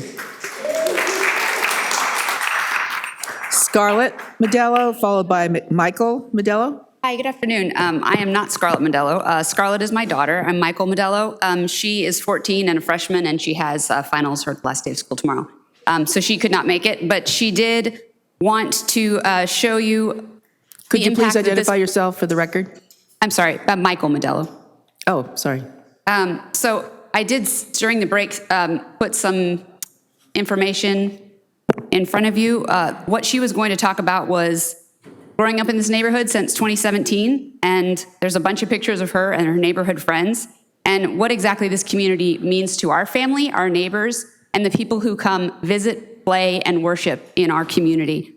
There's a bunch of pictures. On the back is places on a map in our community, and it just shows my kids playing, basically. And there's also on the upper right corner a picture of our cul-de-sac. They had a fire there in June of 2022. Oh, thank you. Thanks. Oh. As you can see, my kid's way better at technology than I would have been, so that's why she's in charge of this one. Upper right-hand corner, Rimhurst cul-de-sac. You can see Pendleton on the left-hand side. We're the very northernmost cul-de-sac. And it's, if you see the map, it's the red dot. We live 7 minutes, more than 7 minutes from the Oceanside Fire Station number 7, which is 2 minutes longer than we're supposed to be reached for a non-rural area according to the general plan. We've already talked about fire, so I'll kind of skip over that. I did want to address, well, I don't have time to really address what the developer said. So anyway, please don't approve this project. You have used the Prince of Peace Abbey every week to go pray along the bike trail. My kids use the bike paths, as our family does, to go to the beach, to go surfing. We also use the skate park. They were going before schools every single week with their neighborhood friends. You can see pictures of that, and you can also see what my daughter looked like at 5 versus how much better she is at 12. Thank you very much. Excuse me. So next is Eric Stark, followed by Tyler Marshall, followed by Douglas Smith. Hello, and thank you for letting me speak tonight. I'm here to support the project. I think this is an amazing opportunity for the council members to support and foster smart development in Oceanside. I think Oceanside has been trailing some of its neighboring municipalities like Carlsbad and Vista in attracting the best and brightest talent in some of the high-tech industries. The facts are the site is zoned industrial. It's been zoned industrial since the early 60s. This development is a fraction of what could be proposed. It could be in excess of 1 million feet. This is a smart development. The different types, first, it's zoned light industrial. They're keeping to the zoning. They're cleaning up the contaminated land. They're spending over $5 million to do that, which is a tremendous community benefit. Nobody else is going to do that. As somebody spoke earlier, it's deed restricted for industrial. This attracts the R&D, the life science, the job creators. It promotes Oceanside residents being able to drive to jobs and not reverse commute. It provides a benefit of commerce, not only the high-paying jobs, supporting the local community, retail, residential housing. And there's examples of Gilead and Ionis and Genentech as case studies in Oceanside as successes. So I think Oceanside wants to attract that higher paying job in the industries, the life science, the R&D, the research and development. And this isn't going to be a big box industrial project. 34 potential truck terminals is light industrial by all means. And I think that this project. Thank you. By the way, do you live in Oceanside? I don't. I live in North County. Thank you. No, hey, please. No. We want to hear from everybody, okay? All right. Next is Tyler Marshall. Good evening. A little nervous to publicly speak. I attended the last Planning Commission too, but didn't speak there. I've seen the 2 staff members from the city at the past community meetings, and I can tell they were keeping a close eye on all this. People have expressed their concerns over the analysis and the process, but I haven't really seen anything that provided real evidence that the development or the city has done anything wrong. It seems the developer is trying to work towards bringing this area the highest and best use, especially through the zoning and what the planning is showing. So we've heard people say they aren't opposed to development, but no one has really given a clear example of what would be okay here, of what they would want. And putting a small 50,000 square foot building on this large site to avoid a CUP when the original building was almost 200,000 square feet just seems like a little bit of a reach, or would be dissatisfying for anything proposed. So this project it's already gotten unanimous approval back in February, and that was really eye-opening to me. I thought there were good points made by the commissioners, and I could tell that they knew that what they were talking about and had reviewed all the materials, which was probably millions of dollars put into the EIR and all of the other pre-development pieces to this. So I hope you uphold their decision and demonstrate that the process and these things matter. There are more like me who took the time to share our feedback and understanding of what's being proposed and how it all works. And given that the project team really suggests on how to make these improvements, so please vote to move this project forward and show that our voices do matter. Thank you. Thank you, Douglas Smith, followed by Anna Floyd, followed by Justin Floyd. I hope this is a good evening, Madam Mayor and City Council. I'm looking at this, the second meeting with the City Council. I introduced the Blue Shirt crew and now a member of OSO. I live in Oceanside and in the affected area of Airport. I have basically one concern, and that is the 114 vehicles that will be there if this is approved. There is no gate to prohibit them to getting 114. I am only here to say that I object to that, but I have offered an idea, and that is, why not electric vehicles in that area? The Port of Long Beach is already experimenting with electric trucks to move around all that heavy stuff. Maybe it's time that something like that was proposed. So, thank you very much for your time. Thank you. Anna Floyd, followed by Justin Floyd, followed by Jose Redillo.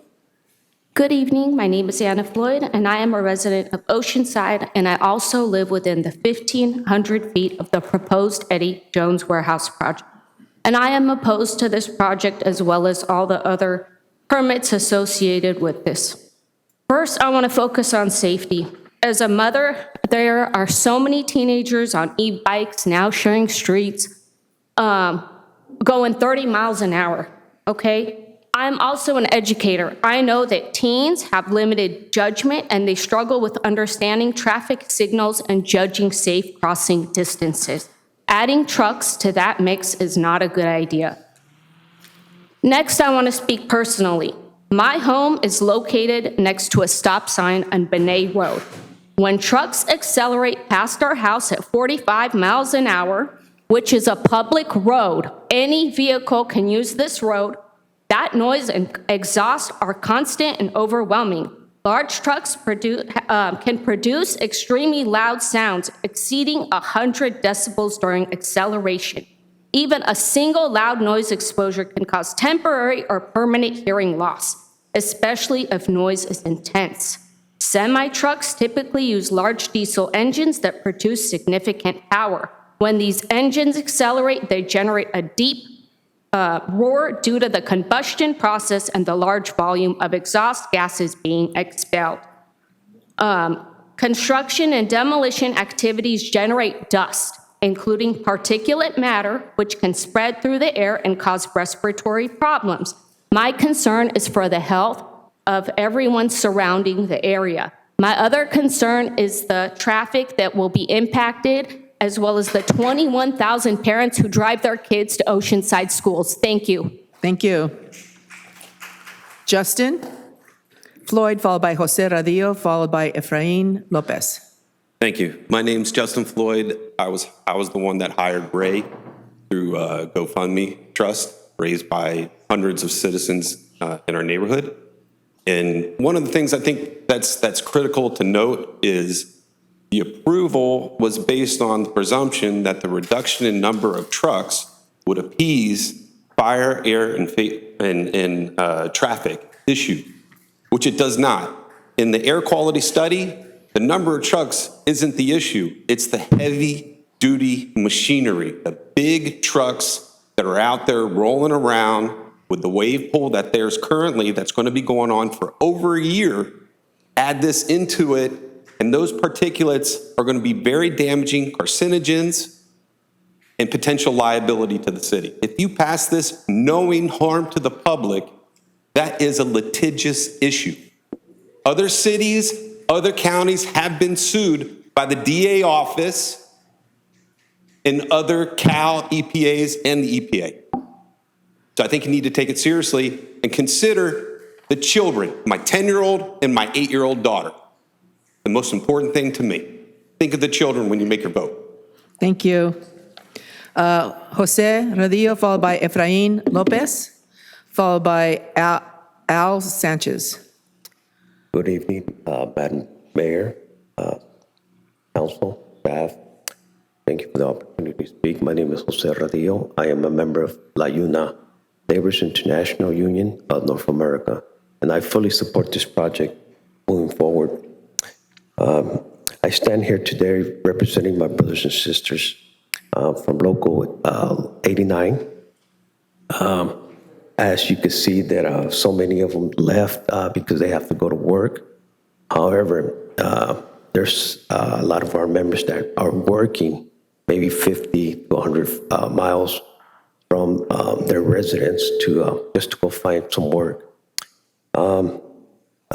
However, I would like to thank the developer for their commitment and their unwavering support in utilizing union labor.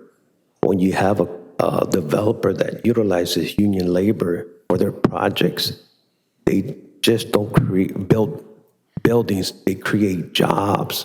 They invest into the community. Projects like these, when you have a developer bringing in private money with no liability on the tax base, it's a win-win for everyone. La Una has an apprenticeship program that enables us to obtain the skills needed to succeed in today's economy. It gives us, once we graduate from this apprenticeship program, we become certified skilled trained workers recognized by the state of California. So you can assure that this project will be done safely, following all the rules. And this type of project gives us the opportunity to provide for our families. As you know, that a lot of us, our members, this is our livelihood. This is how we provide. Thank you. Efrain Lopez, followed by Al Sanchez, followed by Charles Braithwaite. Good evening, everyone. My name is Efrain Lopez. I am with LAUNA, the Labor's International Union of North America. I am here in fully support for the Eddie Jones project. Project like this where our members can continue with their career and add more hours for the pension retirement and the health insurance benefits. Project like this will create local jobs for our members that they had to leave because they had to work early in the morning tomorrow and travel far away from their home and their family. Please support this project. Thank you. Thank you. Al Sanchez, followed by Charles Braithwaite, followed by Kenneth McCallick. Please approach the podiums. All right, is there an Al Sanchez? No? Okay, Charles Braithwaite, followed by Kenneth McCallick, followed by Edwin Jenkins. Hello, I'm Charles Braithwaite. I live on Tupal Drive. I'm among the residents that are closest to this project. Probably could throw a rock across the river. But in listening to the argument of the project, I realized one thing. Apparently, I'm invisible. They can't hear me, okay? They're only interested in their own agenda. As elective representatives of this city, you have a duty to prioritize the interests of the people who live in our city of Oceanside. You should not bow to the desires of companies that operate outside the boundaries of our community and who do not care about the well-being of the people who live here. The developers are interested in profits, not the quality of life in Oceanside. Please do the right thing. Thank you. Thank you. Kenneth McCulloch, followed by Edwin Jenkins, followed by Ulysses Aguilar. Can you hear me? Yes. Okay. I'm Kenneth McCulloch. I live in the Mar-a-Lago Park neighborhood, which is one of the neighborhoods that would be affected by this project. We've been there since 1988. All my kids went to school here. And we'd sure like to be able to stay here and maintain the quality of life that we've had. But so far, it feels like our voices have fallen on deaf ears with the Planning Commission regarding the Eddie Jones project. It's like they never heard a word we spoke. It's very disappointing. It feels like democracy has failed us in this process. I'm pleading with you to remember that you represent us, the everyday folks who live in the neighborhood here in Oceanside. We've been here a long time. We want to stay. And I hope and pray that you do support us and not developers. All we want to do is live in peace and preserve the quality of our life and the beauty of our neighborhood. That's all we're asking. It's pretty simple. For most of us, our wealth is invested in our homes. We've worked long and hard to enjoy our beautiful neighborhood. This project will detract from the value of our homes, undoubtedly. We can't match money and influence of developers, but we've put hundreds of hours in here. We've got almost 6,000 signatures. We put our heart and soul into fighting this project. We hope that someone will listen to us. The city council is going to change. The staff will change. Developers will count their money and move on to a new project, unaffected by the effects of this project. However, we, the people, we live here. We pay our taxes, we vote, we live and we work here, we support the city. We will feel the repercussions for decades to come. So please remember us. Thank you. Edwin Jenkins, followed by Ulysses Aguilar, followed by Mark McFarlane.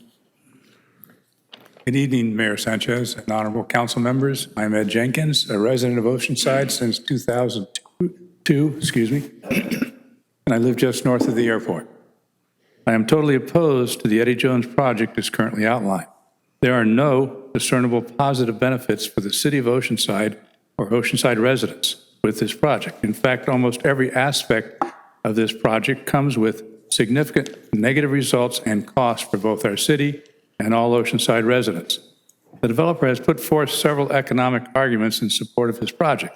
In particular, he notes the additional revenue that the city will receive and the many jobs that will be created.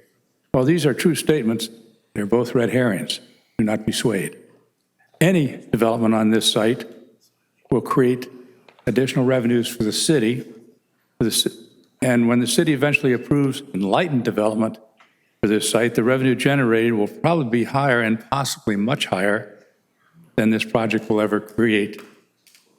And without the extensive recurring costs that this project imposes on our city, residents for as long as the project would operate. Now, as to jobs, most of the jobs created by warehouse are minimum wage. We're going to have people coming in from Murrieta, Temecula, Ramona, and other distant areas to fill these jobs. We need quality jobs in our city. Yeah. Jobs that will provide people sufficient income to live within our city. A minimum wage job won't do that.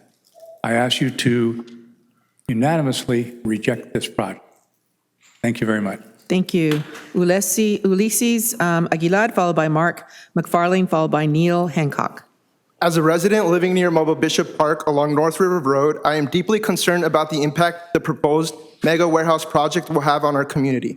While the development may rise near the start of the valley on Bennett Road, its effects will ripple far beyond that site, reaching neighborhoods like mine in the northern part of the city. I use Highway 76 every day, and it is already congested during peak hours. The addition of multiple heavy truck bays operating 24/7 will only worsen traffic conditions, not just for drivers, but for public transit as well. I don't use the bus, but there is a transit center on Vandergrift and North River Road.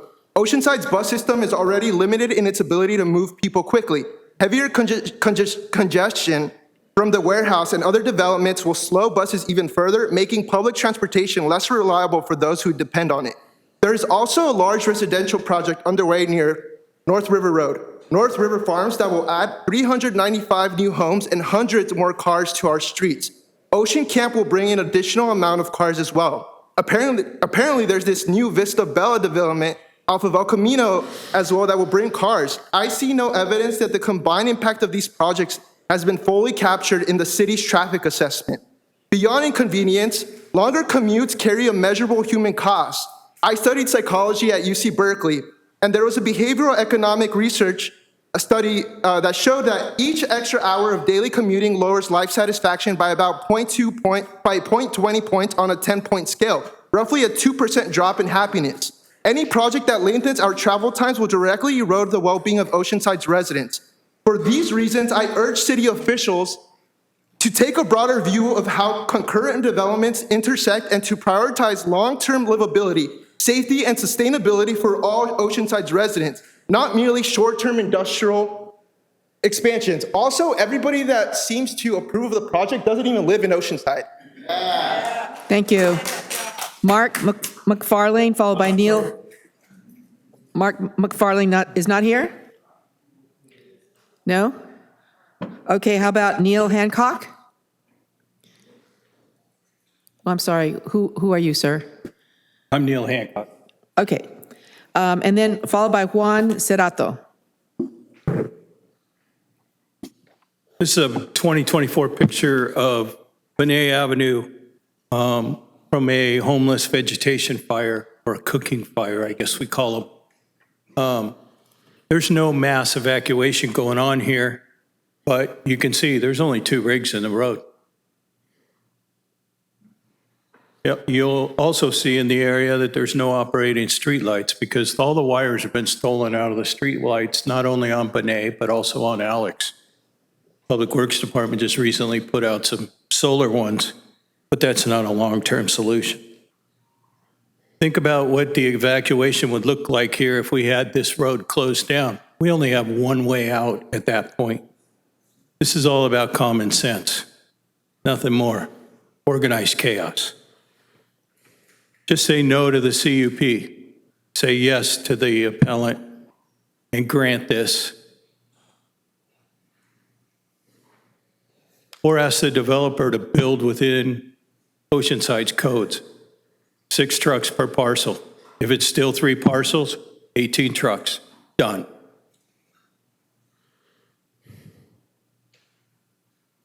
Since this all started, we've changed with the CDF maps now, and now we're in this very high fire danger.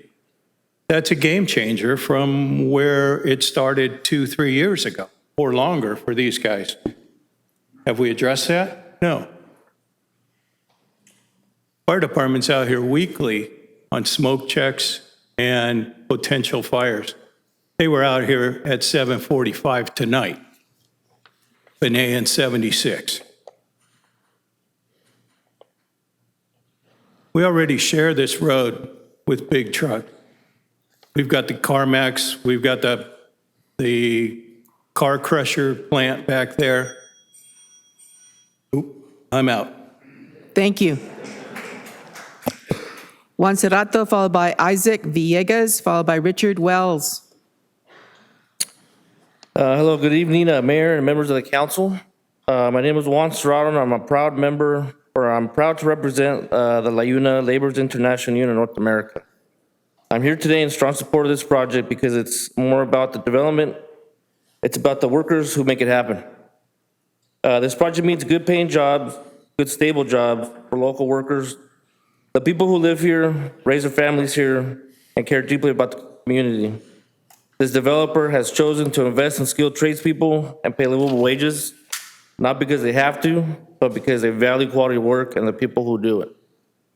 When local hire is part of this equation, it creates a real win-win project, gets built by experienced, committed hands, and the economic benefits stay right here in the community. We're not just building infrastructure, we're building opportunities for our neighbors, our friends, and our families. For us laborers, every project is a chance to support our families and build our future. When this project moves forward, it means we keep working, keep contributing, keep strengthening the communities we live in.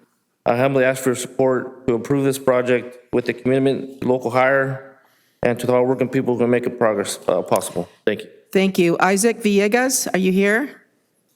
Isaac Villegas? No? Okay. Richard Wells, followed by Larry Knight, followed by Jason Baez. Good evening, Mayor and council members. My name is Richard Wells. I live in Townsite. And as anybody who lives in Townsite knows, the traffic on Route 76 is intolerable. Right. It's also one of the very few evacuation routes for people who live in this neighborhood. My primary concern is traffic. The final EIR and the traffic study admit that the traffic level of service on Route 76 at Fusat is already level E, which means it's at or over capacity. Any additional traffic on that road is going to cause severe problems for the residents of this part of the city and many others. So I strongly urge you to reject the final environmental impact report and to deny the development plan, conditional use permit, and the variances requested. Thank you. Larry Knight? Hi, my name is Larry Knight. This is a little deja vu for me. I came from the neighborhood who fought the Amazon project. And a lot of these conversations have already been decided by you. It's like, did you not learn anything? I'm speechless. I really am. Look back, Peter, it was your district. And you all made the right decision because you listened to the people. We had 1/3 of the people here fighting for that project did not go through. You need to listen to the people. You know, lately I think I'm losing my memory a little bit. This brought it back. And it's a good brain. And my doctor tells me when you forget things, repeat them 3 times. So just in case you're having that problem, do not pass this. Do not pass this. Do not pass this. All right, thank you. Jason Baez, followed by Jim Cordenbrock, followed by Alex Bird. Honorable Council, thank you so much for the opportunity to speak tonight. My name is Jason Baez, and I'm a proud member of Labor's International Union of North America, here to fully support this project tonight. We have an extraordinary opportunity to renovate this dilapidated lot and have lovely trees, a beautiful modern facility, and it'll also provide over 1,200 jobs for us union workers who have a high concentration in this very area. It'll also open the door for new recruits to start a stellar career in union construction with a living wage and be able to take care of their families. And when we're gone, there'll be a whole list of career opportunities, both high paying and moderate paying, with management, sales, accounting, administration, technicians, logistics, maintenance, and just to name a few, also manufacturing. Now, here's the thing. A lovely place like this, you can't suppress growth. It's too beautiful here, and we have grown through the roof. It's wrong to stop opportunity for the next generations of the working class here in this city. They need opportunities. They need jobs. It's very important for the next generations. And also the people here who can't travel far, who have to take care of their kids. These beautiful community people, they have brought forth some great ideas of other things we could build here. But in order to build those things, we need finances into city coffers to be able to pay for them. But we don't have any industry here. We don't have revenue constantly coming in. This facility will accommodate all these situations we're going through and also help provide the things that the community wants so much. Please see all the necessary things in this. Please see all the good that it'll do for our community. Thank you, sir. Thank you. Thank you. Jim Corden Brock, followed by Alex Bird, followed by Amber Niatoa. Thank you, Mayor and council members. I am Jim Cordenbrock. I've 6 years I've lived on Tupol Drive, 24 years in this wonderful Southern California. I'm a veteran and business owner. I also have to say I'm new to this whole process, and it's been dismaying at best. I'm going to ask you to please reject this proposal, and I've got 4 major concerns. Number 1, process. Shaky at best, shady and misleading beyond anything I've ever seen in my life running a business.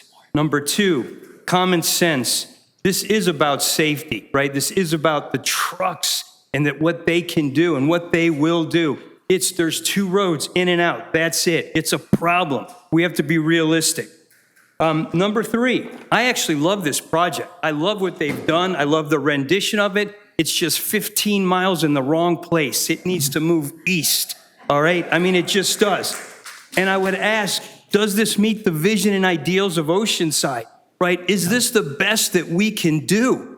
That's what my challenge to you is. We need jobs. We want jobs, but we have to have the right jobs. Tourism, things that are, look how close we are to this beautiful thing called the Pacific Ocean. Let's do that. And the last thing, community support. I'm amazed at what's happened, this group of people, 5,000 signatures and what they've done. It means something. It means something to all of us. So thank you. Please reject it. Thank you. Alex Bird, B-U-R-D, followed by Amber Niatoa, followed by Mary Hansen. Amber, are you here? This is Alex. What was that? Mal. Yeah, I was just wondering about the second. Okay, start walking over there. Amber, go ahead. Yeah. Hi, Alex. Thanks for having me. So I've done a lot of listening. I mean, I've been to both hearings. Seems like the primary concern is public health. So we've got a highly contaminated site right next to the San Luis River. Any runoff or in the event of a flood, that contamination is going straight down through the tributary river into the ocean. I spend a lot of time in the water. I hope to raise a family here one day that does the same. And that's concerning because I don't think the city council is aligned. They're going to reject this project knowing that continues to send contamination and pollution out into the beaches that people spend time at. So beyond the job creations and the tax benefits that's been outlined, I think this is a huge win just in terms of protecting the public. So I don't think that being a single issue voter is a responsible thing to do, but this is a big deal to me. Thank you. Thank you. Amber Niatoa, followed by Mary Hansen, followed by Jaime Vasquez. Honorable Mayor and council members, thank you for taking the time to hear from us again this evening. Many of us in the Blue Shirt crew have been here on several occasions to express our opposition to this project.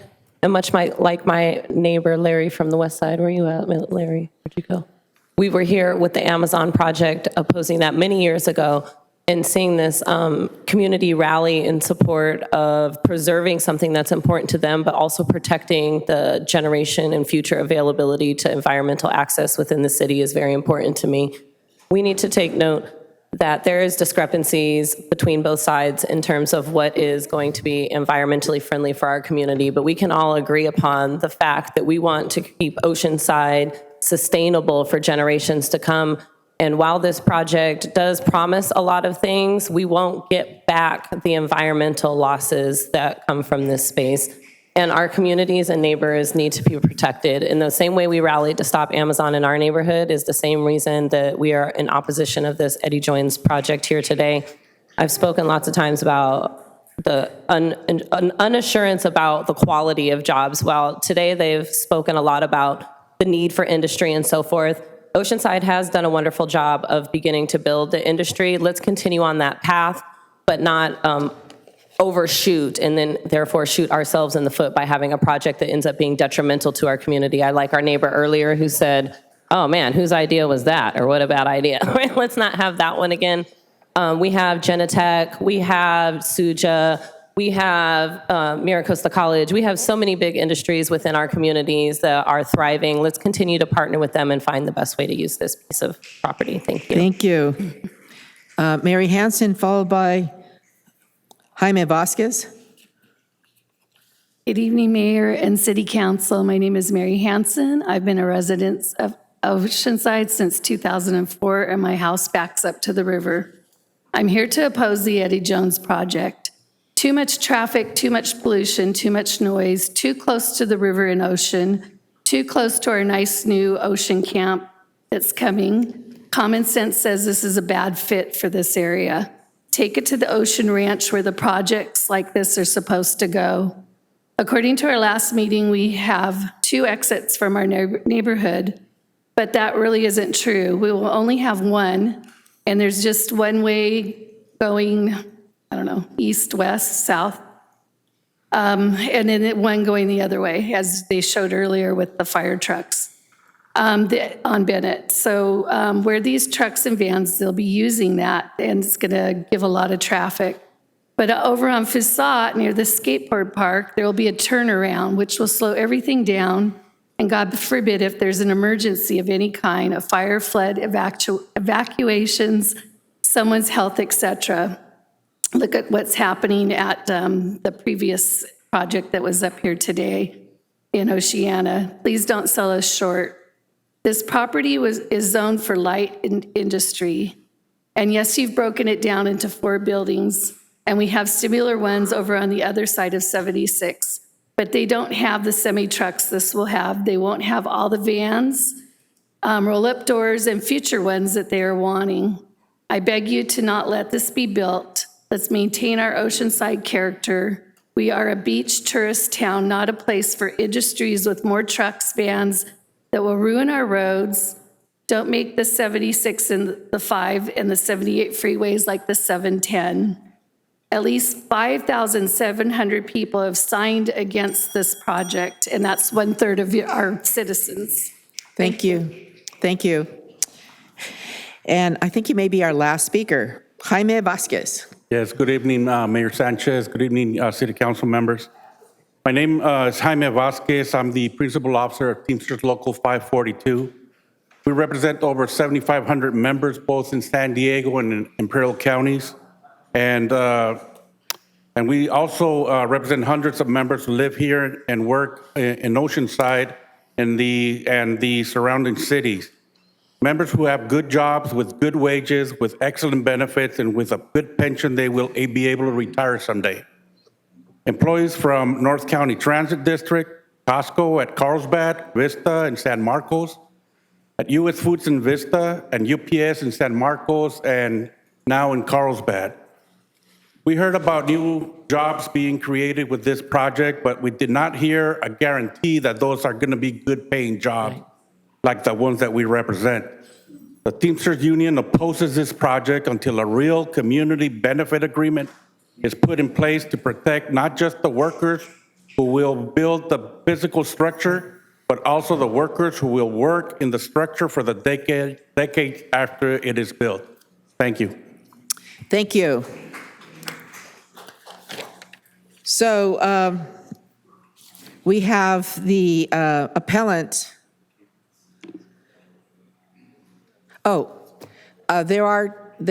This is a public hearing. Anyone wishing to speak?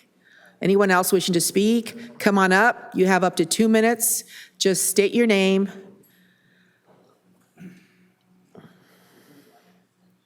My name is Sandra Murphy. I'm a local Oceanside resident. I've lived here for 28 years.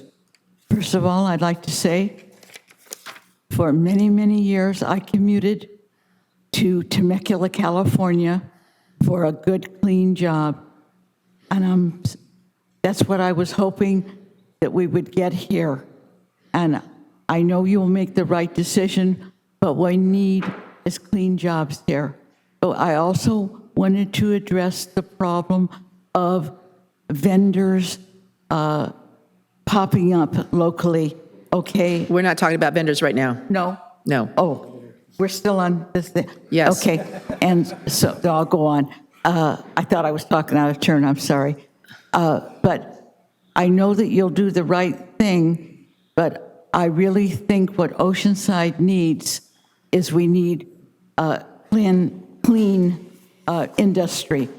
And as far as the road systems, my husband was a firefighter, and we already have some problems with Benet Road and the other road and 76. And we need to address the problem of the upcoming roundabouts for fire services and different things. And I hope you'll protect the local residents. Thank you. Thank you. Sandy Size. My name is Sandy Size. Can you lower the microphone to you?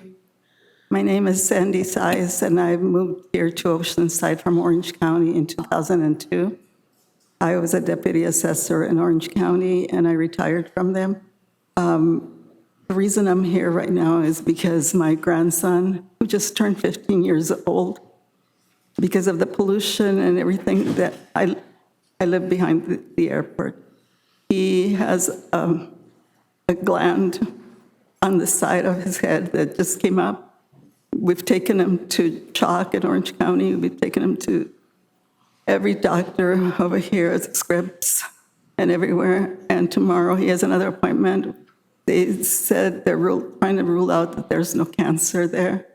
But right now we don't know what he has. And we don't want no more pollution there. I'm 77. I'm going to be 78 years old. I cannot afford to move anywhere else. My children live with me. My grandchildren live with me. And it's very hard to see my grandson missing school. He attends Cathedral Catholic on a scholarship. And he was very close of losing the scholarship because of of the days that he's missed from school, but they're working with us. And it's just very, very difficult. We don't want no more pollution. Please don't vote. And you live there? Yes. Very close to it, yes. Yes, I live on Blue Sky.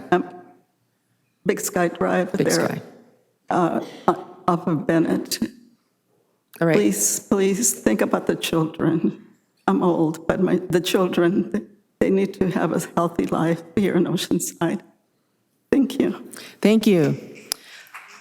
Next, Brianna Martinez. Hi, I am the granddaughter of Sandy Size. I've lived in Oceanside since 2002. It's been my home. I've graduated from Oceanside High in 2015. Proud Cal State San Marcos graduate, as well as Regis University and now National University, working on my education degree. I'm pleading that you please oppose the Eddie Jones. Please. We are dealing with traffic as it is on Bennett. And then in 2022, we just had a brush fire up on the hill. They evacuated at least the first half of the neighborhood. However, they stopped at our half by the time they finally got it down. But imagine the traffic during congestion, during a fire, especially former Chief Robinson, you would understand the traffic jam of congestion and during a fire escape. That is a bad evacuation already, as well as the pollution. If currently there is an issue going on in another state that is dealing with pollution that is affecting cancer because of formaldehyde coming from the AIs from the buildings. So consider that. What toxins are they bringing in to us that are going to affect us in our neighborhoods? Thank you. Thank you. Anyone else asking to speak? You do, right? So state your name, and you have up to 2 minutes. Perfect. My name is David Melendez. I'm a resident of Oceanside. I appreciate the opportunity to speak tonight, and I am in favor of the proposed development. First off, this site has been zoned industrial for decades and predates most of the residential development. It's long served as a job-producing, income-generating facility, and this proposal continues that legacy in a modern and thoughtful way. The way that RAF Pacifica Group develops is Class A, top-of-the-line product with great construction. And on top of that, RAF as the developer, has already made significant investment in the site through that remediation process. And they've already compromised reducing loading docks. And as you know, reducing the dock doors doesn't mean, more truck traffic. A lot of these tenants use these docks they glass them in for airflow, natural light. And, at some point we have to be some sort of compromise. It's not an Amazon facility by any means. A lot of these are R&D tenants with a high office footprint and more creative uses. So, just to reiterate, more docks does not directly mean more truck traffic. Thank you. Next. Steve Burrell, Oceanside. I stood on the street corners with these folks here. They're my neighbors indirectly. Why? Because this is a quality of life issue for me. This is something that everybody from every kind of neighborhood in Oceanside should do the same thing. Stand up for yourselves. I commend you all. This is what democracy looks like. This needs to be voted down. Thank you. Joe Hill. Mayor and Council, Joe Hill, 26-year resident. Two critical words come up about this project. Mandatory, which means required, and discretionary, which means optional. This project is totally discretionary. That's because there are no state or government requirements like there are with housing and bonus density for Oceanside or any city for a warehouse manufacturing project. It's not mandatory or required that you approve this project. With a wave park, 600 houses, and a hotel just a couple of blocks away. Mr. Domowski and Mr. Niebaum already told you that the developer has or will have mitigated all the appeal items to the city planning's satisfaction. But it really doesn't make any difference because this is a discretionary project, not mandatory. This project is so much worse than the previous Ocean Ranch St. Cloud Amazon project, also discretionary, which planning approved and was turned down by this council 5-0. And 2 of you are still on this council. This project is 3 times larger than Amazon and will affect more than 234 immediate residences and 1,200 more around them. And basically, legally, no lawsuits can be brought against any city, including Oceanside, for turning down a discretionary project that's not housing. Thank you for your help. Thank you. Anyone else wishing to speak before I close this part of the public hearing?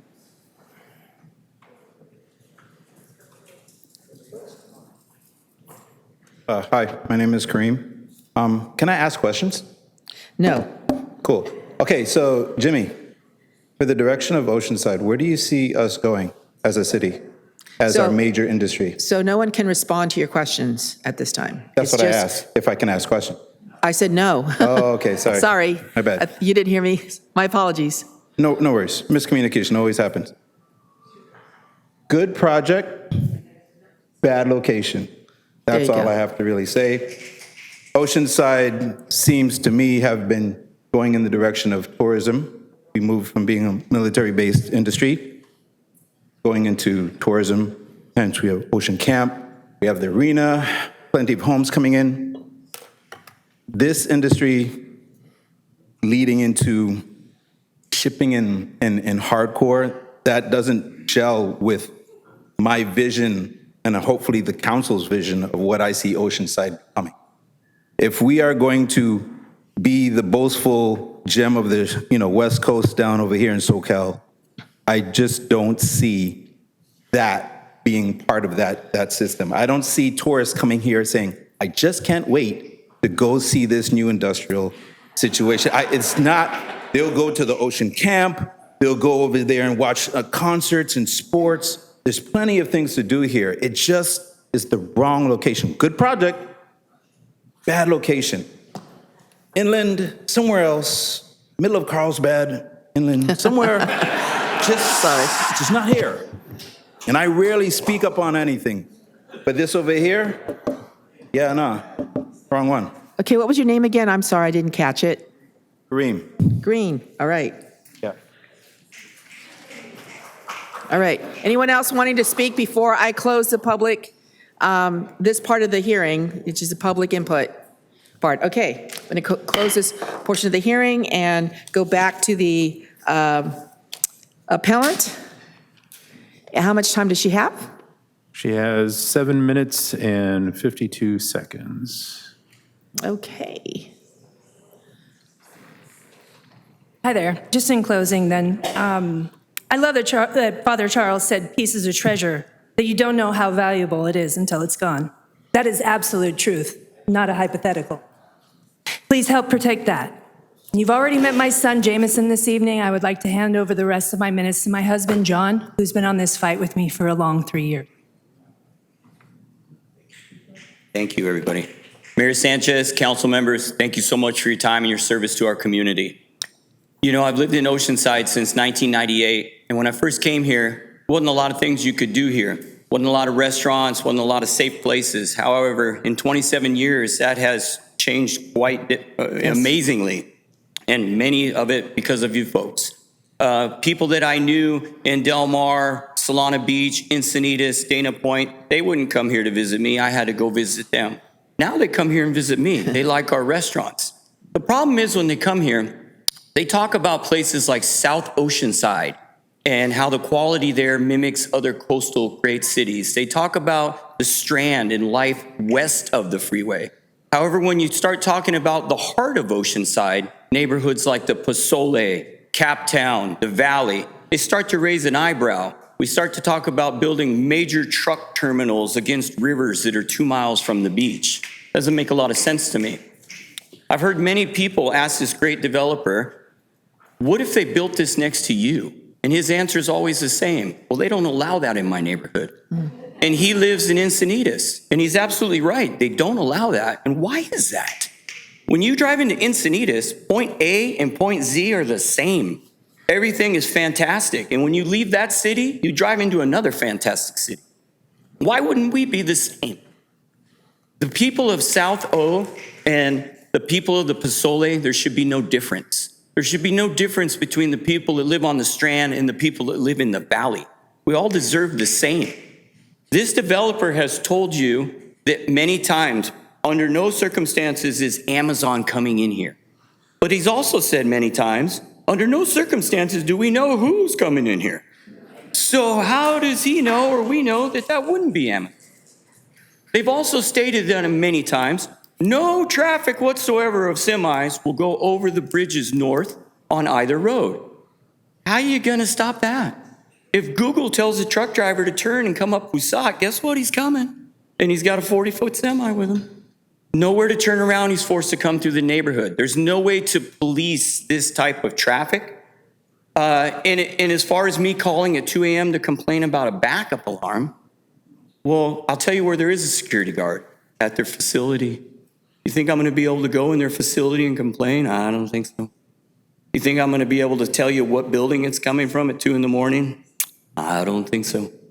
There's a lot of things that are happening here that don't make a lot of sense for us. You know, we're 2 miles from the beach, and we should have the most beautiful city in all of San Diego. We're almost there.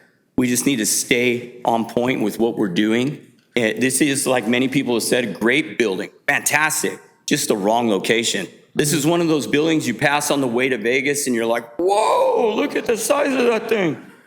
That's these buildings put right here in our neighborhood. Now, our neighborhood's a lot of things, and there's a lot of things it isn't. One of the things it isn't great for traffic in the morning and the evening. It's really rough. We've had one lady unfortunately killed in our neighborhood, and we have a lot of children on bikes, skateboards, what have you, whether they're going to the skate park or just a friend's house. And you know how well they pay attention. I've had a few close calls myself just in my vehicle. Imagine semi trucks that are lost. They're looking at Google, trying to figure out how to get out, how to get away. They're not watching the road. I just feel like this project is in the wrong location. We're not set up for that type of a project. And we deserve something that would piggyback off of the camp. The camp brings revenue. The camp brings prosperity. Home values are going to rise. They're talking about taking the bike trail. They're less of an eco footprint. Everything's in order. Why wouldn't whatever's going to go in this project also complement that and complement South O and complement what's on the Strand? Why should we be different? Why should we be Barstow? Because we're in the valley. It doesn't make a lot of sense to me. So I'm hoping that, you know, this is a great developer and he's got a great team and he said some really good things, but he's also said a lot of things that don't make sense. Like most of us in Oceanside leave Oceanside to go work somewhere else. Well, yeah, maybe we do go to Camp Pendleton and work, you know, we're close by. And some of us leave because we have just different jobs. That's just the way it is. But this is a great place to live for a reason. And we need to keep it that way. And your vision has brought us there. Please, let's stay on point and continue to grow this city in a way that benefits all of us and other cities as well. Still got 2 minutes. What should we talk about? I was faster than I thought I would be. Yeah. You know, there's a lot of unanswered questions. And when you try to leave our neighborhood, it is an absolute disaster. When you try to take your kids just on a regular morning and you're looking to leave with your kids or run to the store or get a cup of coffee, this is no easy feat. It's dangerous. We have a lot of issues that we're dealing with, and this would only add to the problem. We have trucks and semis that come off of the upper airport road that are leaving the junkyard cars on top, and they just pull out, and you've seen some photos today of cars that have to meander and go around them. That's just a few semis a day. It's a few concrete trucks a day. That's not the volume that this company is going to bring forward that we're going to have to deal with by any means. And there's no way to regulate, like I said. What happens when a 40-foot semi-truck turns onto Fusat accidentally there's nowhere for them to turn around. And even if they went down your road, I didn't see on the plans, but that cul-de-sac, I went and looked at it today. It's about a 70-foot radius. I build those cul-de-sacs for a living. You're not going to turn a 40-foot trailer with a tractor on it in that cul-de-sac. So does that mean you would let them into your portion in that entrance and violate your terms? Or would you have some other sort of backup plan for them to turn around, to go around and come in where they're supposed to? Because I don't see that on your drawings, and I definitely don't see that in what currently exists. That's a main concern. I mean, where are they going to go? You leave no options on the table. What? Yeah. Oh, I'm sorry. He is. I just want to include everybody, to be fair, you know. Right. So there's no way for anyone to really turn around. So what would the plan have even been? You've made a wrong turn, okay, accident, wrong turn. How do they turn around? There's zero places to turn that sort of a semi-truck around. Absolutely nothing. But anyway, I thank you so much for putting up with us. We've had a lot of emotion in here, and everybody means well. And a great developer, just wrong location, like everyone said. And I appreciate all your time so much and everything you do for this city. And we look forward to hearing your vote. Thank you. Thank you.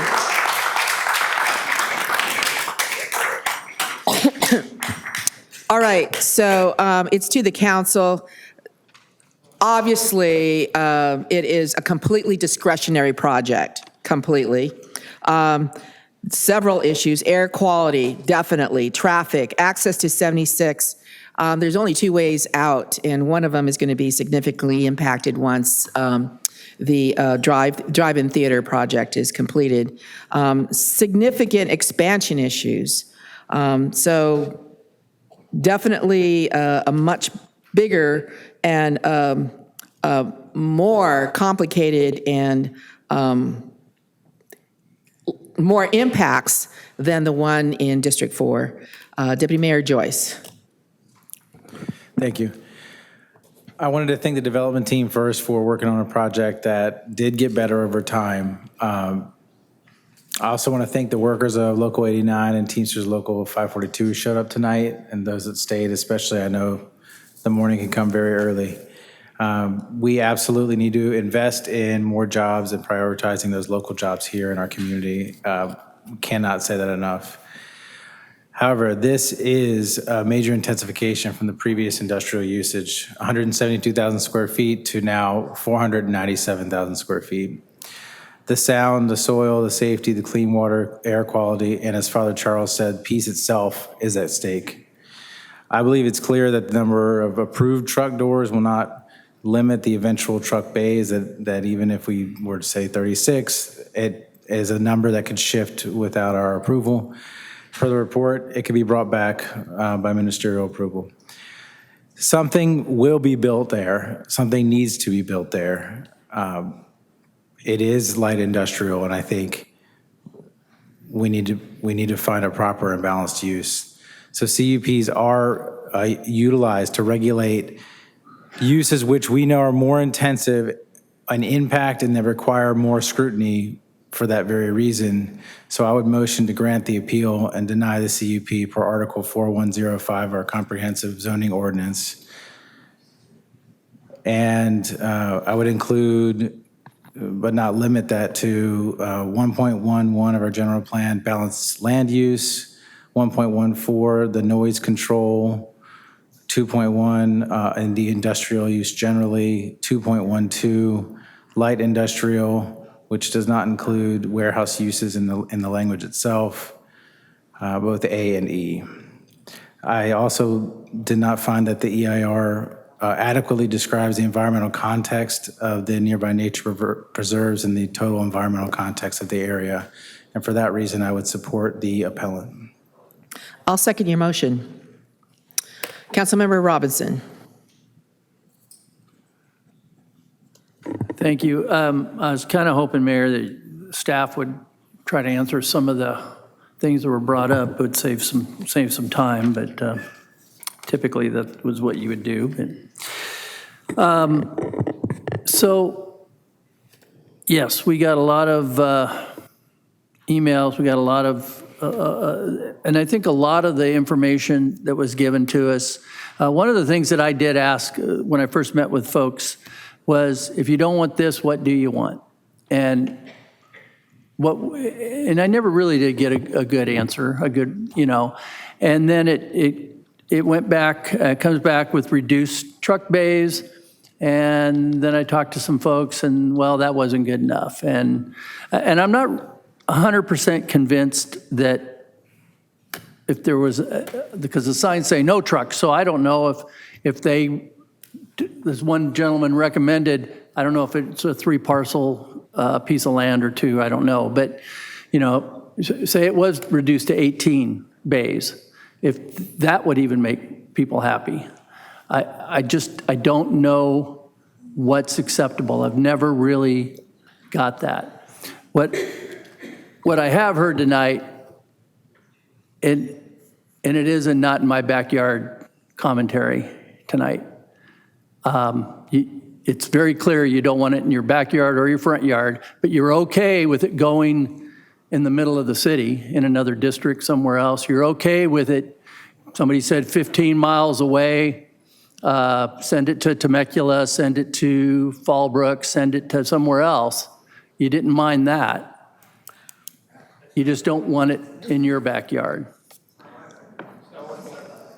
I heard a lot about, and I'm going to suggest that Mr. Tenover, or is it Dr. Tenover, his studies, been in the fire service for a little bit, and I was going to ask the fire department and our police department to come and talk a little bit and clear up some of the, I think it's misinformation. I think although the modeling is valid in some ways, I think there are some differences, and a lot of the comments were made, oh, this is LA, this is like the Paradise. Well, it's not, it's different. And I was gonna ask the fire department to come, but it's late at night, it's getting late, and I don't think any of that would make a difference, and I'll save those arguments for some other time when a different project comes in, because I think, well, I don't know how this is going to go, but we'll see. I did have one question, though, and I don't know if the applicant, because I missed it. There was a comment about the truck bays. Is there did I understand that the trucks would not have to idle once they parked, that there's some accommodation where they could be plugged in or something? Or what was, I missed that part, Dan. I don't know if you could answer that. Thank you, Dan Niebaum again. Yeah, there was it's a project design feature that meets the Attorney General's best management practices, and it's a limit on 3 minutes of idling for the trucks and heavy equipment on the site. So that's going to be a condition on the project. They wouldn't have to sit and idle then once they come into the bays? Or I know diesels generally do because... Yeah, they wouldn't be allowed to idle on site for that condition for more than 3 minutes. Okay. And so... Thank you. And, one other thing. Where was it? I wrote too many notes, sorry. And there's no trailer parking, right, on the site? That's all been eliminated? As far as if a trailer There's no parks, trailer parking spaces, around the perimeter of the site. They'd be parked at the bays. Okay. In between the buildings, as shown on the drawings. Thanks. That's all I have for you. Thank you. Appreciate that. Yeah, I think that is the big challenge with the trucks, and I understand that, the idling, and if that is mitigated. I think, a lot of times people we're all talking about traffic. We don't control the traffic on the 76, and if this project was built somewhere else, those trucks are still going to go down the 76, they're going to go to 78, they're going to go to the 15. We don't control that. And whatever pollution or whatever you want to do is still going to be there. So I don't know. What about hours of operation? I don't know if staff can. Is there any restrictions on hours of operation? I know the concern about the 2 a.m. backup bells and stuff. Is there anything? Mayor and Councilmember Robinson, there are no restrictions on the hours of operation. 24/7. And we did verify in the city code if there were any provisions regarding that, but the CUP and the project was not conditioned to regulate hours of operation based on there aren't specific tenants proposed at this time. Okay. And then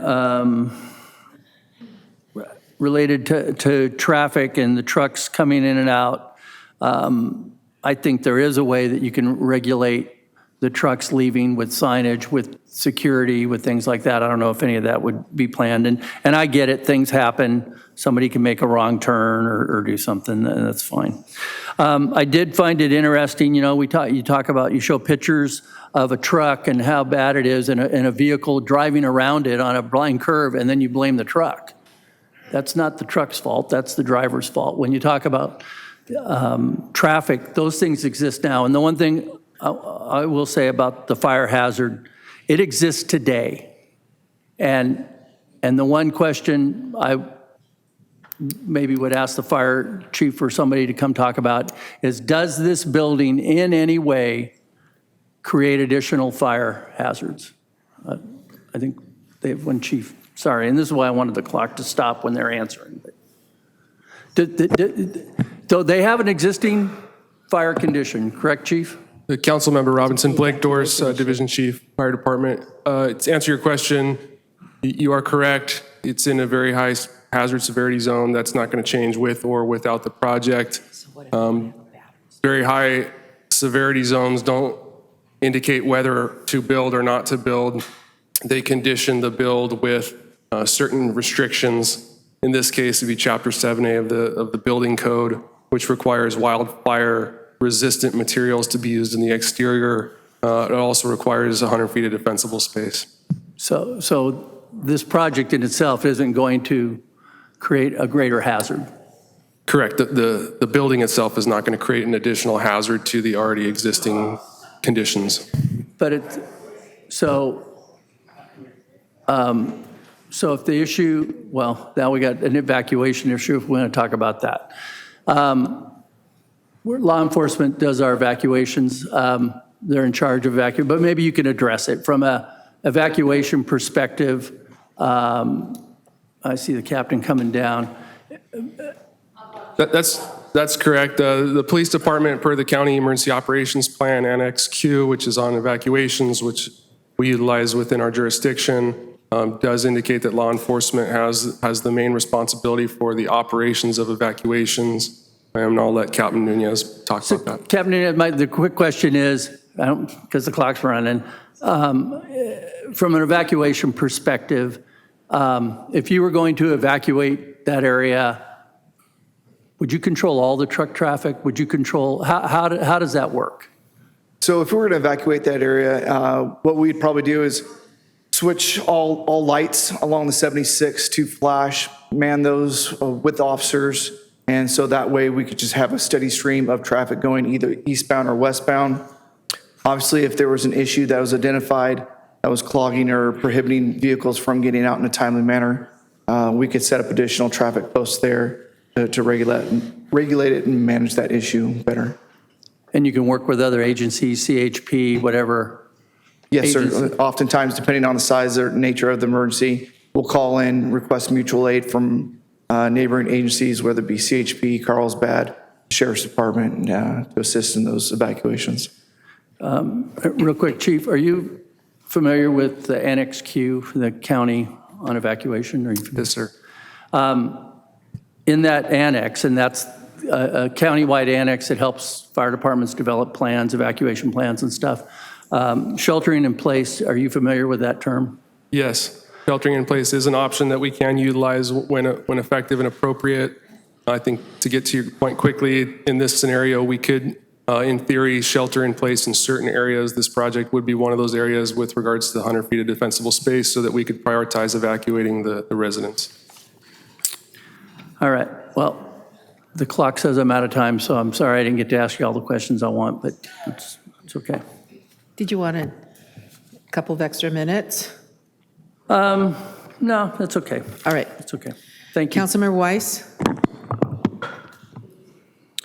Yeah, I have a couple of questions for staff. So the property is zoned industrial. The proposed project is consistent with that. Could we put a park there? Councilmember Weiss, I'd have to check the zoning ordinance. I'm not familiar with parks being a permissible use there. Isn't part of the deed restriction because of the contamination, we couldn't put a park there? The or clear housing there? agreement may preclude that type of use from going there. So we couldn't put a hotel there either? Not with that contamination on site. So that at some point, whether it's this or something else, as Deputy Mayor said, there's going to be an industrial project there. Because that's about all it can be. That's the deed restriction according to the clear agreement. So the staff report essentially refutes all of the appellant's issues, which for the most part, the community that came tonight in opposition pretty much mimicked the same thing. Have you heard anything tonight that would change staff's recommendation in regards to addressing all of those issues that the appellant raised and in your staff report refuting each and every one of them? Staff would not change their position.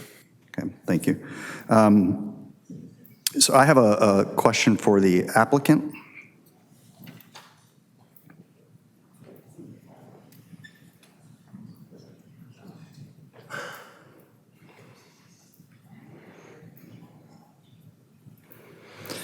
So there were comments made that this was going to be a distribution center and a mega warehouse, but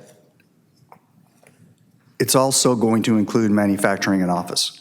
So my question to you, would you be willing to agree to a restriction that a minimum of 25% of the total building size would be allocated to manufacturing?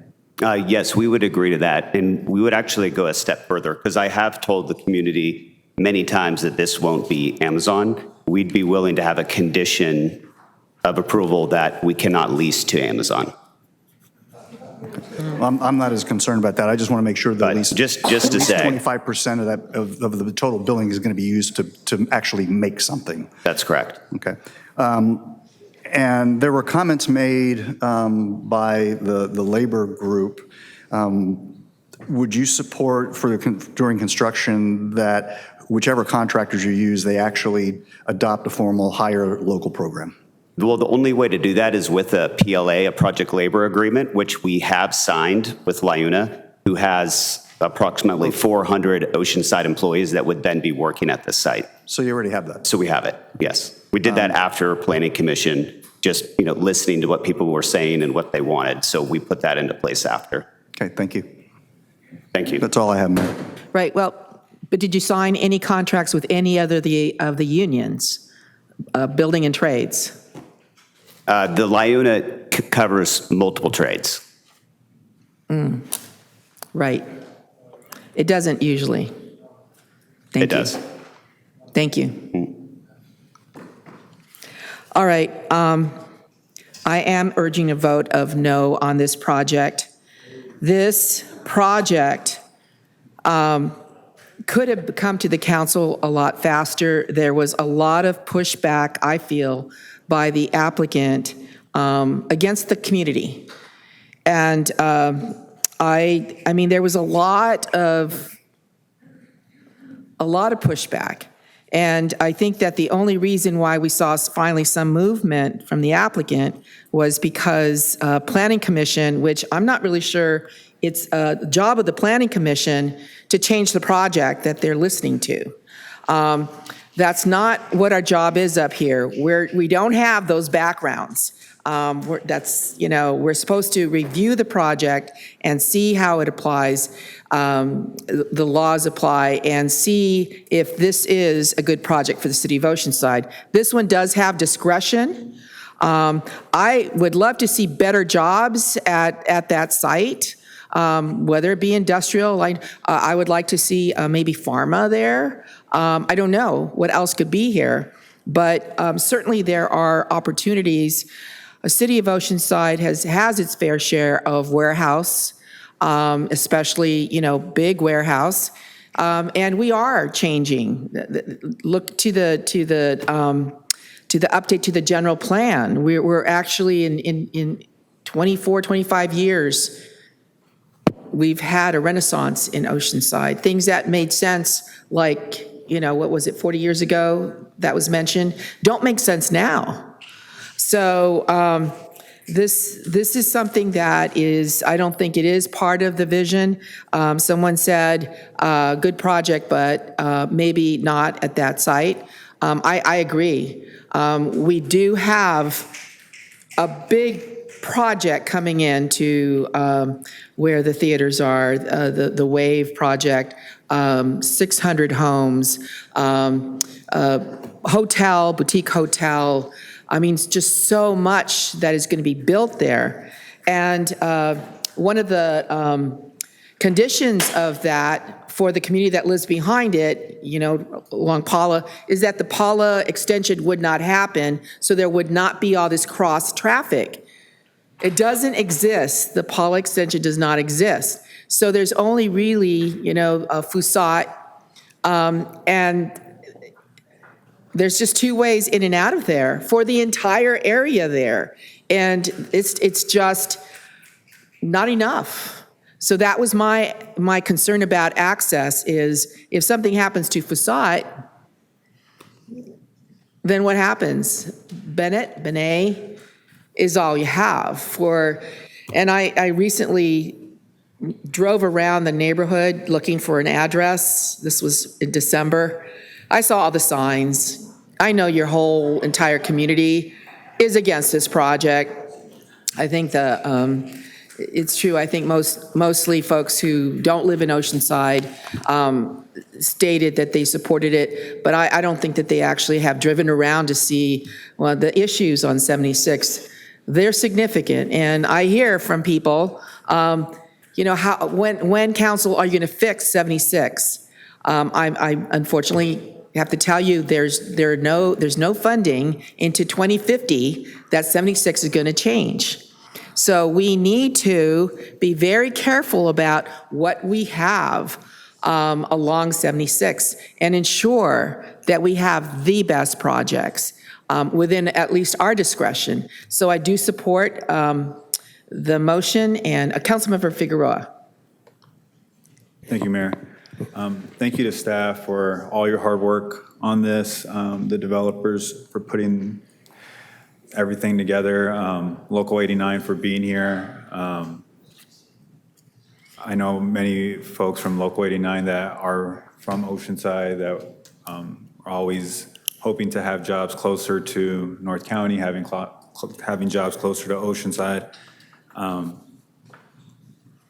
The reality is this is severely impacting a community in a way that we've been hearing since I've been on the council, hundreds of emails, and tried to absorb the presentation with the most objective lens as possible, and really thinking about how can we discuss community benefit agreement with the developer on what we can do, maybe working with the developer, how we worked with the last developer, Vista Bella, to get something done. But I don't think, just based off everything I'm hearing, there's any benefit that would outweigh moving forward with this project. And so with that, I will also be voting no. Right, let's vote. Councilmember Weiss? I just want to clarify, because you made a comment to vote no. So the motion. Right, it would be, the motion would be voting, if you are against the project, to vote yes, because, yes. I just wanted to clarify Thank you that. very much for reminding me that. It is, after all, 10:30 this evening, right? Let's vote. Can we make sure we restate it or get some clarity? Yes, on the motion is to deny. I understand that the motion was is to grant the appeal. appeal. So that is what the council is voting on right now. Yes. And part of the motion was based on the denial of the conditional use permit.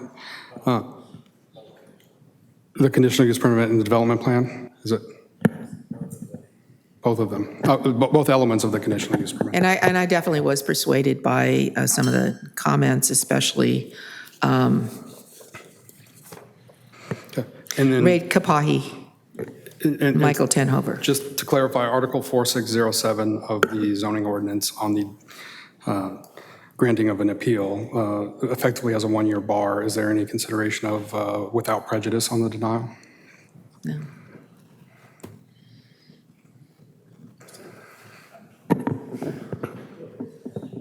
No, not this project.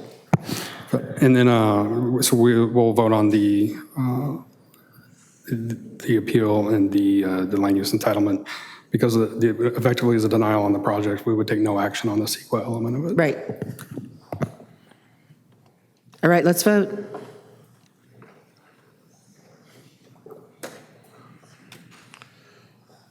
Motion approved, 3-2, Robinson, Orange. Thank you.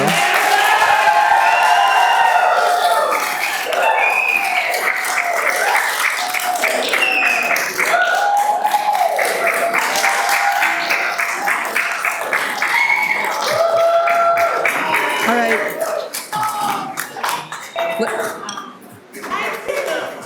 Let's take a 5 minutes. We still have business here, so if you could quietly leave, thank you very much, would appreciate it. We still have to hear from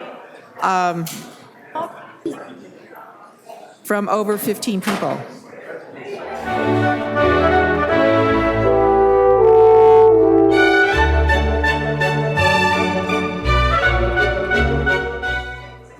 We were at number 6, Cleta Riojas, or Cleta Riojas. All right, we're back on item number 20 on public input.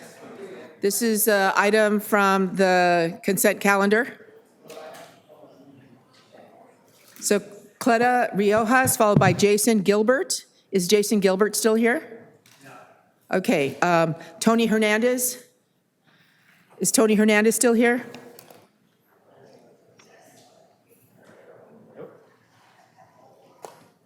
All right, Cleta, you can go ahead and get started. Hi, my name is Cleta Riojas. As a native Oasider and married to a native Oasider and mom of 2 girls and a resident of District 3, I do not support raising the pride flag. The American flag is not just a symbol of our national pride, but as a representation of the core principles of free speech, equal treatment, and representation for all people. So we're advocating for a neutral flag policy. For our diverse population, that every resident is valued and represented equally under the banner of the American flag. So today, Jimmy, you have a chance to recant your vote. The choice before you is not merely about flying a flag, it's a decision about whom you choose to stand with and whom you choose to represent. Will you elevate the pride flag over the American flag? Will you stand with God or man? Think deeply about how history will remember you. Pastor Adam Riojas puts it plainly. You will either be remembered as a protector, a punk, or a pervert. Each of us has a legacy waiting to be written, and it hinges upon the choices we make today. William Wilberforce said, "You may choose to look the other way, but you can never say again that you did not know." Will you rise to defend the foundational beliefs that our nation stands for, or will you remain silent? Jimmy, with your decision today, you have the extraordinary chance to foster an environment that celebrates every citizen equally. So let us keep the American flag flying high, the flag that stands for free speech, equal treatment, and representation for all. Overall, Jimmy, choose this day whom you will serve, God or man. Thank you. Thank you. Tony Hernandez? Oh, is Tony Hernandez not here? No. Okay, Patty, followed by Mary Davis. Mary Davis still here? Okay, followed by Sean. Is Sean still here? Okay, go ahead. Good evening. You had 2 agenda items tonight that you had control over for a change and cannot blame Sacramento's mandates. One was the Eddie Jones project, which you voted on, and 2 is the flag resolution, which I am addressing. Council, you directed staff to draft a resolution, but we know that you were the 3 architects of it. You also fast-tracked it to get it to vote before June. The favoritism is absolutely overwhelming. In the resolution, you are hiding behind government speech to say that you can legally favor one group. As you notice on my chart, the percentage of that one group is very small. You discriminate against the rest, the 92.1% of citizens, by denying them the same opportunity. This is evident in your section 3 that says, City Council formally intends to preserve its existing flagpoles for government speech only, based on majority of the council, and does not accept any applications or requests from individuals for hosting or sponsoring private speech. Yet you are giving private speech to that 7.9%. Meanwhile, you three are denying to the others the same opportunity. That's really a kick in the gut to the majority, the 92.1% of people. Max stated publicly that his LGBTQ members were on council. Private advocacy is one thing, but as elected officials, we expect that you govern for all. This flag agenda was the ultimate goal of your years of public service, Mayor? Oh gosh, we see your constant promotion of Mac's agenda, Eric, since school board days.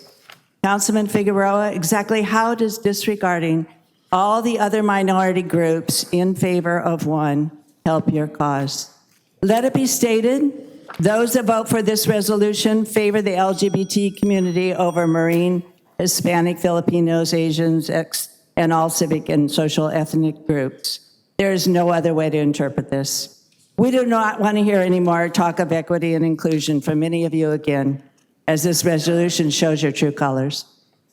Thank you. Thank you. Mayor Davis, followed by Don Redkeff here. Is Redkeff here? No? Okay. Michael Richardson, he's here. Yes, go ahead. Hi, Mary Davis. Good evening. Since you are using the flagpole as government speech to promote your city's values, I'm here to advocate and urge you, the City of Oceanside, to promote and uplift the United States Marine Corps as a sign of inclusion and appreciation. Given your city's proximity to Camp Pendleton, the Marines and their military ecosystem have historically been your bread, butter, and the base of your city's economic engine. More importantly, they are the blood, the tears, and the penultimate sacrifice laid down to protect our nation and our state. I hereby officially request that your City Council formally recognize the contributions and the sacrifices of the United States Marine Corps by flying the Marine Corps flag on the city flagpole for 30 days each and every November. That month pays tribute to the Marine Corps birthday of November 10th. And for those of you who may be unaware, this year marks the 250th anniversary of our beloved Leathernecks.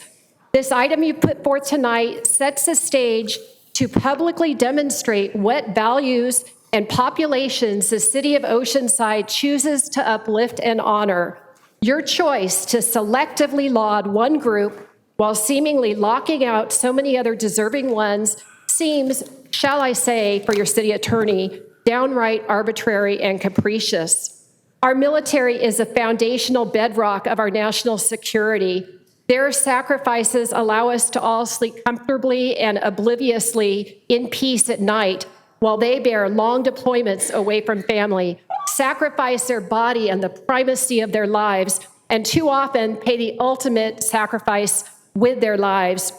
They deserve no less than a month on your flagpole. Thank you. And one last thing, Semper Fi and oorah. Michael Richardson, followed by Jimmy Knott, followed by Wendy Bravo. Good evening. Hello? Can you hear me? Yes. Yeah, last meeting, I was here and I went through the history of my family being here and all the contributions they've made to the city over 100 years, including the building of many of the buildings downtown. I was cut off before I could continue to talk about when I was growing up here in Oceanside in the 1950s. At that time, we were all happy together. We had no divisions, no conflicts, nothing.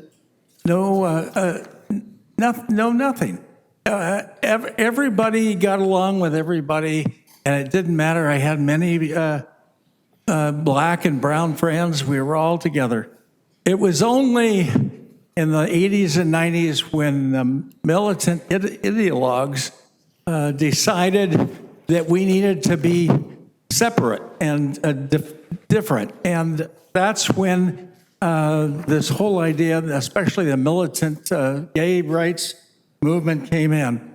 My opinion is that that is what has created the hate and the division. We didn't have that before. And last meeting, at that meeting, I heard from many people, including the mayor, that we were haters. We are not haters. You are the haters. You are the ones that have created hate by demanding that we accept and approve of your behavior.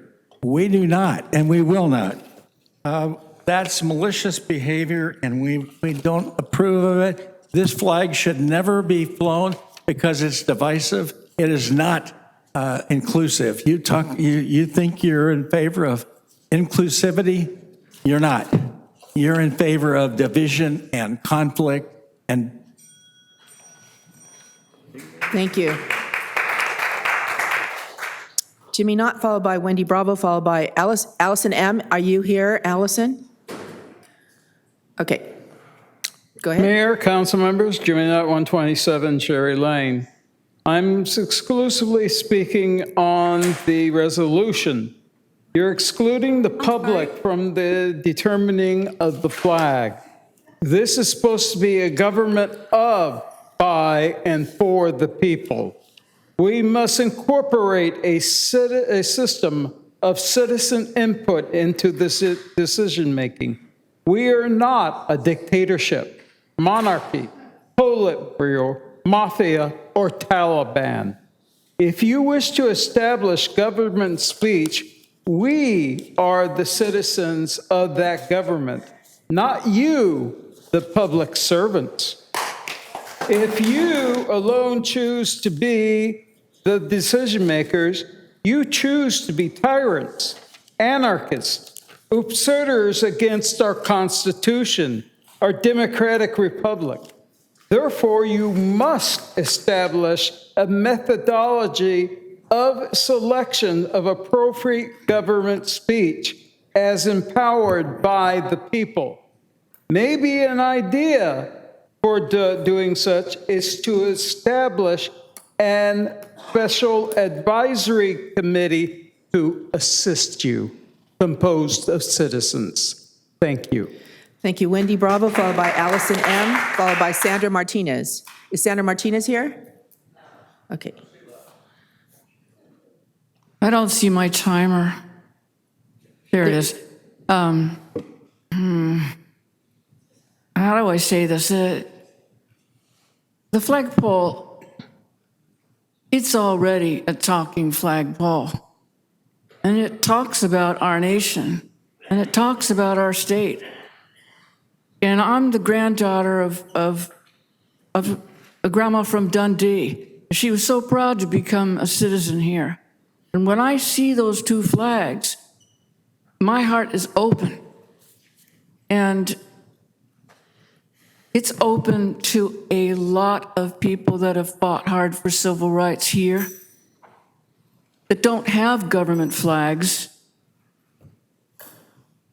And because of that inclusiveness of our nation, and because of the inclusiveness of our state, I can say that although I'm a devout Catholic, I welcome the voice of those who are LGBTQ to the forum.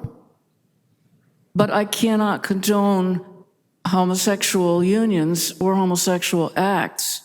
Now, there might be a variety of other flags that I would hesitate to salute, but I know for certain I'll salute for the American flag, and I'll salute for our beloved California state flag, and to leave it as simple as that, and for all the inclusion that that implies. So I ask that we refrain and keep our government flagpole as it stands. Thank you. Thank you. Allison M., followed by Susan Custer, followed by Richard Newton. Is Richard Newton here? Okay. Go ahead. Good evening. It's been quite a long night, and before the last vote that just happened, I was going to thank Robinson and Weiss for, voting on the last flying the pride flag, but that vote that you just did goes to show, I don't know. I'm actually thanking y'all. What's up with that? Yeah, Joyce knows. Look at that. I know. I'm thanking you, Joyce. I appreciate it. My kids live, we live right there. So it's like they use the bike trail. We use the bike trail, and the skate park's huge in this community. It's actually very popular, famous. So there you go. But I'm thanking you tonight, so remember that. The only flag that should be flown, though, is our beautiful United States of America flag. After all, we are a proud military town. And, in the last meeting, I did think that Mayor Sanchez and Councilman Joyce, your feelings got, in the way of this, and you're not listening to the community at large, which is what you did listen to tonight. But I mean, your constituents speak loudly, and as you can see, they were here tonight. By supporting flying the pride flag in our city, you are supporting Max Disposti and his center, and by doing so, you are also supporting the following: keeping secrets from parents, that a child knows what's best for them, and dividing the family unit. You are in support of the Trevor Project, a pedophilia online chat room. You are supporting gender dysphoria. Let that sink in. And to Councilman Figueroa, you ran on Hometown Boy. By voting on this, you are not representing Oceanside or our culturally diverse city. As I have mentioned in our conversation, you still have time to abstain on the resolution. Thank you. Thank you. Susan Custer, followed by Max Disposti, followed by Letitia Pepper. Is Letitia Pepper here? Yes. Okay. Good evening. Based on the remarks from Mayor Sanchez and Councilmember Joyce, it seems that you do not understand our point. So I want to make it very clear. We are not hateful and do not hate the LGBT community. We only want a flag that is inclusive of all residents of Oceanside. That's all, nothing more. Last week, Eric said, quote, "Our community members have been asking for this flag for many, many, many years. Why are you granting this request, yet you say in the resolution the City Council does not accept flag applications or requests from individuals or groups? Based on what Eric said, you are accepting a request from this group only. How is that inclusive? Many, many members of the LGBT community said such things as, many come to Oceanside for the acceptance and inclusion. Oceanside has a reputation for LGBTQ feeling safe here. Eric said they want to feel safe. Based on what they said, the community said, and the low crime stats, they do feel safe and are safe here. Esther said we need to bridge all of this hate by accepting our gay community. We do accept them. Please stop saying things that are not true. The only community that does not accept that the gay community is the community that does not accept the fact that we accept them. We have one request: fly the flag that represents all of the U.S., all of us and nothing more. Quit wasting time on this. We have homelessness and child trafficking to worry about. They are the truly marginalized community. Yeah, and they're here in Oceanside, but no one sees them because they must not care. Councilmember Figueroa, please do the right thing. Thank you. Thank you. Max Disposti, followed by Leticia Pepper, followed by Karina Contreras. Honorable Mayor, Council Member, thank you so much for tonight. I know it's a long night, but I have to say, here we are again. I thought this was going to be just a technical vote today. I just invite you to pay attention to the speaker, especially the one that started this conversation tonight. We'll give you an idea why we need the rainbow flag. Hate, personal accusation, associating grooming and pedophilia with our LGBT families and children. We have been hearing that over and over and over. As a father, I'm disgusted by it. We have heard these narratives over and over again for decades. They're not new to us. There are always the same accusation, despite the fact that 83% of the child predators are heterosexual white men, many of them coming from churches. But doesn't matter, blame the gays. This conversation today will inform that the flag is not the problem, folks. It was never about the flag. In other states, they took the flag away, then banned the pride parade, then our ability to participate in schools and sports, then the bathrooms, then banning trans identities altogether, and then it happened in many states.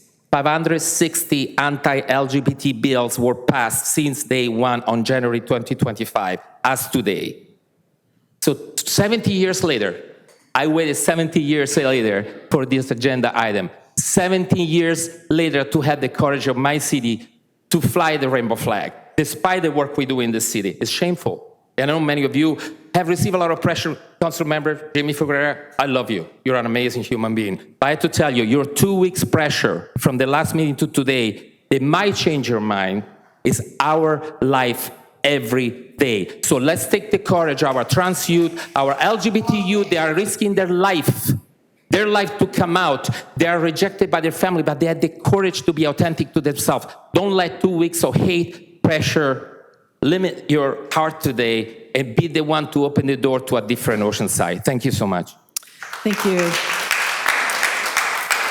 Letitia Pepper,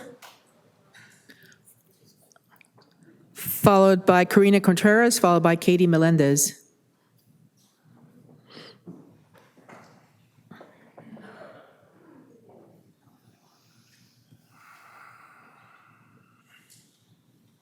Good late evening, gentlemen and ladies.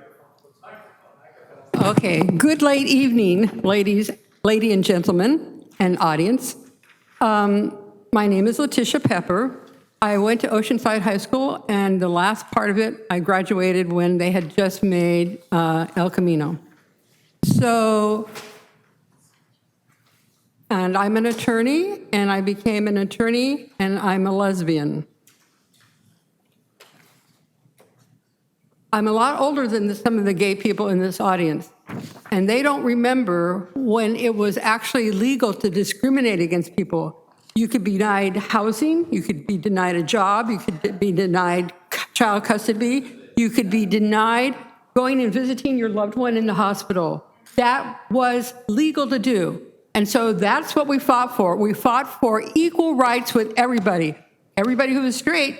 You didn't have to face discrimination over child custody because you were straight. You didn't have to face not getting a job because you were straight. You didn't have to go through any of that. So hearing now that gay people are being discriminated against and need to have a flag flown from there is discouraging for me, especially because I used to go to the gay pride parades when I lived in San Francisco. And the homosexuals, we all were happy about being there, but we weren't happy with the child molesters, the pedophiles, the National Association or North American Association of Man-Boy Love wanted to march with us. We all said, no, we don't want you marching with us because you're not the same as we are. Because having sex with children or having sexual gratification from children is not a sexual orientation. It's an aberration. And societies cannot be sustained when children become the objects of adult sexual interest. And that's been going on for way too long, and that's why those 300,000 little kids who came across the border, nobody knows where they are. Guess where some of them are? Thank you. No on the flag. I'll take a point of personal privilege. Excuse me. We're trying to get through this, so if you could do this if you want. Sorry. End of the night. Applause is speech. Councilwoman Contreras. Can I take a point of personal privilege? Yes. Okay, following the last meeting, one of our youth leaders expressed that he was defeated after hearing the derogatory comments that were spread throughout the whole meeting without being unanswered. The continued, deliberate confusion of being a supportive ally or a member of the LGBT community, making you a pedophile or someone that sexualizes children is reckless and dangerous. It's completely deliberate. It's done to further stigmatize and isolate members of our own community, and we cannot let it go unanswered. These lies are exact examples of why we have to stand strong. We are getting called these lies tonight, just tonight and the last time, those 2 nights, but these are the same endangerment that our members of our community are facing every single day. We can't let these dangerous dispersions go unresponded to in the people's house. Thank you. Shh. Shh. We're going to take a break for 10 minutes if you keep doing that. Don't. Never remove, but don't stop this. All right, okay, if there's another outburst, I'm going to ask that person to be taken outside. Okay, go. Listen, I need you to be escorted out. We're trying to finish this agenda. Please, ma'am. Ma'am, you need to follow the officer. Ma'am, you need to follow the officer.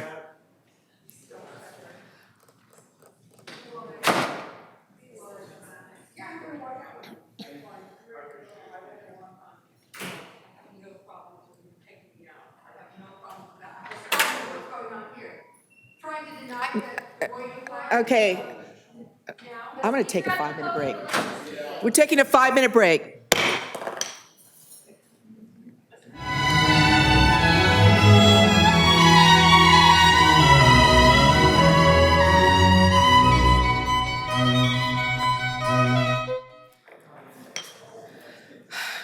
Councilwoman Contreras, thank you very much for coming.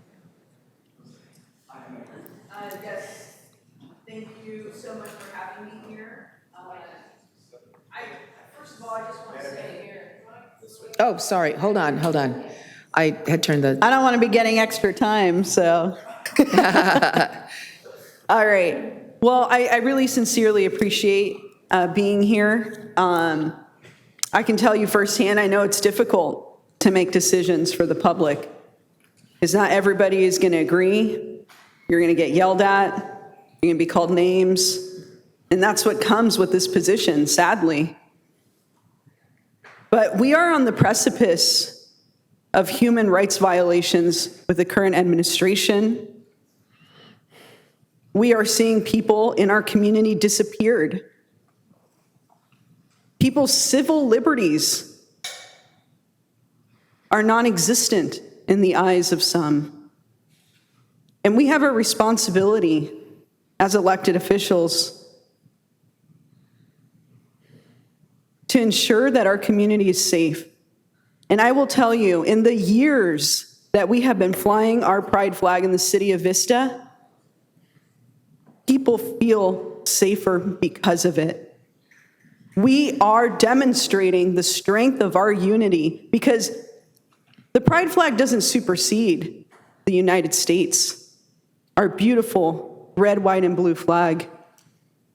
It sits up there upholding those values too. And you cannot say that you are down with the people if you cannot do a simple action like raising a flag to demonstrate that you do love everybody, because I am made in the image of my Creator, and I am part of the LGBTQ community, and I will always be, and I always have been, and it has not been easy. Do the right thing. This is a very easy vote. Thank you. Katie Melendez, Deputy Mayor Melendez.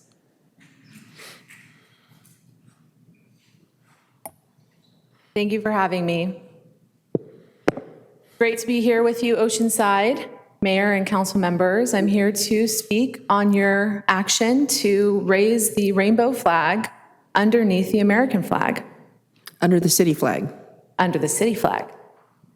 And I'm here today as a member of our LGBTQ community, as a representative from the city of Vista, as a daughter, as a mother, as a businesswoman, as a biblical scholar, and as a late in life lesbian. And unfortunately, I grew up in a very homophobic environment, a community that would refer to homosexuals as perverts. And that was just right next door in Vista. But thankfully, I found inner peace, and I was able to accept myself. And I have continued to fight for my community so that we can accept everyone in our community.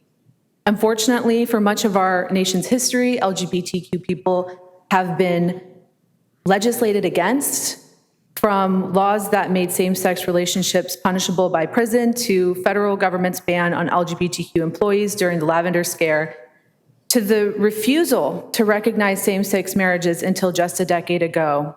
We have been an exclusive nation. Gay and trans people continue to be targeted by lawmakers seeking to legislate our private relationships, the way that we dress, and our participation in public life.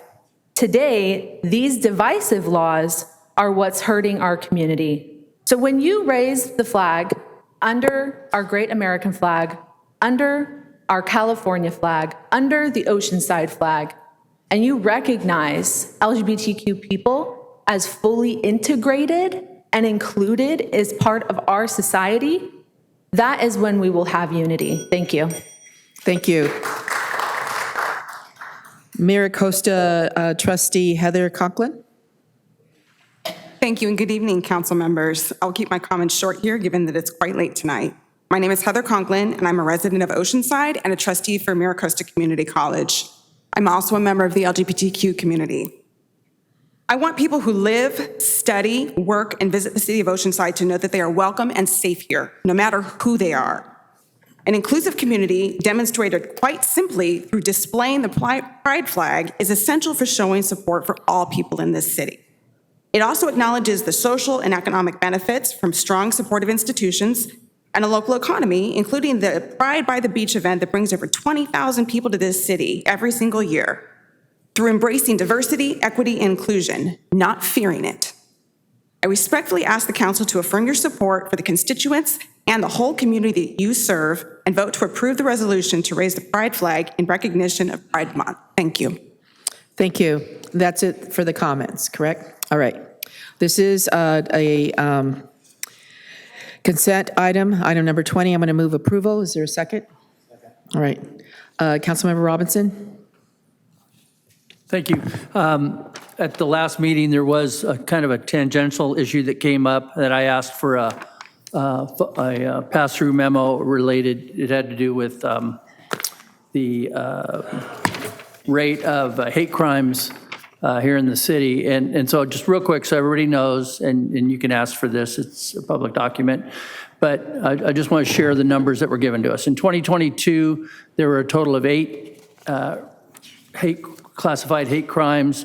100% of those, all 8, were race and ethnicity. In 2023, there were 14 related crimes. 7 of them were race and ethnicity. 4 were related to sexual orientation or gender identity. 2 were religious-based, and 1 was based on a disability. In 2024, there were 15 cases, 9 of which were race, ethnicity, 5 were classified as sexual orientation, gender, and gender identity. 1 was religious. So those are the numbers the police chief passed on to us, and I just wanted to share those. Now my comments, and I will read them just so I don't divert myself. I'm asking my council colleagues to consider what has transpired since our last meeting on the issue set forward in this resolution.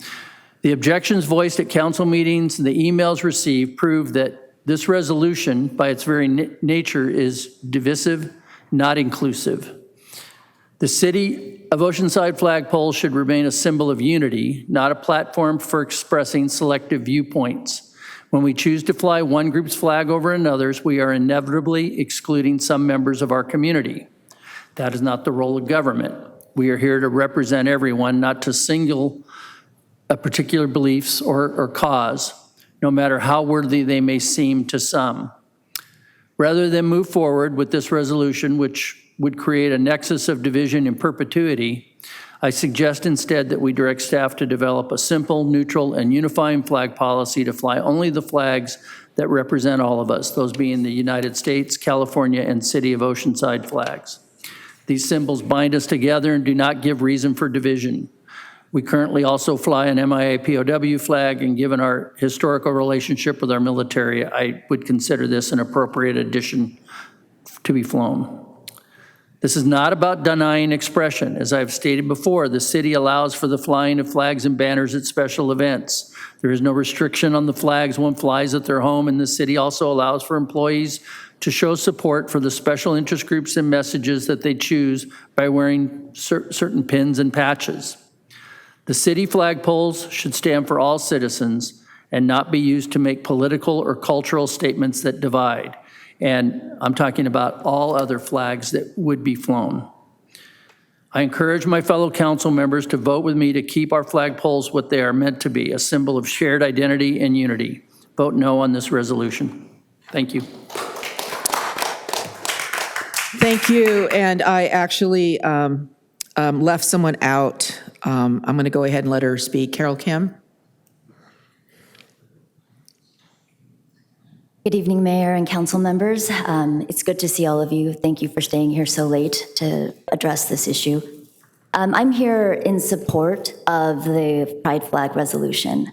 I think it's incredibly important for us to see Oceanside's government actually take a position stating that they're protecting and inclusive of all its members. And for the folks who've said earlier in public comment that they feel it's exclusionary to so many, I'm going to note that there is not any ethnicity, there's not any culture, there's not any community that does not have LGBTQ people living in them.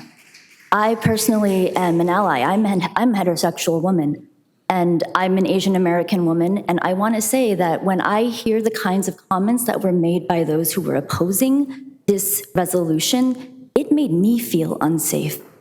And so I am going to say that I truly hope that none of you were elected to promote and defend bigotry. I truly hope that all of you will stand up today and do this because it doesn't hurt anyone. It celebrates people. It makes people feel included. And frankly, that's what our diversity is about. In our inclusion, we become healthy and whole as a community. And this is how we do it, by belonging, by knowing that we belong and that our communities embrace and accept us. So again, I just want to encourage all of you, please vote yes on this resolution. Thank you. Okay, and nobody else is, I'm sorry. Yeah, equity. I think we're really close to,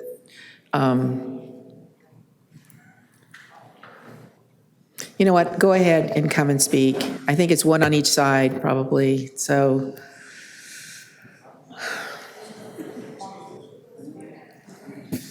Just state your name and then you have 2 minutes. Sunny Soto Briscoe, thank you for the time. I appreciate it. I am an Oceanside local, Luceño descendant. We are on Luceño land, and that predates colonization through any type of white supremacist Christian nationalist agenda that these hateful people are saying. When I heard tonight, what's up with your boy Jimmy, Sonny? I said, what you mean? They said he's flipping. I said, did they threaten his family or did they threaten his living situation? Because I know from every single day that we live in this life trying to fight, these people have no gumption and they will come for your family. And you try to stand on business and be a good man for this community, but the legs are looking shaky, my boy. And that ain't right. We know, I've been up since 6 a.m. making food to feed our homeless community, and I ain't never seen any of these Bible thumpers at Outreach. Okay? I went to work for the center to do a safety meeting of how we are going to keep our community safe when we have Pride by the Beach. I didn't see any of these people out here thinking about the community, but guess what they did have time to do?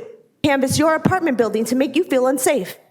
You got gunners with you, my boy, and it's us, the ones that you thought you've been oppressed because your skin is brown. You thought you were oppressed because you were a Chicano. You did not know oppression until you stood with us, right?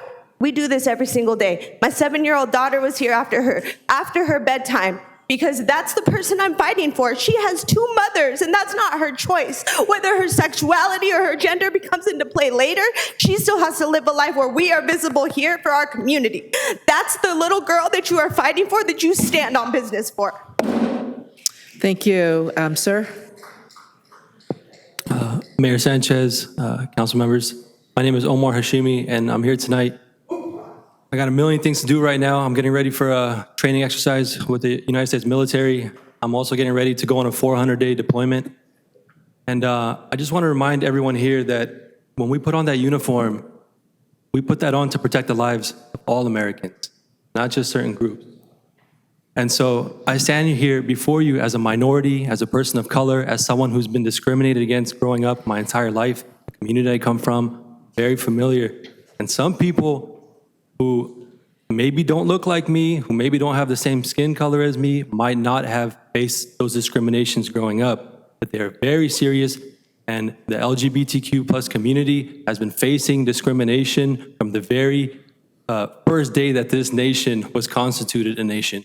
And as a service member, I'm telling you now that we put on that uniform to defend all Americans.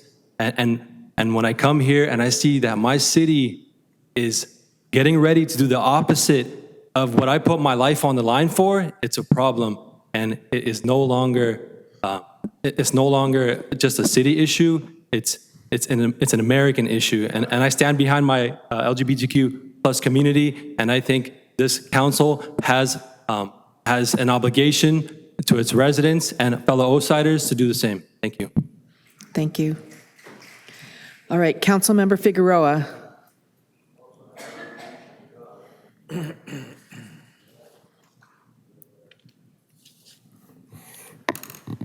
You know, someone said the last 2 weeks. Yeah, the last 2 weeks have been very difficult. I've seen more division, me personally, than I've experienced the entire time I lived in the city, and I was born and raised here, and that coming from someone that has been working with rival gangs for the past 20 years. As a man of faith, I'm embarrassed by the folks that have come to council and have used scripture to speak on behalf of what they think is right. It's been hurtful to see folks say, well, I'm not speaking in hate, but then everything that comes out of their mouth is hate.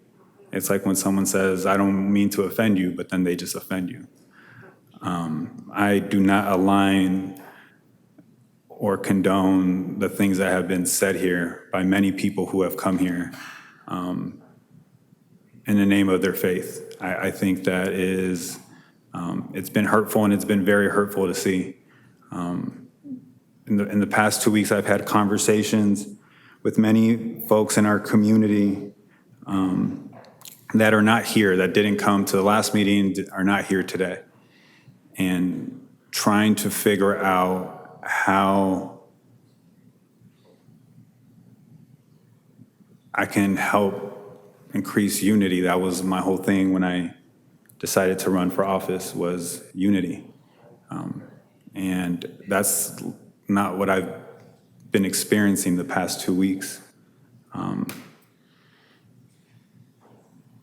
This has been a very difficult experience that I've had, probably the hardest that I've had since I've been in leadership. And I've been wrestling with this since then, every conversation. And just based on the conversations I've had, I cannot support the resolution today. Deputy Mayor Joyce. I just want to say I appreciate everyone who respectfully said their opinion. Sometimes we're not going to agree. When you do it respectfully, we can actually hear you. So raising the pride flag is more important now than ever. And as I said previously, I hope that one day we will not need to do this. And as the federal government backslides on its commitments to protect everyone, as our communities are being erased from military service, protections as a protected class are being rolled back. No one can feel secure when the hard-fought ones and liberties are being pulled away from people we love. When we see our neighbors come out and in the name of faith, they associate community members with the most despicable actions of hurting children, it can't be more clear. So I'm sorry that it's not going to happen tonight. We'll stand with you in the ways that we can, and we'll keep fighting tomorrow. Councilmember Weiss? Yes, just as I said last time, my issue isn't necessarily whether we fly the pride flag or not. It's if we're going to fly one, we should have a policy that allows other flags to be flown versus just having individual council members or 2 council members put something on the agenda. So I will not be supporting the resolution as it's currently written for that reason. All right, thank you. We do not have to have a policy. City Attorney's Office has explained that there are 2 ways of addressing flags on our on our city flagpoles. There is a motion and a second. Please vote.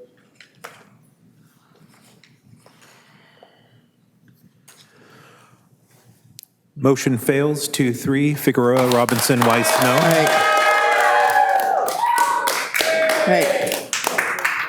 All right, how many people do we have for items not on the agenda? We currently have 12 members of the public under item number 27. I don't know which ones are still here, though. Okay, why don't you start, let's see, you have I have the list, I guess. Let's see, speakers. All right, is Ed Fitzpatrick here? Yes. All right, how about Leo Chapinski? Oh, yeah. Audra? She left? Thank you, Honorable Mayor. Thank you. Minute and a half. City Council members. I took care of my wife when she had a stroke in 2010. We were living off her trust. Upon her death in 2019, her trust went back to her surviving siblings. I lost her. I also lost my home, and I am now homeless, and I am sleeping up at the Aliso Creek Rest Area, and I'm 65 years old. I'm going to be 66 August 4th. There's no excuse for me being homeless. I believe this is the richest country in the world, and I believe this is the 4th largest economy, surpassing Japan. And I appeal to you for affordable housing, because I'm about $1,000 away from getting into any home or any apartment. And there's just no excuse for that. There really isn't. And that's what I'd like to say, and I think I represent a lot of people, seniors, who are most vulnerable to being homeless because their fixed income can't deal with the high rents. And it's just not fair to us. It really isn't. Thank you very much. Leo Chapinski, followed by Audra, followed by Sandy Murphy. Is Sandy Murphy here? No? How about Jimmy Knott? Okay. Go ahead, sir. Mayor, City Council. You know me. I ran for City Council of Oceanside in '81, served in 2 wars. First one, 70 to 81 in the Marines. Second one, 20 years later at age 48, 2001 to 2004. Lived at 1606 Kurtz for 27 years. Doctors killed my wife. Her 3 daughters took the house, put me in the street. I've been in the street now for 10 years. And I was here to talk about safe parking, because there is no safe parking when they keep towing my cars away and costing me thousands of dollars. And I'm being targeted by one individual in particular, but for the last 10 years. But with this pride flag thing, guess what? I was in the Marines, I served, and guess what? I will die for any U.S. citizen, any citizen, regardless of what flag they fly.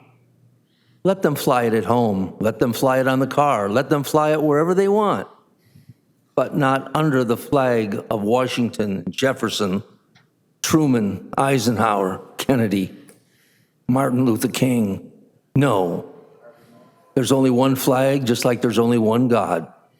This country does not be should not be divided by a rainbow flag, because it was God that created the rainbow to begin with, unless you forgot Noah and the ark and the flood. Oh, there she is. Thank you. Audra, followed by Jimmy, followed by Armando, Vincent, Tejeda. Is Armando here? No? How about Shannon Marino? Shannon Marino here? No. Go ahead. We are in the days of Noah, and it's sad because as a victim, to hear you guys talk the way that you were, that is represented on that piece of cloth that you want to put up. And so it doesn't make sense when we talk about children and how they're our future, but we're willing to glorify, promote, honor, and encourage pedophilia. And then expect everyone to feel safe and say that you're protecting children when in fact you're not. You're promoting predators. And the God of this world is the father of lies. And I see it seeping into every inch of this realm. I mean, it is. And people masquerade as angels of light and that they're doing very good things. But he's the father of lies and manipulation.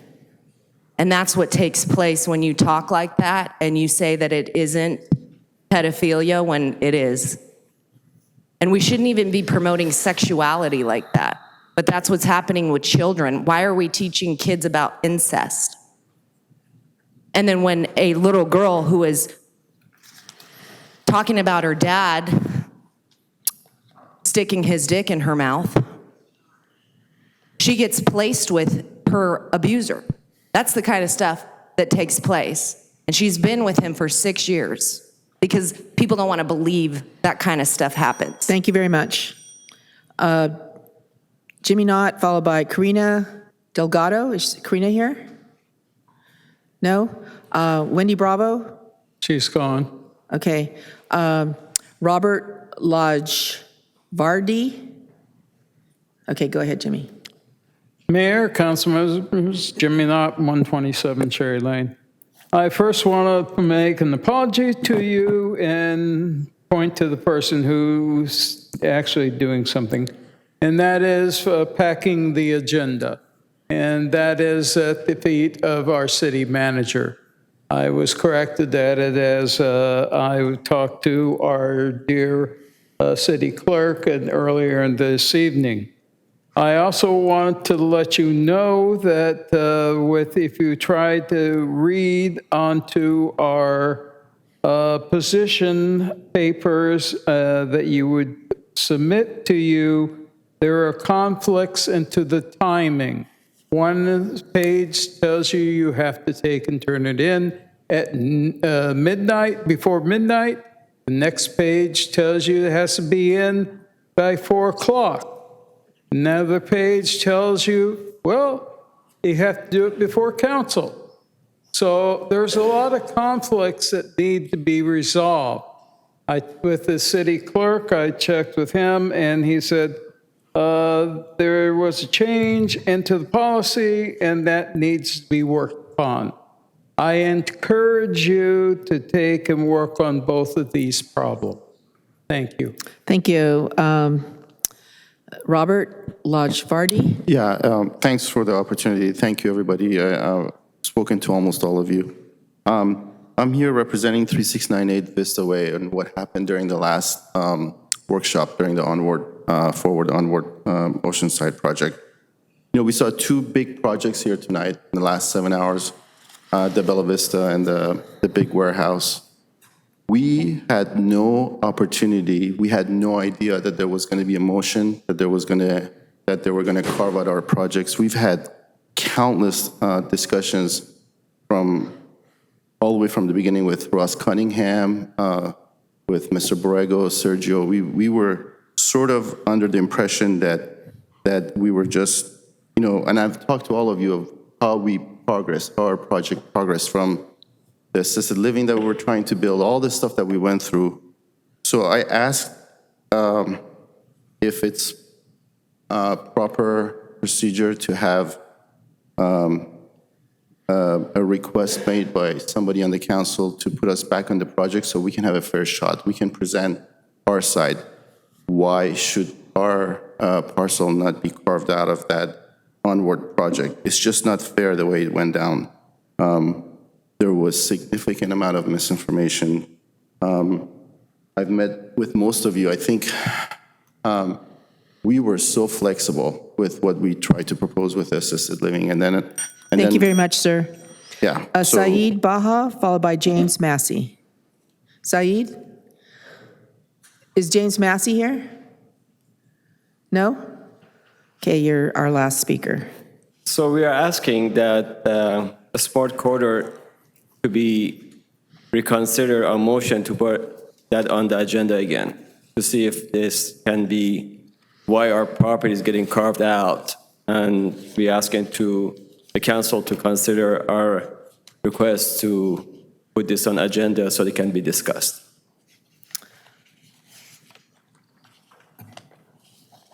Thank you.